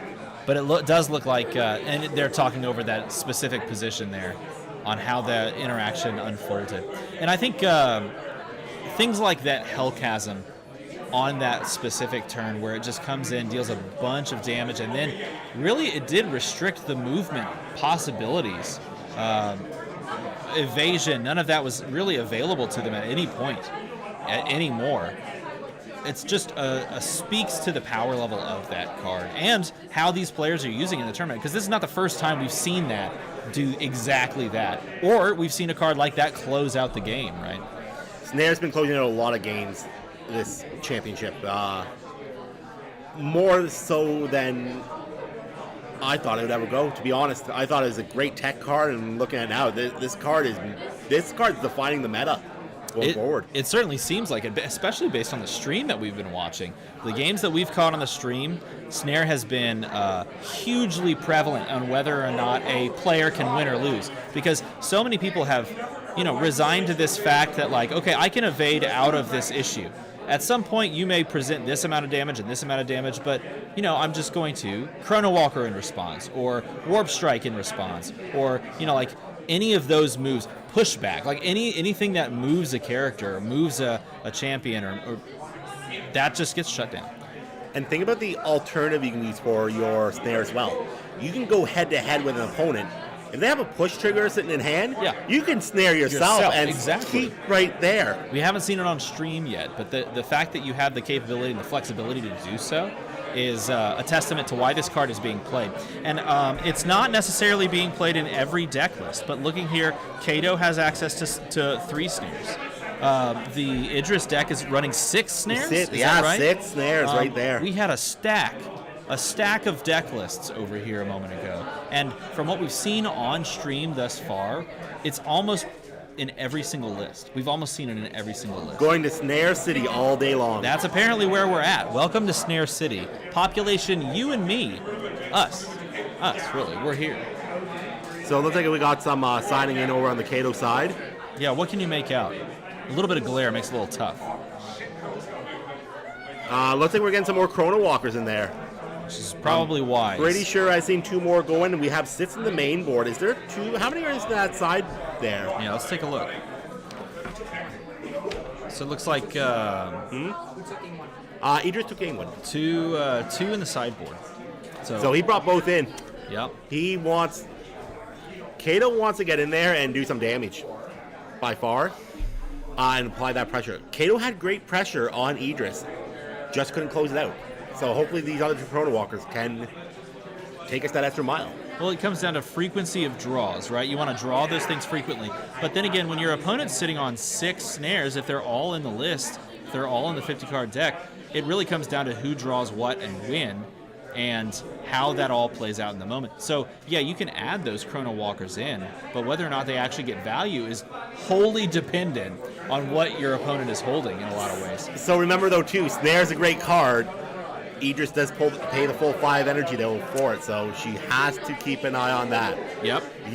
You can go to Snare City with her, yes, but you now put yourself in an awkward situation where you're going to be out a lot of cards if those Chronos are coming up. You're 100% correct. Keep in mind, too, that we've seen these Idris games end in, like, 2 turns. So, you know what? You can pay off the top of your deck 3 times if your opponent's dead in 4. If your opponent's dead already, does it really matter if I pay 30 cards? Who cares? You're dead. I'm That's alive. Right. I'm going to the next round. That is exactly right. So perhaps that's just the good old strategy. It looks like both, really, Kato moved forward and didn't beckon anything. Speaks to perhaps the hand, and there's a Lava Rider. So there's a Lava Rider. Let's see if we see the Ansha Tiger come out like before. Yeah, exactly. And this is where it would happen. It's a Chrono Walker instead. That is a solid little play here, and positioning possibly to the side, or maybe even to the back. Is that a Chrono Walker? It looks that is a very Chrono strange. Walker on the stack. That may be the beta version. I was going to say that is unique looking.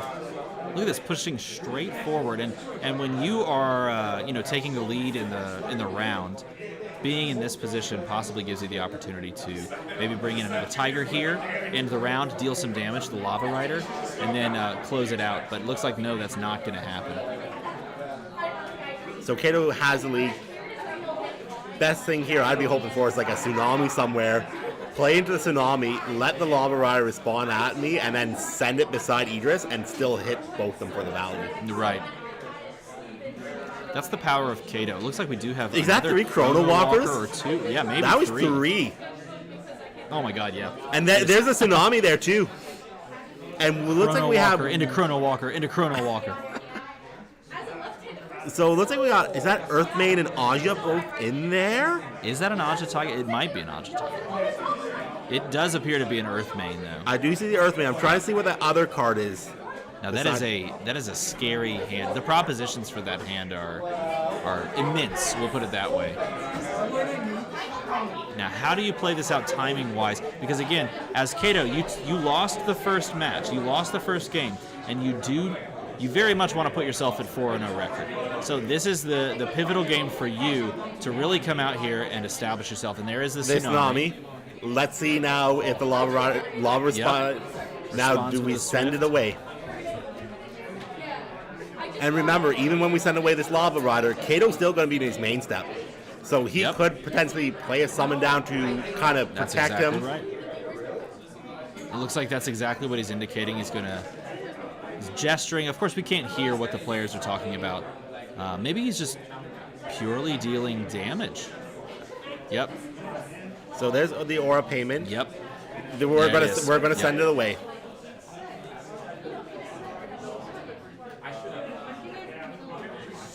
And is there a response there? Oh, that's an interesting position. That is what? I think he's looking to respond to the snare. He might have a snare there. He's definitely favoring the card in his hand, of course, and it is a snare. It is a snare. Looking like he's trying to snare his own Lava Rider, perhaps. Now Kato should. Oh my goodness. So as it stands right now, we're looking Let's to bring resolve up Kato this for a snare. second here. That's exactly what I was thinking too. See if I can find a very clear image. So I'm actually kind of curious on. So Kato could respond again once that snare hits the ground and send that snare away. That's a very. Oh no, it's only champion or summon. No, it only does it for champion or summon. But he could still respond. But you can respond on before the stack. snare. Now it looks like the snare is falling on Kato himself, but the positioning still goes through, placing that to the left of Kato, which avoids tsunami damage. Oh, and a hell chasm. A hell chasm could spell huge. Wow, this could be huge damage. Kato's not in a great situation here. Like, he has 3 Chronos, but... Yeah. So Hell Chasm is going to take away... Now here comes the Chrono before everything resolves. Or the... Yeah. So Chrono being beckoned in, and it's going to swap positions. Okay, I see what happened there. The other Chrono actually did attack the snare there. Yes. Very well. It was a swift speed attack that removed the snare so that he could make the swap here. And that's why he exerted the first Chrono. And then I guess on that Chrono is being repositioned there. Now, interestingly enough, all of this happened while there's still a Lava Rider available. Well, not available. Of course, it's exerted. Oh, no, it's gone now. That Hell Chasm 6 damage. Yeah. So perhaps the positioning there to play around the Hell Chasm. And there's another Lava Rider, so... You just say, yeah, that's fine. That's fine. You removed the first one, but there's another verse to this song, and it's Lava Rider number 2. So Lava Rider comes in. We still see Kato up a bit on aura there. Still good in health-wise.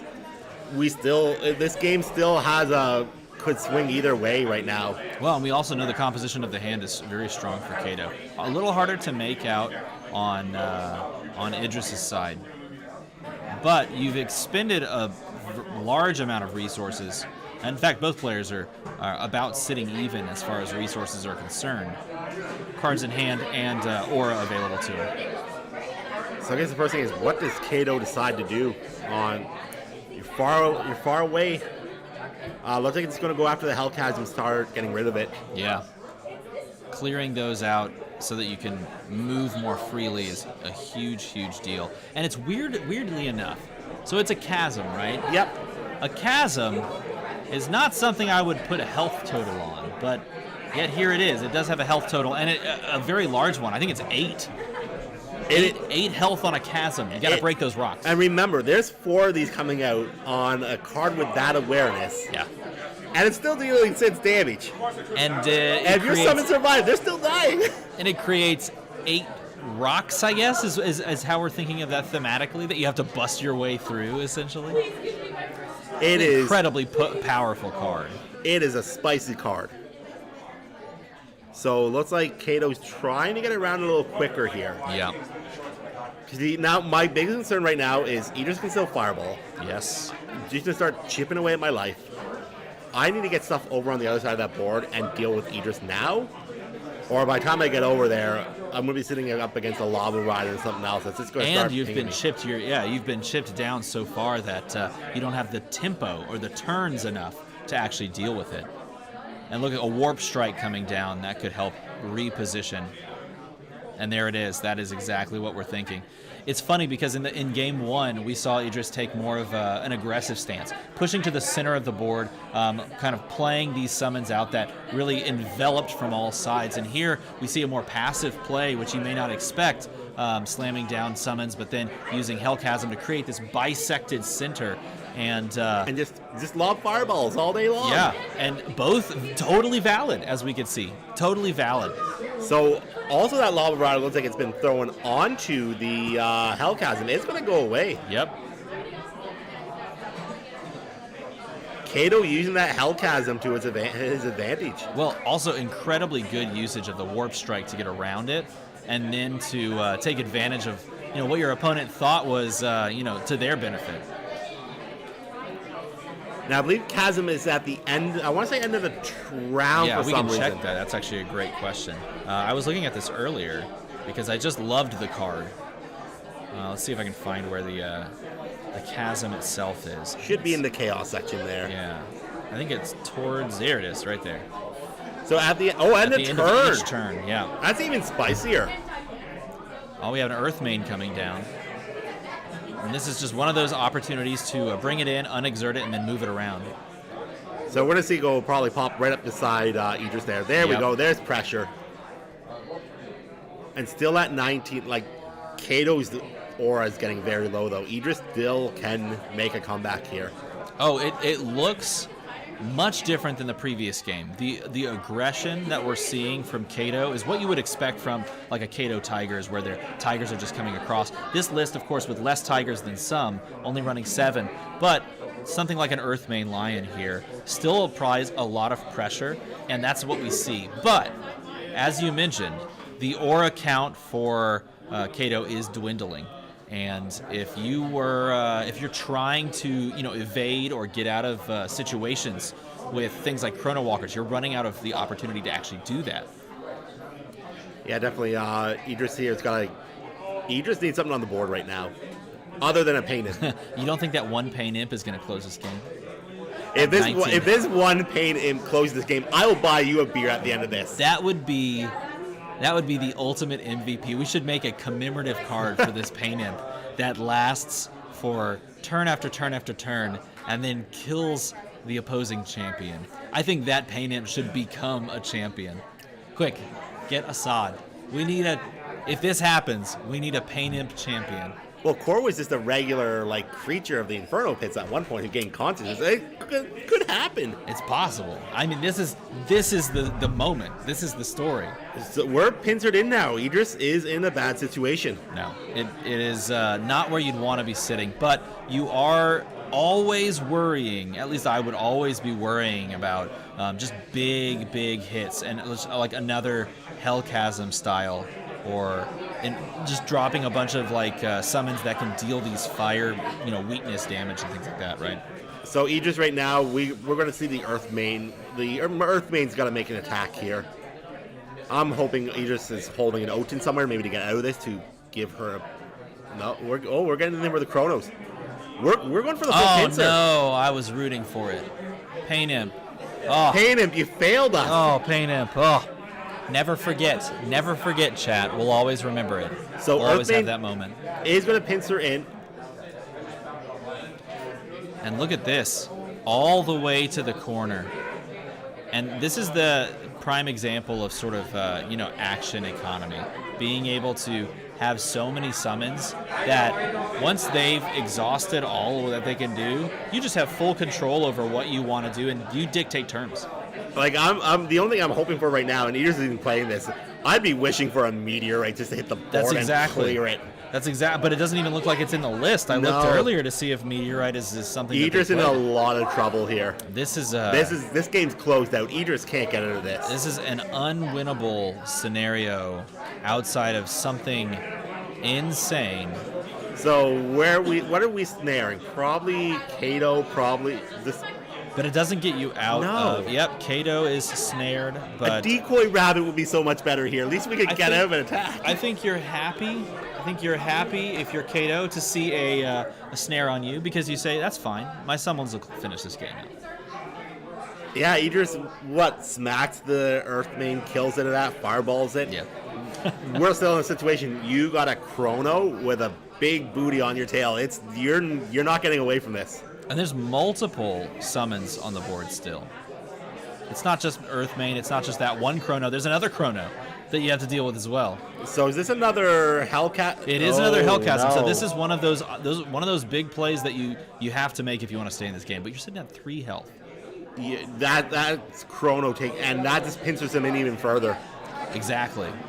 I would be praying, if I was running it, a decoy rabbit to get out, but we are in trouble. Idris can't get out of this. Even with that aura. 36 aura, lots, but you're pinned. You're absolutely pinned here. Yeah, pinned or not, he's looking for a way to close it up, because if he does somehow miraculously manage to win, we're clearing this up. Nope, yeah. Kato took it. Move right on. If you were able to win there, then you immediately go and advance to round 4-0. So you're always looking. I think it's always important. Even in a situation like that, is there an out? Can you find an out? Because if you can, you don't even have to worry about game 3, and you're sitting at 4-0. But to Kato's credit, it's now tied up, and it's anybody's game. Yeah. With 23 minutes left in this round. The only way I could think about getting that, I have 2 Barooks in hand, but if I had 2 Barooks in hand, I would have already played them in that match. Right, exactly. At that point, you're so far past that for actually being functional that it's sort of like a non-issue, if you will. So resetting, we'll see if they have the capability of, or if they choose, I should say, to make any swaps with their forethoughts here. If I was Kato, I'd be quite comfortable where I was with those 2 extra Chronos going in. They seem to put the effort in to get across that board on that game. Yeah, and it's interesting because the story, look at the fingers. Look at him go, oh, he went so fast he broke it. Amazing. Oh, no, he's broken it all. Oh, no, he broke the phone. The story of that previous game was such that it felt like it was in Idris's favor again. Until the moment that Kato found a way to very easily and efficiently cross over the Hellchasm gaps, like the chasm gaps, and then immediately remove Lava Rider. So the moment that you use Warp Strike to clear the chasm in an unexpected way, and then also use your effect to move the Lava Rider for basically free in one moment, to just immediately remove the Lava Rider from the game. All those resources spent, all the pressure now on you because there's a Kato that can that can bring in all these summons and drop them at your doorstep. That was the moment that the game completely shifted, and it's one of those things that, did you make a misplay by choosing to Hellchasm in that moment? I don't think there was I'm going to be honest. I would play the Hellchasm too to keep that distance. I agree. I am fireballing. I agree. I did not expect a Warp Strike to come out that way, though. That was incredibly high-level play and very high know-how to deal with that situation. And this is why I keep coming back to Genesis, is that a board is never guaranteed on its state. Anything can happen on one card and turn the tides very quickly. Yeah. That was a great example of it during that game, wasn't it? Absolutely. Great way to play that Warp Strike. Now, if I'm Idris now, I'm debating whether, do I want to be the aggressor here? It really comes down to how this game 3 is going to unfold in that starting hand, because we've seen Kato in what felt like very powerful hit 2 dedicated studies on that first game, and then it led to nothing, and then they died, which didn't end well, and then Idris basically saying, I have control over this board state, and your summons can't get to me. And then, oops, you have the control over this board state. You killed my summon with my own chasm, and now I'm dead. So Is that how you deal with a summon? Just throw it in a pit? That's what they did. That's exactly, it worked out. So now we come down to this moment, and how is it going to play out? Game 3 of round 4 in this championship series. One player is going to come out of this at 4-0. How do you feel if you're sitting 4-0? I am having the biggest smirk on my face. I'm like, hey, I'm at 4-0. I can bosh the next round. Yes. I am still undoubtedly going into that top cut for tomorrow. Yeah. Sitting at 4-0 feels very good. That shows not only that you know what you're doing piloting-wise, that you're making good decisions in the moment. Maybe you're hitting some of those fortuitous turns and good cards, but you know what you're doing into the matchups. Now, I don't know if you've gone around and looked at like the hero breakdown, the champions, and what are all being played, but I think after this round, I'm going to poke around and see if I can get a good lay of the land on the number of champions that are being played and what we're seeing, because I'm curious to see if there's a bunch of Idrises just running the table at the top tables. We have Kato here on the lead, so that's interesting. Yeah, choosing to go second is Eric. No, sir, is Damien on Idris. And look, there's the dedicated studies turn 1 play that we saw in game 1. Looks like he might just want to see what the board develops to first and then make his call. So funny you said about going around and checking what other champions here are. 2 champions I've not seen yet, I don't even know if they're lingering around, was from last year's championship. The winner, Kun and Core. That's a great point. Core we mentioned earlier, and I was thinking when you mentioned it, I was like, that's literally a champion that we have not seen at all. But Kun is interesting because I feel like that was a champion that going into this was considered fairly highly. Perhaps not all the way. Yeah, I mean, exactly, right? And I haven't seen any of them. Like, I've seen Nubia become an all-star again. Right, out of nowhere. And yet Kun's gotten shunned. Maybe even underperforming it, if you would argue it, simply because the amount of people bringing it. But it could also be one of those scenarios where we've just seen on stream, what seems to indicate that. And perhaps after all is said and done, we'll take a look at this top 8 and we'll see Nubia all over it. We very well could see a few Nubia. Kind of reminds me of the 2019 championship where everybody was going in with Rain, hoping for Rain OTK. A lot of Rains got matched up together, started to thin the board out, then all it takes is one Rain to go against someone who had the better evasion and just get out of the OTK. Yep. Here we saw the Chrono Walker play that we saw in Game 2, played again for the swap, pushing further and closer as Kato up. Wait, are we watching back the old stream? I'm pretty sure we seen this opening last time. This second verse, same as the first, trying it again, running it back, seeing what happens. It's funny because both of these play lines, I mean, that's kind of why you build the deck, right? You want it to do this, this, and this in this order, right? It's like a build order in other games. And that's what you want the deck to do.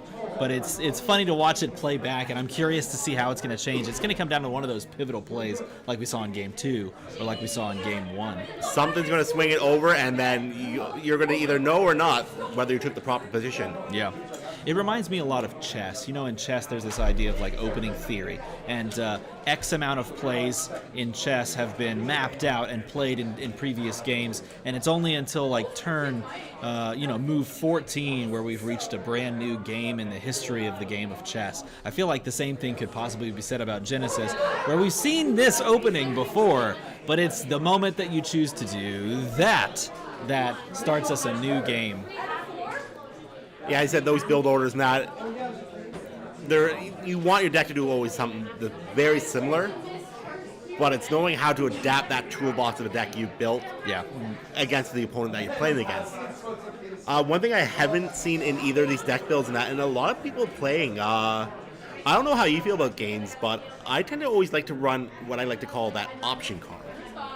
So that one card that you might get at 1 out of 5 games, but it'll do that one thing to get you out of that one thing just to get out of it. For me, that was Malikan running a jump, or not jump, leap to the sky, or take to the skies back in the days. Okay. Just to have protection from attacks.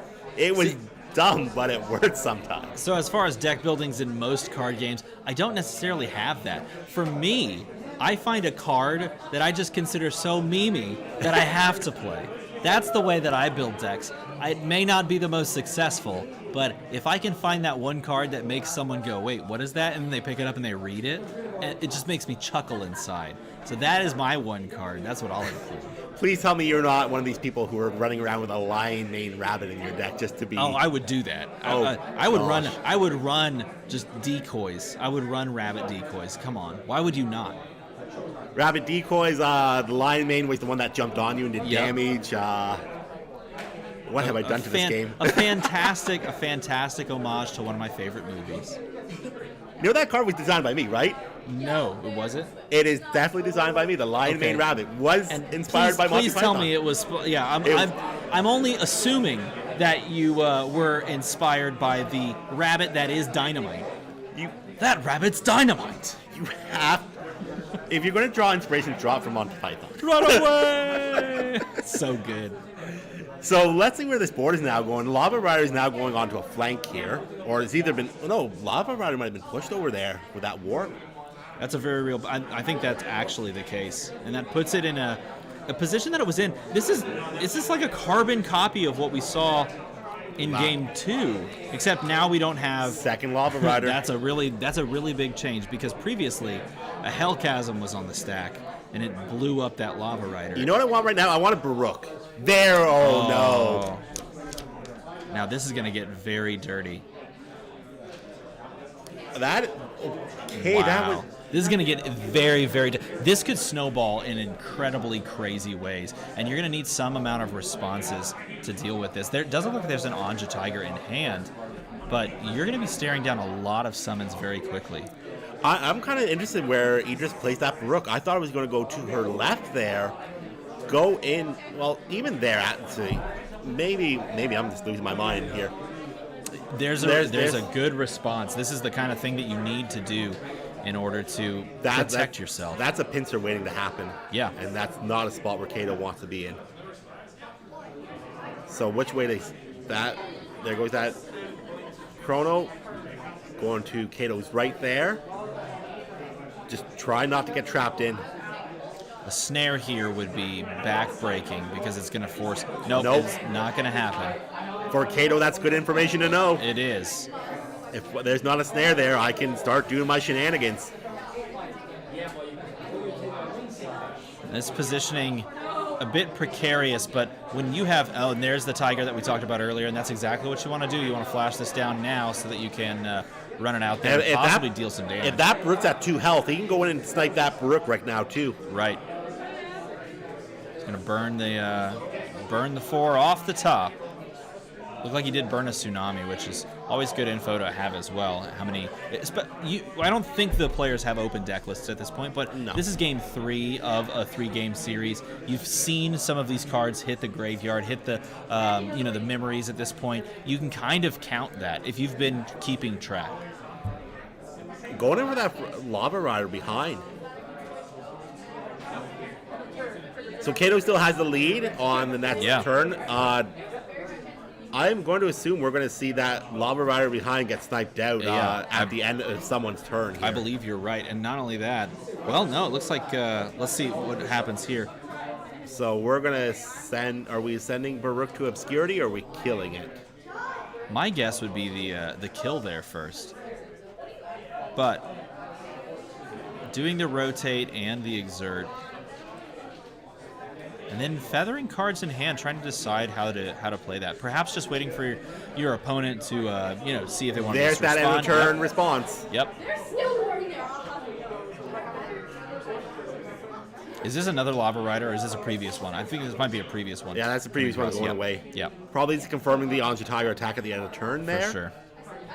So we still have one Lava Rider. Yeah, you've definitely been whittled down at this point. So hold. Chrono Walker looks like it's trying to reposition, or perhaps it's being forced to the side. So I'm just trying to figure what happened there. We had Kato go turn, make the attack on the Baruch. We had Anja Tiger respond at the end of the turn. Correct. Now Chrono going. And here comes a snare as well. Snare's coming down on Idris, and this is going to pin Idris in place. I'm just wondering about that last turn, though, because it looked like he didn't have a turn. Because that was a rotation by Kato, right? It did appear that way, right? So did we take 2 turns in a row? That's something that's going to have to be checked. Most definitely. Lava Rider spewing the hot lava over there. I feel as though, because now here we are engaging our Chrono Walker, double move and swift attacking. So I feel as though, as a resolution of some effect that we have, a push to the side for that. Both players, I feel to this point, have done a fantastic job of managing game state. Something that is very important in a game that is as tactical in nature as this, right? And Baruch comes in. So we're just getting a note here. Table 2 is actually finished off. Sid Williams has won 2-1 against Jason there. Wow. So Sid was the champion last year, so he's going all the way, it seems, in that. Oh my god, is this another Baruch being stacked onto the same spot? Look at this. Idris saying, you killed all those other summons. All I gotta say to you is nay, friend, nay. Rapidash coming out. This and pushing all the way down to 5. So in one fell swoop, yes, you managed to snipe off 2 of my summons, but here's 2 very, very powerful ones, and you're probably not going to deal with these ones. Sitting at 5 to my 25, if I'm Idris, I'm feeling very comfortable. Yeah, if I'm Kato right now, I'm sweating buckets. Kato's not in a good position. Now you're within this range where you can just be clocked. By a simple effect on the champion's card that says you die in three activations, essentially. I would love to see Idris here just play a meteorite. Like, yeah, you moved. Congratulations. Yeah, there you go. You're dead. Yeah. Game's over. Unfortunately, the meteorite not in the deck list, but what if we could only dream? Stone Protector of Knee coming down. Earthmane coming on the Stone Protector of Knee. I don't think Kato's got it in him. He's out of gas already. Well, the issue is that you've been pushed so low of life on that single turn where... Oh no, there's a snare. You accepted 8 damage, you dropped to 5, and now you're being pinned in place, perhaps. Going to pin in place. I'm going to assume, though, those brutes are going to start moving in. We're not going to hit, seal it. But we're going to fireball this turn. We're going to put it... Oh, just kidding. Oh, no. Hey, we're just going to play this Hellchasm. Hellchasm comes in. You may be down to 12 aura, but the handshake the flex right draws the handshake, shows him the Hellchasm, says, I know you didn't want to be 3-1, but I need to be 4-0 right now. Closes out the game. Most likely punching your ticket to the top 8. That is almost a rubber match if you really want to take it that far. Idris is showing dominance over today so far.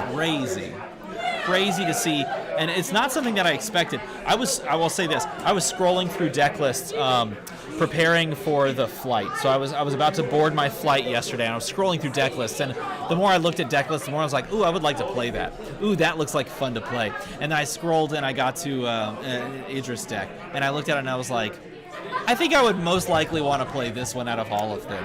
And it is fantastic to watch this play out because it is quintessential pure burn. So exciting. Just trying to think what the perfect counter would be for this against this Idris deck right now. We need ice. Let's introduce ice. So funny thing. Fire and ice. Origins was supposed to have ice damage in it, but never came to fruition. We never added in the other element. And not was actually supposed to have it. You know what? It's in the art. It strikes me. I can see that. But we went to the water decision instead, so there's a bit of history for you right there and how that came about. Well, whenever there's fire, you got to have some ice to combat it. So maybe we see some ice in a future set to, quell the flames, if you will. Yeah, we're gonna have to do something to quell that flame. Yeah, and it's interesting too because this is a list that's not running Meteorite. Not a very powerful big drop attack that could just jam down, right? Well, when you're running Hellchasm and that at the same time, why do I need it? I can get in close enough to do it. Yeah. Or you have to come to me and I'll just chasm you anyways. So it comes down to this, you can build the deck multiple ways, but it all results in your opponent being set on fire in the best way possible for you. So that concludes our round 4. I think what we're going to do, we're going to try to pitch at some point over to perhaps the side and maybe get a dev challenge in so that we can get some of that cool, sweet gameplay. We may not be doing some coverage for it, but we'll see if we can. I don't know. Yeah, we'll see. Yeah, let's see if we can swing over to that. I think there's some at the table right now, either fiddling with cards or twiddling their thumbs. I don't know what to do. I don't know, but if we put them on the spot, we can make it really interesting. So let's see if we can set one of those scenarios up, possibly get this camera on the back end, maybe some dev challenge stuff, show off some new set action would be very cool. Out of all the champions you'd like to see on stream, what would you root for? Oh, for all the new ones? Yes. Oh, no. Putting you on the spot. Putting me on the spot. So there is the one, I think its codename was Mutation, but it allows you to either gain aura back, energy reduction, or up your damage. I can't remember the actual name of that one offhand. I know that yes, that was that's the one that was a secret rare in Origins. I believe that was a secret rare in Origins, actually. What was the Proteus? I think that was. I think that's the one you're talking. That's Proteus. Yeah. To switch it over. But anyways, let's see if we can get over to Joe, the table there that they're doing the design challenge on, and yeah, let's head over there now. Let's cut over, and we're just gonna poke in and see what they've got going on. Centering it back 1. You're very far away now. We're gonna call that there. Call good. Okay. Awesome. Yeah, good. And draw. Dick. Jerk. Sorry. This is not, right? It's on, actually. Oh, nice. Man, that is not what I wanted. Oh, huh. Yeah, it's just us going. It's just during break. It's just us going during break. Lutra will hit. Might as well get 2 more in before you siphon him. But I don't need it. You can hang out. It's fine. No, I drew garbage the last 2 turns, so you're 8. Cool. Yeah, these go to 8, I guess. Yep. Cool. Go to my turn. Yep. Trigger. First trigger resolve. Draw 2. Pitch. And O10. Next trigger resolve. Sure. Draw 2.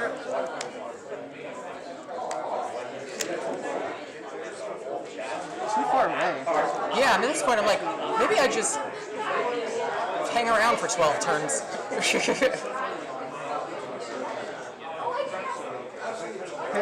a bolt shot.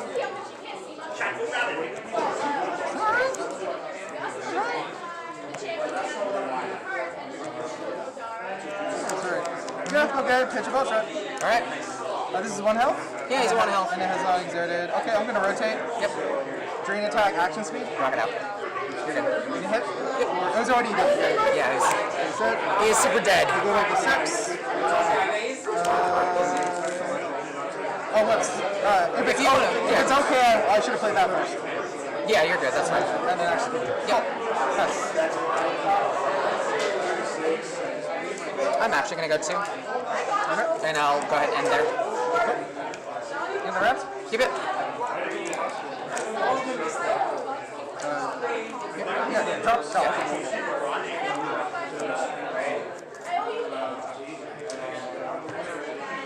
It is a May.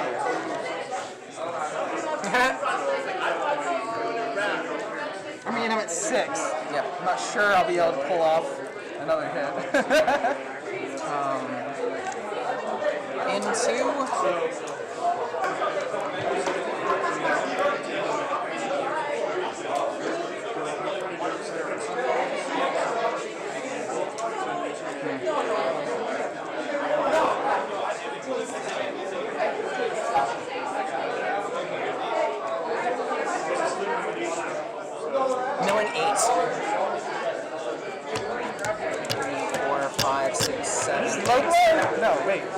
hit anything. Wall.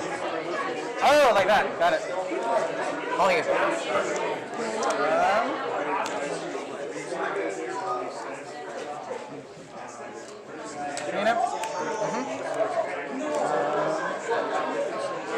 Oh, could I have done something else real quick? Yeah. Which was going to be that. If you want to adjust how you do the painting. Yeah, so then I would, well, yeah, I guess it's, no matter what, kind of pull Painup's here. Painup's there. Yeah, so this is, yeah, so then you'll move to here then. Double move and insert. Yep. Roger's turn? Yep. Move.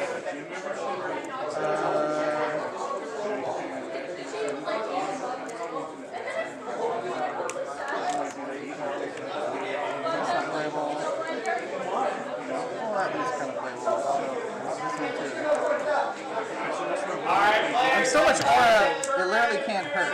So, oh wait, no, I double move. Yeah, so I'm done. Okay. Next round? Yeah, next round.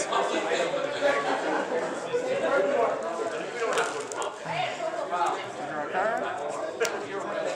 Behold, a threat. Okay. I mean, nothing.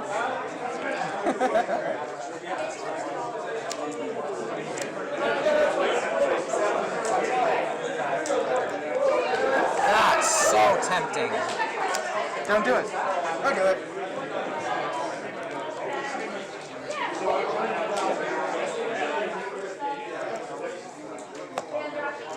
Okay. 12 cards. Okay.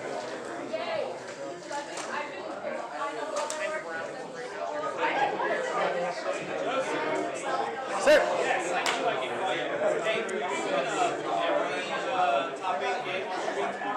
No. It'll be the same thing, swapping back and forth between 1 and 2. Yes. No, it's 16, so it should be 4.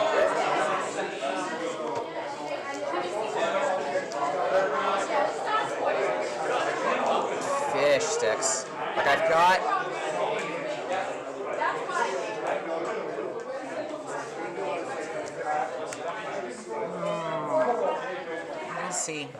We'll see. In for 2. Cards in here? 5.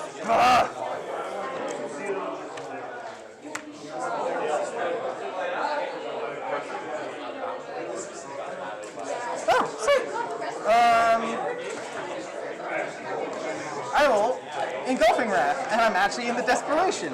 So it's an area attack now. It's not no target.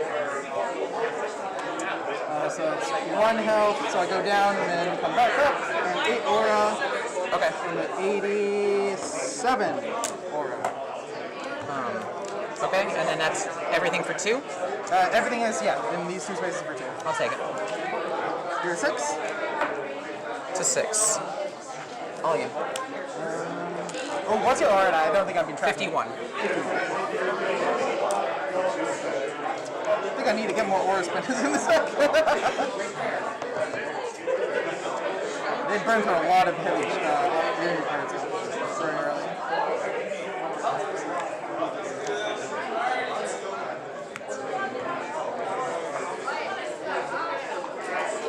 Oh, sorry, it's my turn, isn't it? Yeah. Oh, sorry, I guess, Kanan's gonna run up, attack for 2, or for 1, rather. Action speed for 1. So you take it, go to 5? Yep.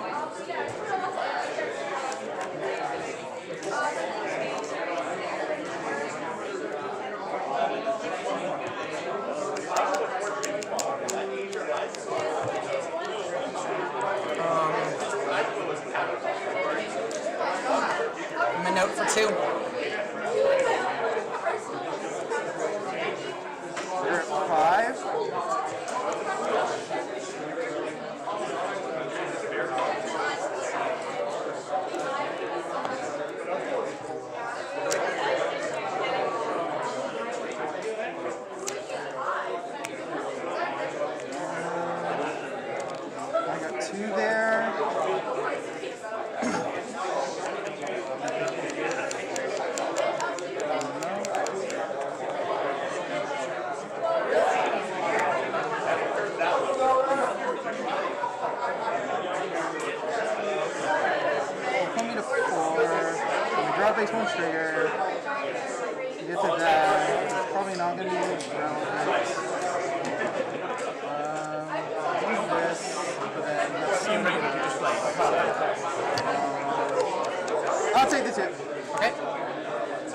3? Our membership is 4. Did you maybe miss a drain? Yeah, I probably did. Alright, at 4. My turn? Yes, sir.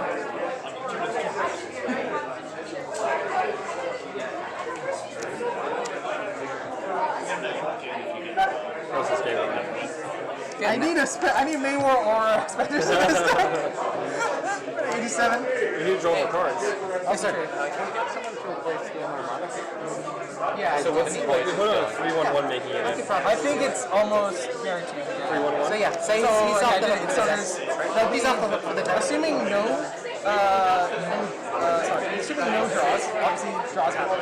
It's 2 people with XO, 7 people with X1, and then I think 17 people with X2. So there are draws. So we have people with like 401 we have stuff. two 02s, or 3 wins, 2 draws, 2 people right there. Yeah. So, Yeah. 2 wins. But I just lost, so I'm doing once at the Shrine. Well, your tiebreakers are really good. So if you get a draw in the next one, you should be able to get it. Alright, because I'm just thinking if I want to just draw. Yeah. Just a guarantee. I think draw. I mean, usually they post the standings right before the final round, so they just figure it out. I mean, like normally, I don't know if we are fighting. Oh, I guess this is what that is. Yeah. I'm sorry, I'm taking your opponent away. No, you're good. No, actually, I should. If this is stuff is happening, I should go. Yeah. So this is the Mana deck I've been hearing so much about? Yeah, I did not. I spent a couple turns going into kind of garbage for Aura Purge. Yeah, Aura Purge doesn't do anything, yeah. Also, they weren't actually supposed to be in the deck. They're the sideboard. But, I'm pretty sure he's got me pretty hard. It just depends on what he does win. I've got a Slippery as a backup. He has been dealt water damage, so I can spin him if I need to. But yeah, these two need to be not this. Yeah. I've got him to 4. Yeah, I haven't had a chance to use them yet. But yeah. No, this one's annoying. This one's a lot of combo-y shit. A lot of bouncing around, a lot of Did you do the PvE? I was gonna do it with people, and then they all started to draft, so I was like, well, I can't do it then. Fuck. Yeah. I was gonna. Oh, sorry, stream. Sorry, stream. Whatever. You know bad words. I was gonna run PvE, and is stream's on right now? Or? Yeah, I just told DM I was gonna give me a break and have it be me, which means I can't run the PvE at the same time. I've got to find a backup. Yeah, because if I just take a draw next round, I can maybe play. I know he might, or DC might as well, because he's 4-0.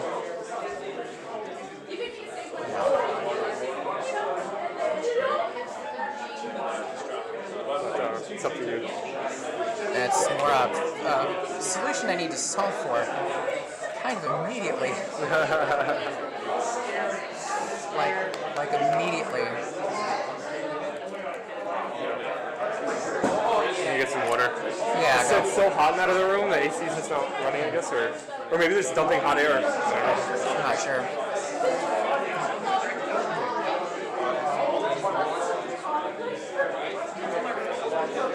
I did not mean for those. The covers would have been nice. Warp Strike would have been good.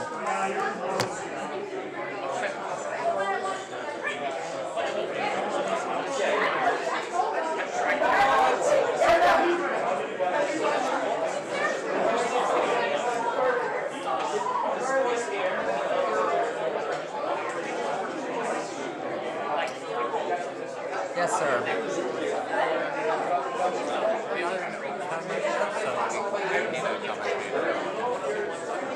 Yeah. I'm thinking that one through because I just realized it could have been me, but I wanted to run PvE, and that was a commitment I made to people. So I'm going to figure that one out. I might have a solution. Special thing for the last game. That could be cool. I'll go check. Go ask him. Yeah, see if he'd be cool with that. I think that'd be pretty neat.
This is a fun thing, right? Like, I know the difference between a genuine plus I'm literally dressed up what's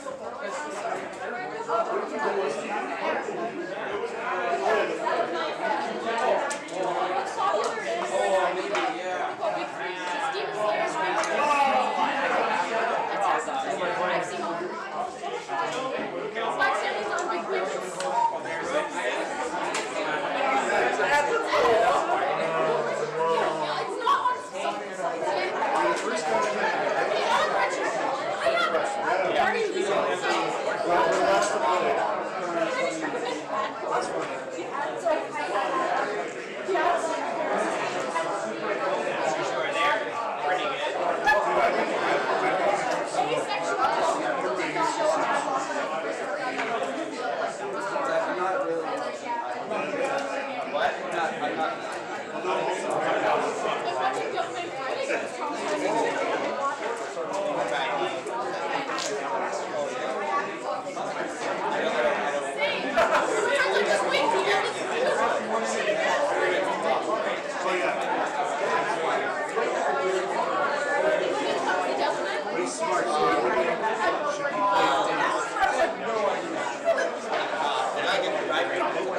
Well, I promise nothing.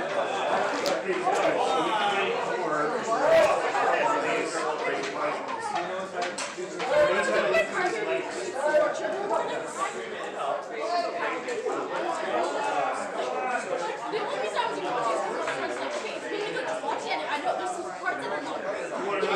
And I agree, the ending is so good. The rest of it was not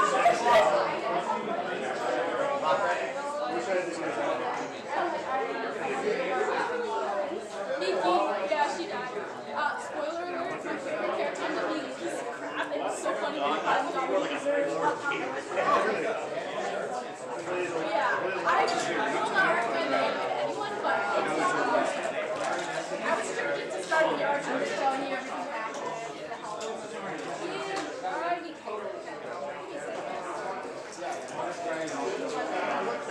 Yeah. Sorry, can I have that again? I forgot whatever number I'm looking at. Wow, that is some, that's how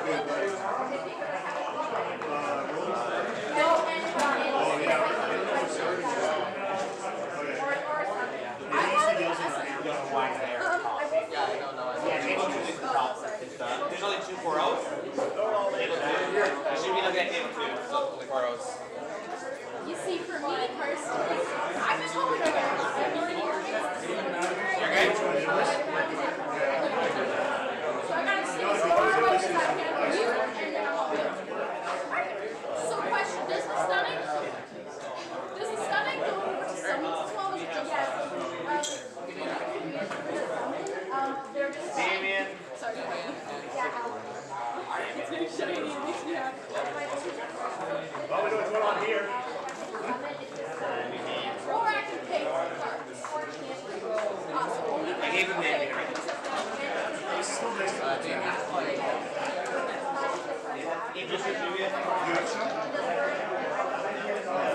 Alright, I'm gonna start. There, we start the clock. Alright, players, move in!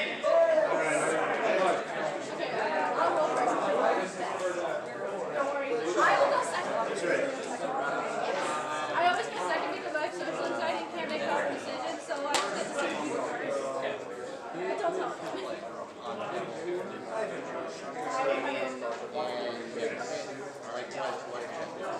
Idris and Nubia. Damien is Idris. I assume the other person's Nubia. I also want to see all Oh, is it good? Oh, it's good.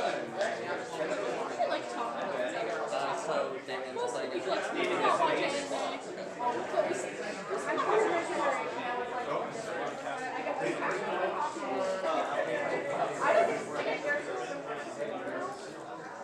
it means you're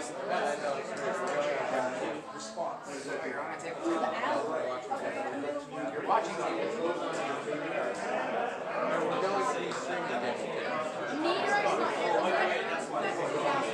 just checking my size. Or if you could just from here.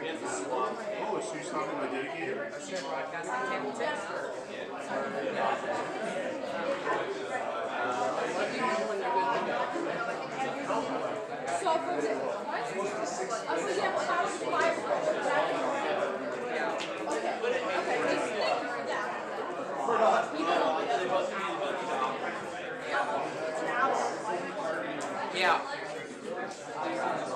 Just hold them from starting. Run in there. It's the exact same thing to me. Like if you weren't cool, I'd be like, wait, you guys do the same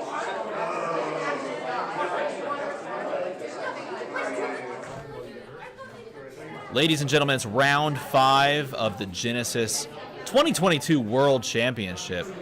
This is exciting because we're going to be watching a game with 2 4-0 players. I think it's the only 2 4-0 players right now on Idris versus Kun.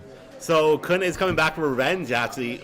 Revenge is the wrong word. Kun's coming back to dominate this time around. Kun, back in 2021, took the championship. Sid is piloting Kun again with that ambition to take him all the way once again. And this is Sid sitting 4-0, but Idris says, hey, by the way, you remember that card that makes a bunch of chasms and then kills things? I'm going to play that. That's going to be what I choose to play. Let's roll with it. So the Hellchasm only occupies a spot. With Kun having that flight, Kun is not affected by this. Yes. The only thing Kun's going to have to watch, and I'm looking at the list right now, there is a little bit of summons that Kun will have to be careful of where the placement are, but other than that, Kun's not just going to take the damage here. Not too bothered by it. Ticking down the life counter.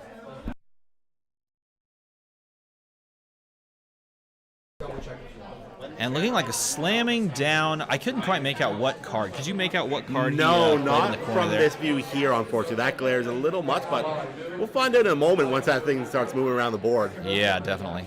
What will we be looking at? Either a Lava Rider, Brook, or a Burner Goal, or Pain. So yeah. It depends. What that could be is going to be very important. But as you told me right before this, literally, Kun's just flying in, ready to just start swinging. So we're looking at the deck list here. There is 7 Bolt Shots in that Kun. So Kun is ready to come and dominate. Ooh, we have Water Warp being played. Is that being played? I believe it is. Water Warp represented and being played. You want to break us down Water Warp and how that's going to function in this moment? It looks like we're going to get some movement around here with that Water Warp. Yeah. And I guess considering the possibility of, responding to the Water Warp is Idris.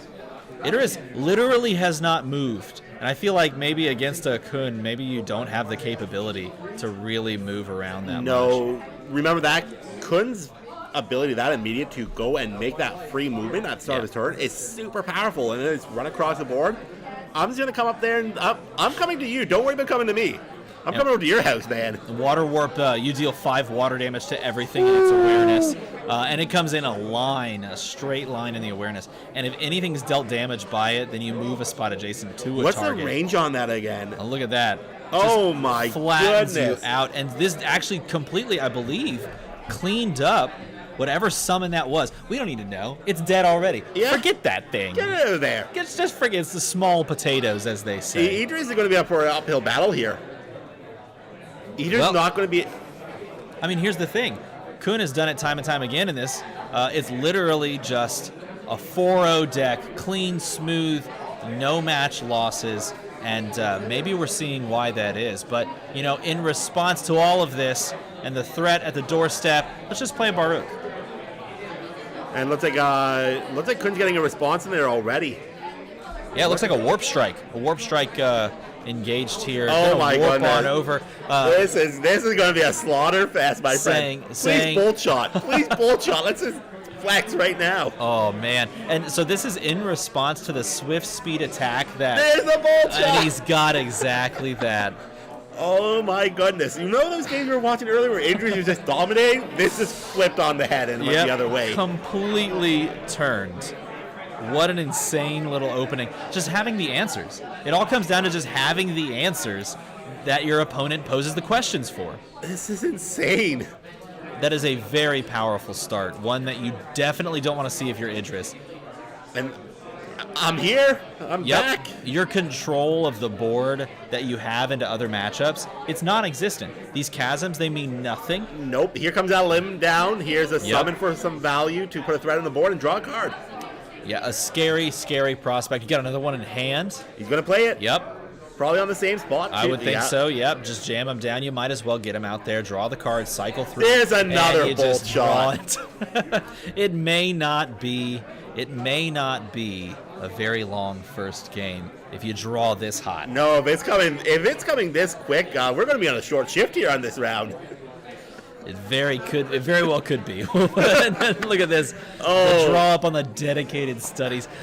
Is there another bolt? There's another bolt shot in the hand. We have not left Kun's activation. This is still Kun's turn, I believe. It just hasn't ended. The feeling sitting across from this, I can't imagine. Well, I can't imagine because I'm watching it right here. And another warp. Oh no! I am role playing. I am role playing as Idris, and I am crying on the inside. I got a shoulder for you to cry. And extending look at this. Extending the hand. At this point, doesn't seem that far from the truth. The warp strike. The warp. I got no words for this. Another warp strike. Another.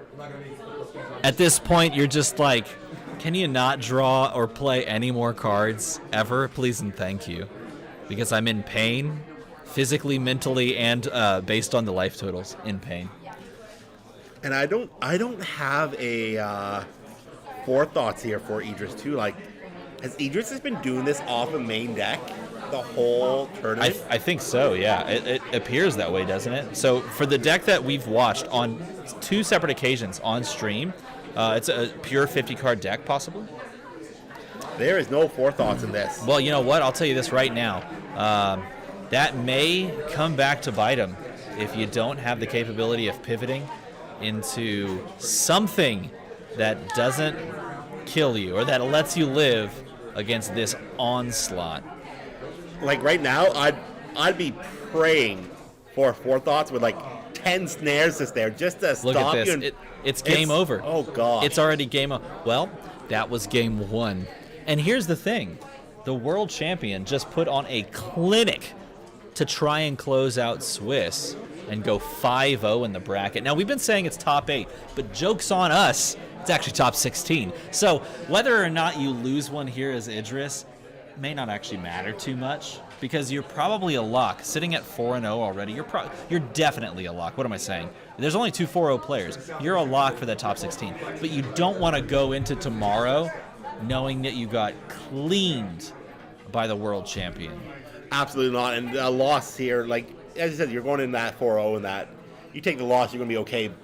But I'm shaking for the Idris player right now myself. Like I'd be devastated with just what happened on that board. And you know, maybe this is actually better. Maybe this is one of those scenarios where you just say, well, that was just a huge high roll, which can happen. Look, variance happens in games. Understanding variance and not getting tilted is a huge, huge maturity move, which I think we can all, if you've ever played a card game, you've experienced someone running incredibly hot and you getting absolutely rolled out of a game. And how you respond in that moment determines how the next experience is going to go. So we're going to see how Damien here responds because things could get crazy again. Yeah, I said I'd be kicking myself for not having the forethoughts with Idris right now. I want snares. I want to stop Kun.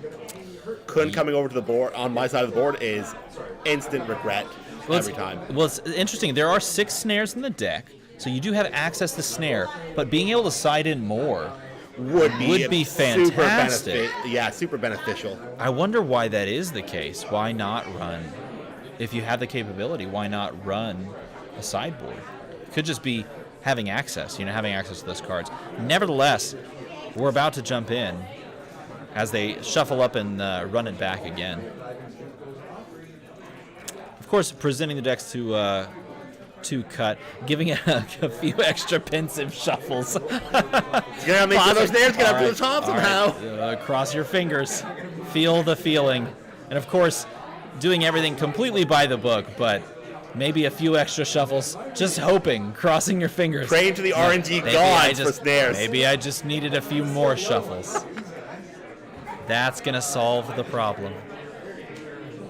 So I wonder if we got tallies yet of who we have in this championship. How many of the different champions are there? That's a great question. You know what? We have a sticky note, and it looks like this. It says champion tallies.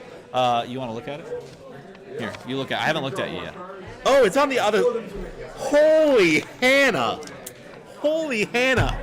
I'm not going to lie. I saw the first number, and that is exactly what I expected, actually. Did you expect that first number? I actually expected more. I didn't expect that. I expected more. All right, here's the breakdown as we set up for Game 2 in this best of 3. The number 1 represented champion here at the World Championship is none other than Nubia, but at 12 players sitting at Nubia. And that did not surprise me at all. I actually expected a large contingent based on what I've seen leading up to this. But what strikes out to you? So I do see a Shun here, but that's only one of at the moment. Shun is relatively one of our newer champions from Origins. Yeah. Runs in Thymos Chaos, but does have a 2 energy reduction, a 3 swift attack with a forward, left, right awareness, but also a action speed drain attack of 2. So that's kind of surprising. And someone's running Raha. I was gonna say I want to know. There's one Raha running loose in here. That's how it has to be. You have to find those decks that you just ride or die with. Can we ride or die? You gotta commit to it. Please, someone tell me Raha versus Dashir happens somewhere around here today. That would be a bloodfest waiting to happen. There's only one Tashir player, one Kareen player, 2 Satirs, 2 Iblis. Why don't you read the rest of them out there? There's 2 Kuns, 4 Altas, there's 5 Adirs, and 6 Kato going around. I'm surprised by the number of Altas. I don't know if that was necessarily telegraphed at this point. But I am actually surprised. We didn't see any of that on stream. I would have liked to have seen one of those games. Perhaps in this top 16, we see a cut of that. Or maybe it's 12 Nubias. Could also be 12 Nubias. Please, no 12 Nubias. So looks like we're getting the next game going now here. Idris has moved over, and it looks like we got a Baruch on the board already. Yeah, that is a fine way to start things off. Now, we saw in the first game the attempt to, play a Hellchasm, completely ineffective. It didn't do anything for you, but a Baruch, that makes a lot more of an impact on the board. Yes, Absolutely. It can still be maneuvered around, but you have a summon on the board that can deal 4. Absolutely, and Kun's going to be forced to hopefully play down, either deal with it or get a summon down to bring that turn advantage, or to break that turn advantage there that Idris now has. So Kun dashes up and double move. That's right. It's crazy how much space. Oh no! Oh, and there it is. Water Warp again, and a ton of damage. This card pushes so much damage. 5 water damage, and it deals at everything in the awareness, which is just going to clear up that summon that we just talked about. Clears up Baruch. Kun's running, I believe, is at 90 aura. Kun runs at, if I recall, 90 or 100. He's not. We can see it's like 80 something right there. So he would be running at 100 actually at that point, because that water warp is 20. That's still a chunk of aura to play when Idris does have that 125. Well, I guess the argument you could make, perhaps, is that, yes, if I have this ability to close in distances quickly, get in and just really threaten life and damage quickly, why not drop 20 aura to clear this, gain all the tempo in the world? Because, well, we saw the first round. It ended very quickly because he drew absolute fire throughout that round. Here comes another Baruch. Yep. Looks like we're going to hit to the right. We should hit to the right of Idris. It's going to be the best chance to put damage on Kun here. Yeah. See, as he establishes that, yep. Of course, facing the way that Idris is facing. Comes in exerted, and there's a warp strike. No. And this is exactly what we saw in the last game. Yes, you feel as though you're establishing yourself, but then warp strike. Everything that you did comes collapsing down. Looks like there's 5 in the deck, And we saw like 3 on that game 1, like second round. Oh, it was no. crazy. There's the bolt shot. Oh, this is a repeat of game 1. You position yourself that way. I am going to warp strike, bolt shot, close out everything you just brought. That Baruch at that 4 break point, just dead. Insane. Idris is definitely feeling the pressure now. Idris needs snares. That's all. That's her only saving grace right now is snares. Ah, that little Pain Imp though. Pain Imp's back. Takes the poke. Bring your friends to the party. Trying to build that turn advantage. There's no way you have another bolt shot in your hand. Could it be? No. Didn't look like there was one there. Now, big thing we're not seeing Kun on this here. I'm not looking over the list right now. Looks like Tsunami's actually in the Forethoughts this time around. It looks like there's the another water warp coming across. Just absolute, just swiping down. And again, water warp, a very powerful card because it's pushing a 5 breakpoint, and it's doing it to multiples. It's not just, pick a spot in the, or pick a target in the awareness. It's everything in the awareness. And here comes another Allen to draw a card. We're clearing the board and we're drawing cards. You know what? If it worked for the first game, why not do it again? And this is aggressive as aggressive can be. And again, if you happen to draw into another bolt shot, you're lined up for it. Kun is definitely someone that we're not, you take very seriously. And just, it's flabbergasting, right? And yet, how many Kun players? 2, just 2. Perhaps we've as a meta, we've undervalued the aggressive play. We've forgotten about Kun, and with Origins coming through, Kun just says, "Hey, you know what? You can't forget about me because I'm going to come in here and I'm going to win in 3 rounds." Kun last year took advantage of all those action speed cards, tsunamis. You could run your subjugation strikes and get the most value of them because Kun could break that 2-space gap to get into hit. And now we're just seeing Kun with Swift warping around the board. I mean, who would think, okay, yes, here you are on the M&T arena and you're thinking to yourself, yes, they can close the gap, but once they've closed the gap, maybe I can put some summons in the way. No. Summons in the way don't matter because I play warp strikes now. That mobility that you think that I already have, now it's to 11. We've cranked it to 11. And that speaker does go to 11, believe it or not. Idris is playing whack-a-mole with Kun and obviously failing on playing this. Seems Kun that just way. pops up wherever he needs to be.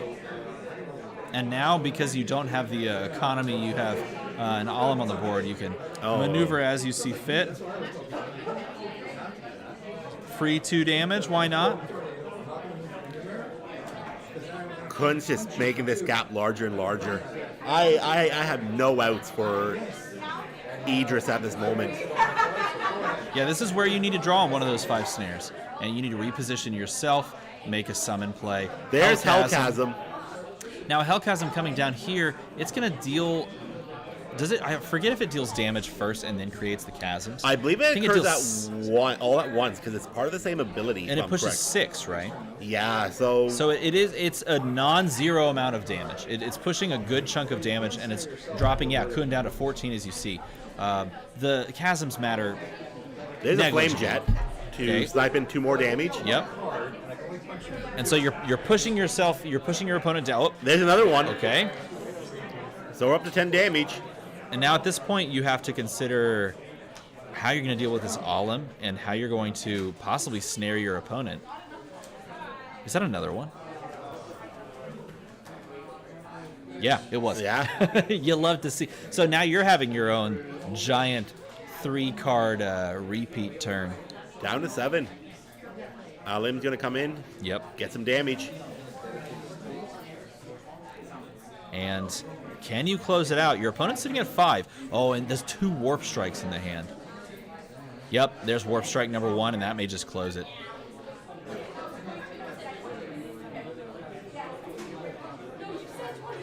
Warp strike number 1 resolves. There's the hand. 2-0, a clean sweep, 5-0 on the day in Swiss, punching your ticket to a very comfortable top 16. That's what you want to do if you're the world champion. That's how you close out a Swiss round. that Idris not having a single snare in those games, huge. Oh my goodness, huge. Trying to put the damage out, and look, to their credit, dropped them down to 7. Managed to put damage together, but when it came down to it, not being able to limit the mobility of things like Warp Strike, or being able to limit the mobility in general of Kun. He's on in the fourth thought. It's like, hey, you know what? If I had a fourth thought, this is what I got to play. Like I'm coming to make a statement again. That is just cleaning up. And it is important to be said too. You mentioned he did this last year on the same champion. When it comes down to it, having the skill on that champion, knowing how to play it, knowing back and forth what that champion wants to do, will always pay off in the long run. So, I don't know what this note says. I'm just going to say it. It says Clay for T1? It looks like wave. It wants someone to wave. Oh, hi. Wait, shall we move over to table 1? Hey, let's wave for T1. I'm going to wave. Let's everyone wave together. Wave at home.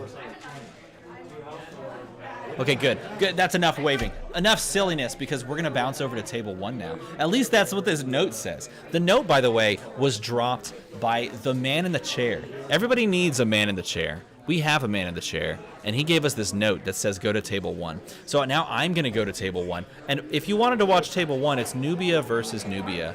And that's what we're going to jump into. This is going to be a little interesting, because I think I'll have to run this back somehow, some way, shape, or form.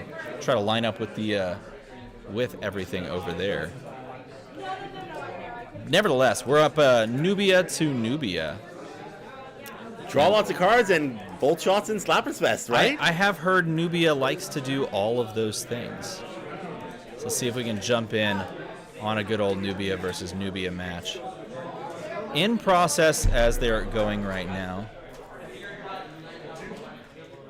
Okay, we've been given more notes. Notes are free flowing as we see it. I was looked at by a dashing man in stripes and flannel, and he threw a note at me in disgust. Did you see that? No, he's literally dashing. As in, he's triggering the effect before the move phase. That's very interesting. You want to read that for us? So table 1's negotiating the draw. So I would imagine that these players sitting at 3, it looks like both of them sitting at 3 and 1, feeling pretty comfortable saying, okay, if we're sitting at 3 and 1, then perhaps we, simply 3 and 1 it out and go 3-1 and 1 and move on to the top 16. So choosing instead of playing that through to finding either 3 and 2 or 4 and 1, being content with the idea that we're just sitting there. We're sitting comfortably. Why make it tough for one or the other, right? Yeah. We can both move on, or one of us can have broken dreams. No, you know what? Nevertheless, if they're going to play it out, perhaps we simply watch a nice Nubia versus Nubia mirror. And those are always interesting to see what goes on with those. Always going to be lots of cards in hand. There's always going to be lots of options. I think deck lists too, like how you've built your deck, right? Because we've seen, 9 angels, 10 angels, no angels, Charlie's angels, angels in the outfield, angels in the outfield 2, Electric Boot. I don't think that was a movie. Electric Boogaloo. No, that one wasn't one. Why haven't they started that yet? Other angels. Yes, we've seen lots of that. Angels and demons. Angels and demons. Yes, got one. Unfortunate, but yes, that movie exists. That book also exists. But the question becomes, are we going to see angels here? I don't know. I don't know. I've seen a few when I was walking the tables earlier today. Quite a number of angels is being dropped, saying we're still here in the game. We still want some love. Come give us some love. 25 is expensive. New school play, 22. Get a giant ape that throws logs. That's the play right there. Absolutely. It's got range. It's got range damage, and it looks absolutely angry and irate and upset. Honestly, it looks like an older gentleman just doing one of those. Kind of like the crazy neighbor you had, like when you're younger, right? That's right. It reminds me, as we're closing in on the holiday season, it reminds me of Home Alone. And, the older gentleman that lives across the street that the main character is frightened of. Spoiler alert, a very kind guy. Maybe that's just, maybe this monkey is just misunderstood. So it looks like we have Neil and Steve with their Nubia decks. One is Late Flight to Bymont? That's right. It's Late Flight to Bymont. Oh, it's because it's the Violent Bymont. Yeah, there's 9 of them. I just want to point out, there's 9 of those in the deck.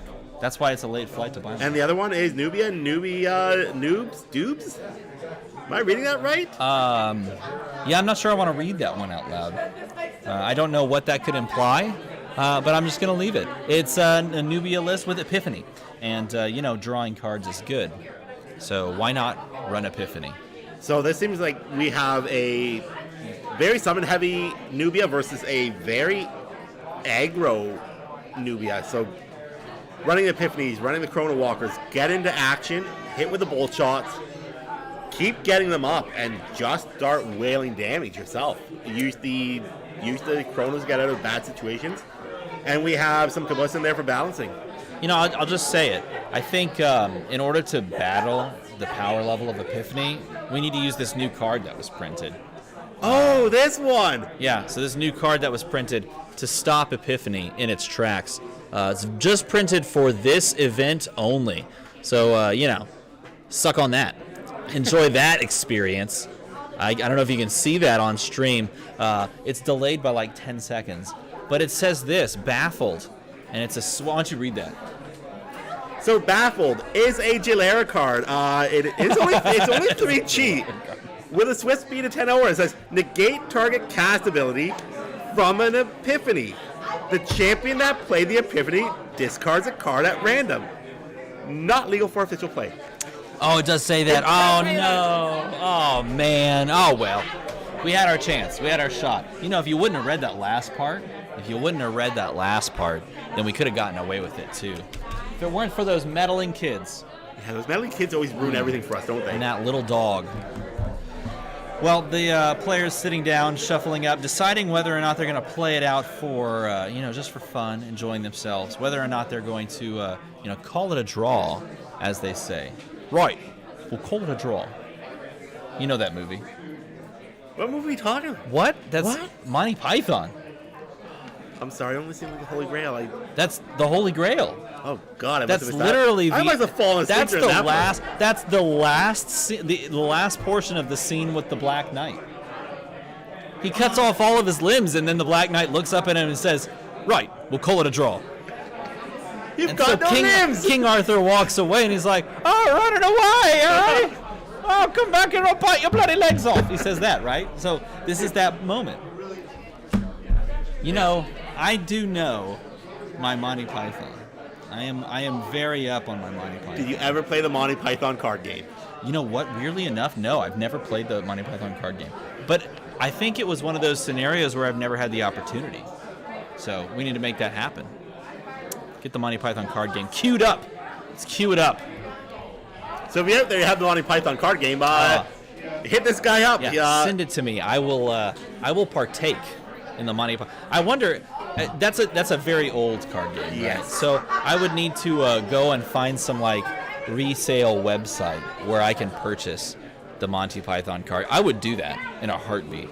That or you have a really loving fan on the other end. All right, we're gonna Google the Monty Python card game and see how much I can purchase, how heavy I can go on it. What do you think? How much would not a play set, but it came in booster boxes? I believe starters and boosters they have. I don't know. I'm all over that. That sounds fantastic. I will jump all the way on top of that. So we're still waiting for these players to decide what they are going to do. Well, interestingly enough, it looks like he's shuffling up, but it could just be a nervous shuffle. You know how we get. That, yeah, or they've already made their decision that they're just waiting out to say, hey, judge, hey, tournament organizer, Yeah, do we have the clearance? Do we have the clearance to call it a draw, as they say? Or we can just sit there for 10 minutes, just keep playing cards out and well, we're kind of out of time. You could practice your lines. You could practice your lines. Could be a scenario where you practice your lines. Nevertheless, once we know what's going to happen here. We got news coming in for the news there. Presentation. Still discussing. I don't know. It looks like we've advanced perhaps past that because we do have a cut and we do have a hand draw. All right, we're in. We're in like Flint. That's a movie that I've never seen. Definitely one I haven't seen either. But here we go. Drawing up, deciding the turn player, and running it through. I thought they were going to go for a beer with each other, go have dinner at the rate we were going. Well, here's the thing. At this point, you basically are. I mean, if you choose to call it a draw, you're essentially just going for... I can't see a note that far away. Oh. Our tech guy, we love him, but he's always... when he's saying they're playing that, we see the hands come out. And here we go. The double move. The side move. Beckoning the... Oh, no, it's dedicated studies. It's actually... So this is... This is Neil on our left side, if I got that correct, right? Well, let's see. Dedicated studies being played by both players, so we can ascertain who is on which side based on probably the next card that's played. Let's see. No, so Violent Bymont. Are they both playing Violent Bymont? No, so we got Steve on the left. All right, so this is going to be the... This is going to be interesting. It's going to be the Bring Friends. Late Light to Bymont. Bymont comes down, and it's interesting. Why place in that position over, placing in the other position? Perhaps just trying to play around like a bolt shot scenario where you just don't want to give your opponent free value because they are starting the round, right? They're leading. Remember Violent Bymont, Angry George, whatever you want to call him. Angry George. Angry George is really good. That's the name for this round, folks. So Angry George really doesn't want to be on the right side of the front because, as I said, that bolt shot coming in and hitting. Yep. That's an HE card that you're changing with a 7 at that moment. So if you have a way to kind of snipe it out. Now you do have a lot of health on the Violent Bymont, sitting at 6 health to the 4 that bolt shot would provide, but that plus anything else can just jump out. Chrono's coming down, so Nubia kind of flipped there. Where are we going with this Chrono? Are we lining? It's interesting because exactly. So are we lining up the double bolt shot here? Trying to position over to there. Yeah, I feel like a Tsunami might be an easier play here, but responding with the brightest card that has ever been put on screen, that is a pure white, the whitest of all whites. But once that card shifts, we'll see what is responding here. Oh. Is that its own Chrono Walker? It is. It's a Chrono Walker. I was going to say. Now, this is an interesting choice. Responding to that Chrono Walker with your own Chrono Walker. Repositioning. And then allowing that to resolve, I believe. Lining up your own bolt shot. What a play. I seen you coming, and I raised you on my own play. Now that is solid. Now, you still have the capability, of course. Unless you completely remove the Chrono Walker, you still have the capability of, coming in with your own Tsunami. And, still have the value in that sense. But getting some free chip damage always feels good. That bolt shot, Newbie's going to take it. Newbie's going to go down to 16 there. Yeah. Hey, just kidding. No. Remember that time that you wanted to move, and then I said no? That's what's happening now. And a big ol' NO. Popping in with the other bolt shot. Clearing out the Chrono Walker before you have the warp ability, before you the decoy triggers. Well, that was some lovely money spent by Nubia there, and another Chrono Walker. Okay. I really just want to come and see you. Well, this is crazy because it's basically saying I will not be denied. I will move to this position. And this is, okay, so it looks like this deck is running 10 bolt shots and 6 Chrono Walkers. And yet, we saw 2 very powerful bolt shots used by the Flight to Bymont deck run by Steve. And where's his bolt shot numbers? I believe he has 4. So just the variance of who draws into what their deck wants to do. It's like, you wanted to play these bolt shots, but let me play them first, please. And what are we on the other deck here? 10 bolt shots. That's what I mean, right? How interesting is that? We have the 10 bolt shot deck on one side, hasn't seen a single bolt shot, and the other one found 2. Also, mind reading played. That's a fun card. Sometimes it's worth knowing what's in your opponent's hand to say, hey, what's the worst you can do to me at the end of the day? And it is interesting. I think in the TCG space in general, the idea of knowing information about your opponent's hand, I think is actually overvalued in a lot of TCGs. But in a tactical card game like this, where you can play out your opponent's turn, it's as if you're reading the mind of a chess player, knowing what they're going to do. You can play this, it's almost like a solved game at this point. So perhaps more so than in any other scenario, in Genesis, knowing the composition of a player's hand gives you almost complete information. So we do see there, looks like at least 2 tsunamis on that show in hand. We are getting Nubia's lining up for something. Oh, you are not wrong. When you put yourself in that position, you know what you're saying? Bolt shot. You know what you're saying? Your deck runs 10 bolt shots. You know what I'm going to line myself up for? Bolt shot. Bolt shot. You've done it twice. I want to do it 9 times. Bolt shot. And again, we go again. Bolt shot. Bang, bang! Clearing that out, saying, it was cool what you did, but I do it one better. Bolt shot. And now ahead on the turn counts right now, but remember, we have 2, it looks like 2 tsunamis there. Those 2 chronos are not in a great situation at the moment. No, you are very correct. And you do have the economy to actually use those right away. Yes, your opponent cleared out your summons yourself in that corner by making that smart play, but they may know what's coming, but they can't do anything about it. Very likely. Here comes the tsunami. Get your surfboards out. Tsunami number 1 after the move, the rotate, the move, the tsunami. Get those surfboards out, definitely. Well, and here's the other interesting thing. Bolt shot comes down. Bolt shot comes down. That's damage that clears out those summons. Does no points of damage to the opposing champion. So you may have cleared out the summons, but you're sitting at 9, I'm sitting at 20. I can always bring more in. And there goes another tsunami. Now, down to 6. Down to 6. And cleared the board. Now your opponent is sitting at, what is that, 58? 58 aura, but 94 for yourself. Oh, big old gorilla guy. Now we're upgrading to Furious George. This is the board. That's right. It's not Curious anymore. It's Furious. Furious George.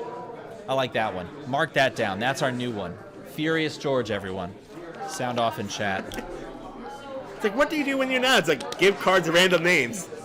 Furious George. Now the positioning here is interesting. What does it indicate? Given the situation, I'm trying to keep my summon as far away as possible to keep a threat on the board. Sure. But this lines you up for a possible bolt shot, of which we've seen 2. And it looks like there's 2 in hand right now. Right, we can assume a possible 10 spot bolt in shot. The deck. Do we see? You burned another one though. Do we see another bolt shot here? Well, a second one is necessary to actually clear the board. If you don't have the second one, then I see a tsunami. Is that tsunami coming down? Yes, Yep. it is. Yeah, I was gonna say without some follow-up, Furious George is even more. He's going to go angry. take a game. Yeah, is even more angry. But this is going to remove it, I believe, off the board. No, maybe not. Yeah, it should after take it the out, after the bolt that's shot. 7 damage. Mm-hmm. After the bolt shot, that should clear it completely. Yeah. I'm sorry, Furious George. You only have 6 health. You did what you could.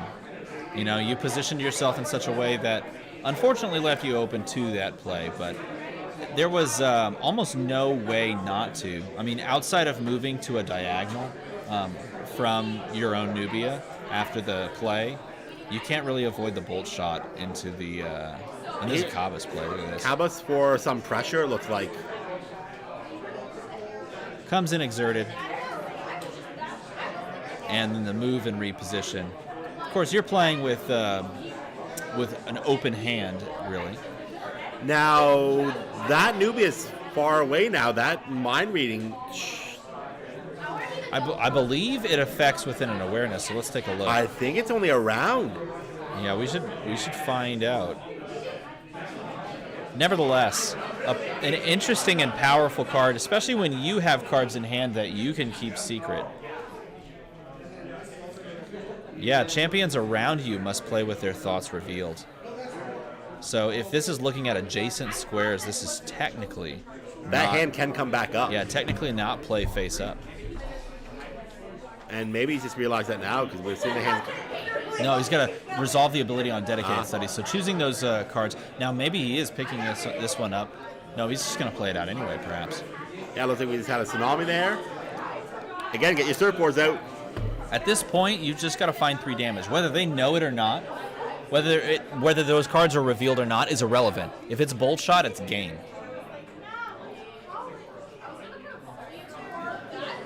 All right. Let's see. So drawing up is Nubia, and Nubia gets to act first against the Nubia, and now the hand is revealed. Very shiny, very beautiful. The power to light up your life, right? That's right. So knowing that the perfect information that you have, how do you escape this scenario? Playing a Kabas down, you're at a 10 life disadvantage.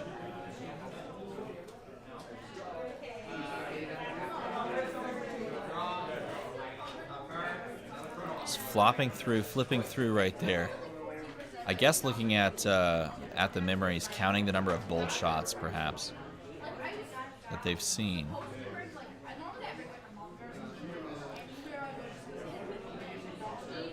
Yeah, in this position, I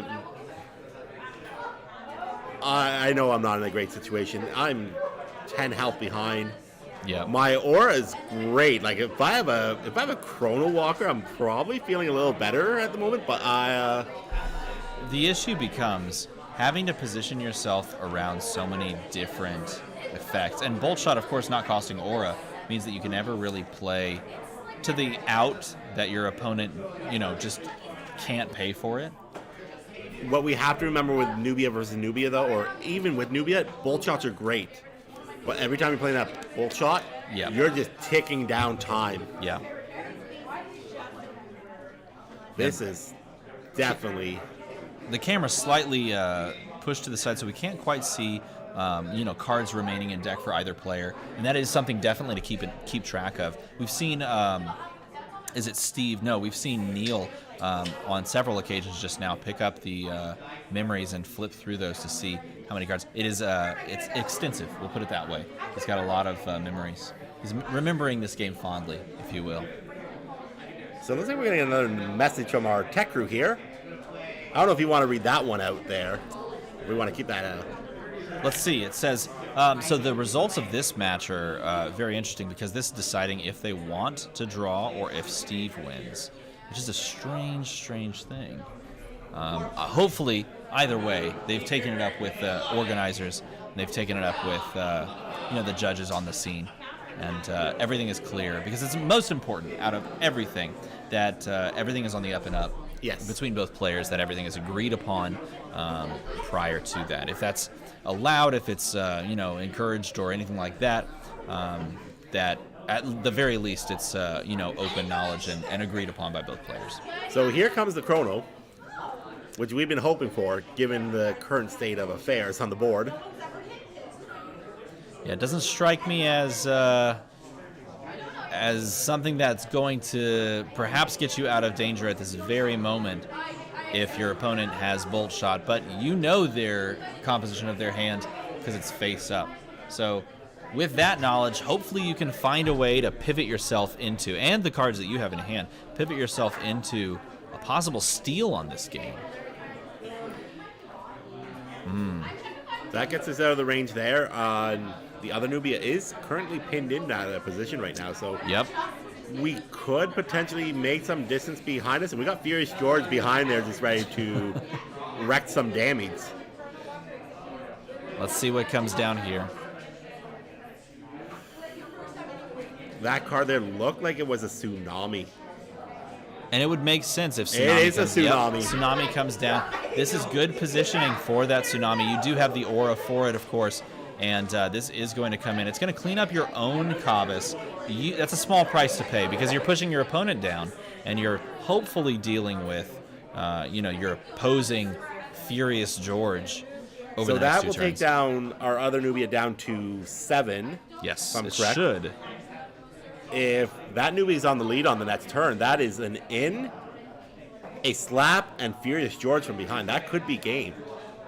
Now here's the question: with this Nubia that's pinned, based on what they drew, we do see a Chrono Walker possibility. They have some maneuverability themselves, but how they play out the hand that they've been dealt essentially compared to the Nubia, and of course, all of this also coming into the fact that they could be drawing into like 1 to 2 cards left in deck, could make this for a very tense close, because they've closed that gap from what it was 13 to 3. Yeah. And now here we are 7 to 2, and you're almost basically just tapped out of resources if you're looking at one of those Nubias. So here comes the Slappers Fest. Oh, there's an Epiphany. Oh, we're no. looking for an option. Epiphany may actually find you something here. Epiphany, a card There- that literally I see the says tsunami. draw 3 cards and draws you a Bolt bolt shot. shot. If you have 2 bolt shots, this closes it. Bolt shot number 1. There was this Bolt shot number Bolt 2. And is that just going to close it? It does. It closes it to Wow. -1. And you know what? You never give up on a game. And this is why you never give up on a game, because you can find ways to just pick and choose and just like nibble in places and eventually piece your way to a bolt shot victory off of, you know what? Epiphany. That Epiphany was MVP for that game there. There's ways that you can find steal wins, if you will, and it's off of Epiphany. All the more reason we need this card printed. So we just need to make that happen. You need Baffled in the game. So on the design team meeting on Tuesday, I was like, hey, so there's a lovely card called Baffled. It's like, what can we do with this now? Jam it down there. Tell them, run it, print it. Oh, that's Next that. set. That Will Godd's taking it to the design team. Just jam it down the throat. It's Baffled There all the it way. is. That was an intense finish for that game there. What looked like a perhaps unwinnable scenario. Again, you claw, you scrap, you fight your way in, and sometimes you just find those lines.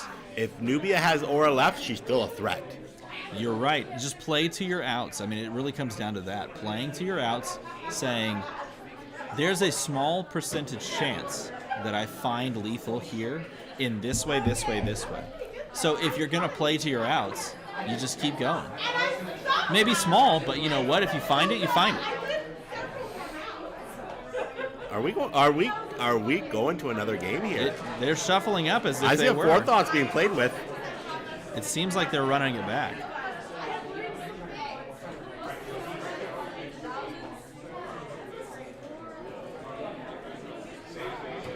Shuffling up, preparing for the next round. We'll see maybe if Tech Crew or one of the runners can give us a bit more information on what's going on in the game here. Either way, I mean, if we see another round of that, that was an incredible back and forth match. So if we end up having another round of that, I wouldn't mind it. I wouldn't hate either. it. I wouldn't hate it. And it's been a pleasure hanging out and casting with you. Absolutely. Hopefully people have enjoyed it thus far. These games have been incredible all day. I will say that. There have been just some back and forth games. There have been some real flashy fireworks style games. There's been really just about everything you could ask for. I mean, that game, closing it out on the last turn of the game, just piece by piece, finding your way to a victory. It's pretty incredible. It just goes to show you how deep the strategy is in Genesis. Yeah. Don't take it for granted. Like, you can be in a bad position. It's knowing, as I said, have your outs. Know what your outs are. Know where you can go and reposition yourself on a board. Because sometimes it's all it takes to take a bad situation and put it to your favor. That's right. We're getting more notes. You should see this desk. this desk absolutely replete with sticky notes. In some ways, it's like chicken pox, except they're sticky notes. Oh, we might be getting some interviews on. Oh, baby. I would love. So we're gonna read this one verbatim. This comes from us. It says, "We are wrangling day one interviews." That sounds painful, but after this round, you might get some day one interviews. Are we hog tying them too to get them over here? I hope so. Sometimes you gotta guarantee that they're gonna get over here. It'd be entertaining for us to watch. I mean, yeah. I mean, these games are entertaining for us to watch, but watching a player get wrangled would just be as interesting. You know, just hog tying a person doesn't strike me as something I necessarily would want to watch. But I guess if it's on display, you might not have the choice. I'll also have to say, I mean, you've got the Genesis shirt on. There have been some fantastic Genesis clothing options around the venue today. Wow, you can read that one out. That is a spicy meatball. I mean, we watched this result come across just moments ago. Sid is the day one winner, sitting at the only 5-0. We knew going into that match it was 2 4-0s on the day. The only 2 that were there. We watched it, and it was, I don't want to say it wasn't even close, but it wasn't even close. I didn't want to say it, but I did. I had to say it. Kun coming in the second year in a row just saying, let's go, people. It's so crazy to think that so few people were on it. So few people were on Kun. Why not? Because perhaps we're enamored with new sets. Or Absolutely. Perhaps we know the raw power of drawing cards and playing big threats. But when all is said and done, another sticky note arrives. At this point, I'm going to begin just putting them places. Table 1 is going to be playing the match 3, so we're going to see it all here happen. I'm just going to add these sticky notes. We have a collection. So did you know back in the early testing when Kun was revealed at the 2019 championships, that for ability to move in, just badge me up here. There we go. Sticky notes. It's round 5. All the rails are completely gone. We're off the rails. They're setting up for a game 2. Oh no! Oh, yeah. No, they're baby. They're enabling us. This is. I want this one. The champion tallies. I don't know who Drew is, but Drew, you're on my heart now. All bets are off at this point because it's been a full day of games. It's been a full day of Genesis. I feel like these are wrecking my look. Yeah, they might. Oh, just add them over here. This is how you do game design. You sticky notes things onto people. You're not wrong. You're really not wrong. Game design 101. Buy stock in sticky notes. If you want to design a game, you need to own $50,000 of sticky notes. It begins there. Got to start somewhere. I mean, it's got to begin somewhere. And you know what? It might as well be $50K in sticky notes. So God, there's another one. There's another one. Never mind. They called it a draw. My goodness, they're so undecisive, these players. Flip a table.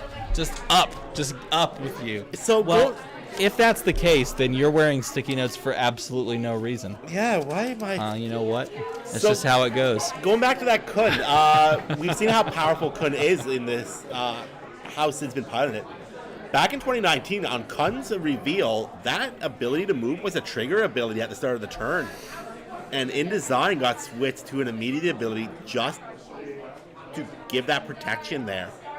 Because can you imagine going to the start of Kun's turn and your opponent has the ability to respond to that trigger? Yeah. So that change there really made Kun the champion that we know. Today. That we know today. You know, the reason most likely that change occurred, sticky notes. Good organization. Okay, good organization. So post it if you're listening. Feel free to sponsor the next Genesis stream. We welcome that openly, with open arms. We will gladly tell people how much these post-it notes have mattered. Can we just throw Game Genic as well? They got like a sweet box that they designed in that with our logo on it. You can read this one. Yep. Well, I don't even have to. It's probably so bold that you can read it at home. Wait. Is this permanent marker on here? I can't tell. Well, you know what? It's It is very dark. Post-it notes are amazing, is what that says. Post-it notes are they're leaning in. Wait, Sid's en route. I guess we're going to get an interview here. that sounds incredible. Post-its are amazing. Really? Here's what I'm going to do. I'm going to slide out of the way. We're going to get that interview here going here in a moment. Do you want to stall for time? Oh, there you go. That's the way to stall for time. Here, how about this? Let's kick it to a quick break. We'll hit a quick transition. We'll get an interview in. We'll talk about why Kun is sitting at 5-0 alone in this field. So don't go too terribly far away because we will be jumping into a quick interview with a day one winner in just a moment. As I hold. Oh, I love that. I love that. That's the way to sell it. That's okay. We put Joey over on the side and we said, Joey, press the button. And then Joey looked at the button and said, which button? So we're just going to, you keep holding that pose. You're doing a great job. It's going swimmingly right there. Either way, we will have an interview for you in just a few moments. Look, here he comes right now. You're still going. What if I just slowly backed away?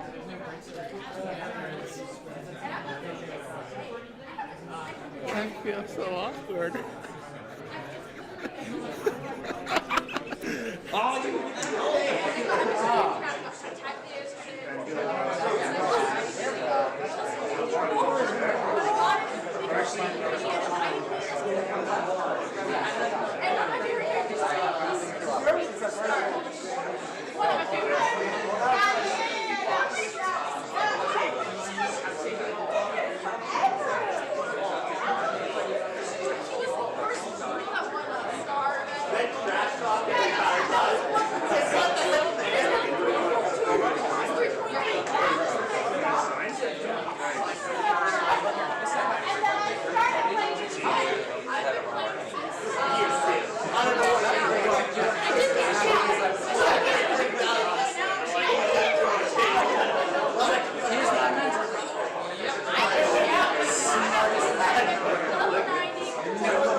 We're live? Perfect. Hey. So John Rayner here, one of the game designers for Genesis Battle of the Champions. I can be found at John Genesis Battle of the Champions on Discord. I am here with Sid Williams.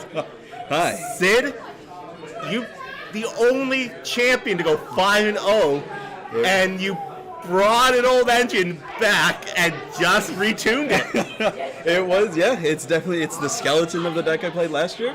It's got a little bit more. There's a lot of criticism. People are saying I wasn't using enough movement, so I decided to bring in a little bit of movement. A little bit of movement. A little bit of movement. A little bit of movement. I saw you bounce around the board and Idris trying to play whack-a-mole with a Kun. Didn't work out for Idris. Yeah, that's technically how it goes. I after seeing the decks, I knew that the Idrises were playing pretty slowly, a lot of action speeds, and my Swift just happened to take over that. So what's the big difference we've seen here? Like, I've seen a lot of movement. What was the big difference going from Kun from 2021 into 2022? What was the thought process of even getting back and going back to Kun? It's a deck I really know well. It's one that I'm very comfortable and confident in. It was an easy transition just from the initial all gas, all damage one into an all gas, all damage. Also, you can move. And have you really come across any challenges today that really just kind of put you on notice, or are you just like, I got this, like, come hit me, bro? With the last two Idrises I played, after the first turn, I made a pretty big misplay. I lost the first round on the fourth game. Then I identified the problem and the issue that was taking place in that battle, and I corrected and I made adjustments. It just happened to be the right ones. Yeah, as I said, on that, we got to see round 5 live, and we were just, DM Armando and I were just flabbergasted the amount of moves. Like, hey, I'm here, I'm knocking on your door. Yeah. He just tries to turn around and say, well, just give me some room here. And you're like, oh, no, I'm over here now. I'm sorry. I'm at the back door. I'm at the side door. Please try to hit me. Dancing all around. Just needed to knock on that one door. They go to that side. You get to the other side. You knock on that door. So other than the adjustment on the Idris, has there been any other decks out there that kind of maybe given you a surprise? Like, I'm in here with Kun. Is there something else? Like you said, that one adjustment you had to make in your round 4 in that. Mm-hmm. Has there been anything else that's kind of surprised you with you going in with Kun? With the other decks I had played, no. I heard a lot of talk about the Iblis's that are out. All right. With the amount of gas that are in a lot of decks, the Iblis definitely brings and slows a lot of things down. It just makes it a more tactical game. I can only imagine that continuous damage reduction on Iblis. Kun might love the gas there and all that, the sliding through corners, but to be honest, 1 damage reduction as a permanent ability does slow down that damage pacing a little bit. Very strong, very strong. Have you faced an Iblis yet, though? I have not. So we're still yet to see that challenge come along. Exactly. That's amazing. How's the event been for you today, though, if I may ask as well? Started out the day a little bit tired. As things were building up, the adrenaline started pumping, and now I'm just pure go. And we hit the end there, end of my record, 5-0, and I still got the jitters and the shakes. Got the adrenaline running through the bloodstream. Feels like it's going to be a good night. It's definitely seeming like a repeat of last year, if you had to ask me. I haven't seen a core today. Like, did core find an exit early here, or did core decide not to come to the party? It's very possible. One thing that I had made a bit of an observation on was that core seems to be missing something, which Kato happens to fill that void exactly perfectly. What is that void then? I don't know. Every time I try to build a core deck, it just always seems to falter. That's too bad. Core had a great showing in the 2021 championship. I thought we'd see at least one here, and from what I've been told, the numbers, not even one. I've been hearing a lot more Nubia. I've seen Nubia Angels today. I don't know about you. I've seen Nubia Angels, and I couldn't believe it. Like, what is this world? Nubia Angels, I thought was 2019, and we're back with Nubia Angels. Yeah, I mean, sometimes the tried and true deck is the one that'll come out top. Some people might have not have been expecting it, but it's a good, consistent deck. It really is. That's fair. I thought with the we're calling him Furious George now. Ooh. Yeah, we've upgraded his anger level. We thought that would be the more I know the Angels do have the evasion. Yep. But with Furious George, it's just whipping a rock at you or a log. It's like, it doesn't really make much of a difference at that point. So. Yeah, the extra range is not something to be sneezed at. Yeah, and the Angels like, well, this extra 3 aura I'm paying to get myself out here. Yeah. So it's certainly interesting there.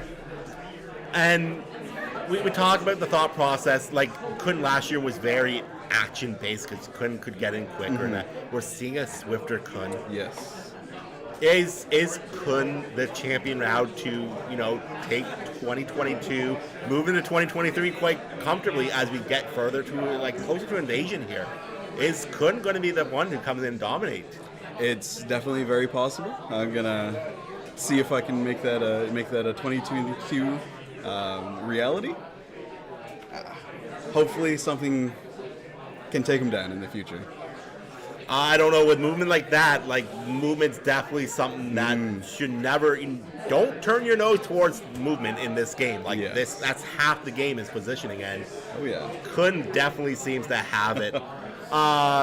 And you're on the road to do what Steve-O tried to do last year, so awesome job today in that. Is there Thank you. anything Thank else you. that you'd like to add before we move on from here? This is the point where we say thank you, Mom, thank you, Dad. Thank you. Yeah. Honestly, again, big ups to Steve-O over at Heads or Tails Gaming. Big ups to Will Kemp. They're help Yan proudly. They're all helping me build everything that I've put together, throwing everything through the grinder and just bringing out those diamonds. And certainly that group over there, I know, really puts everybody through the ringer as well. And that made you work for any win that you're ever going to get. But Sid, thank you very much for taking the time. Thank you. Congratulations again, 5-0, only player to go that day with Kun. Absolutely phenomenal. So thank you again. And yeah, we're going to move this back over. I see Joey giving me hand signals. He's doing this now too. Doing the monkey. Yeah, so again, thank you very much in that, and best of luck going into tomorrow's top 16. Thank you. Thank you for having me. No, thank you for stopping by.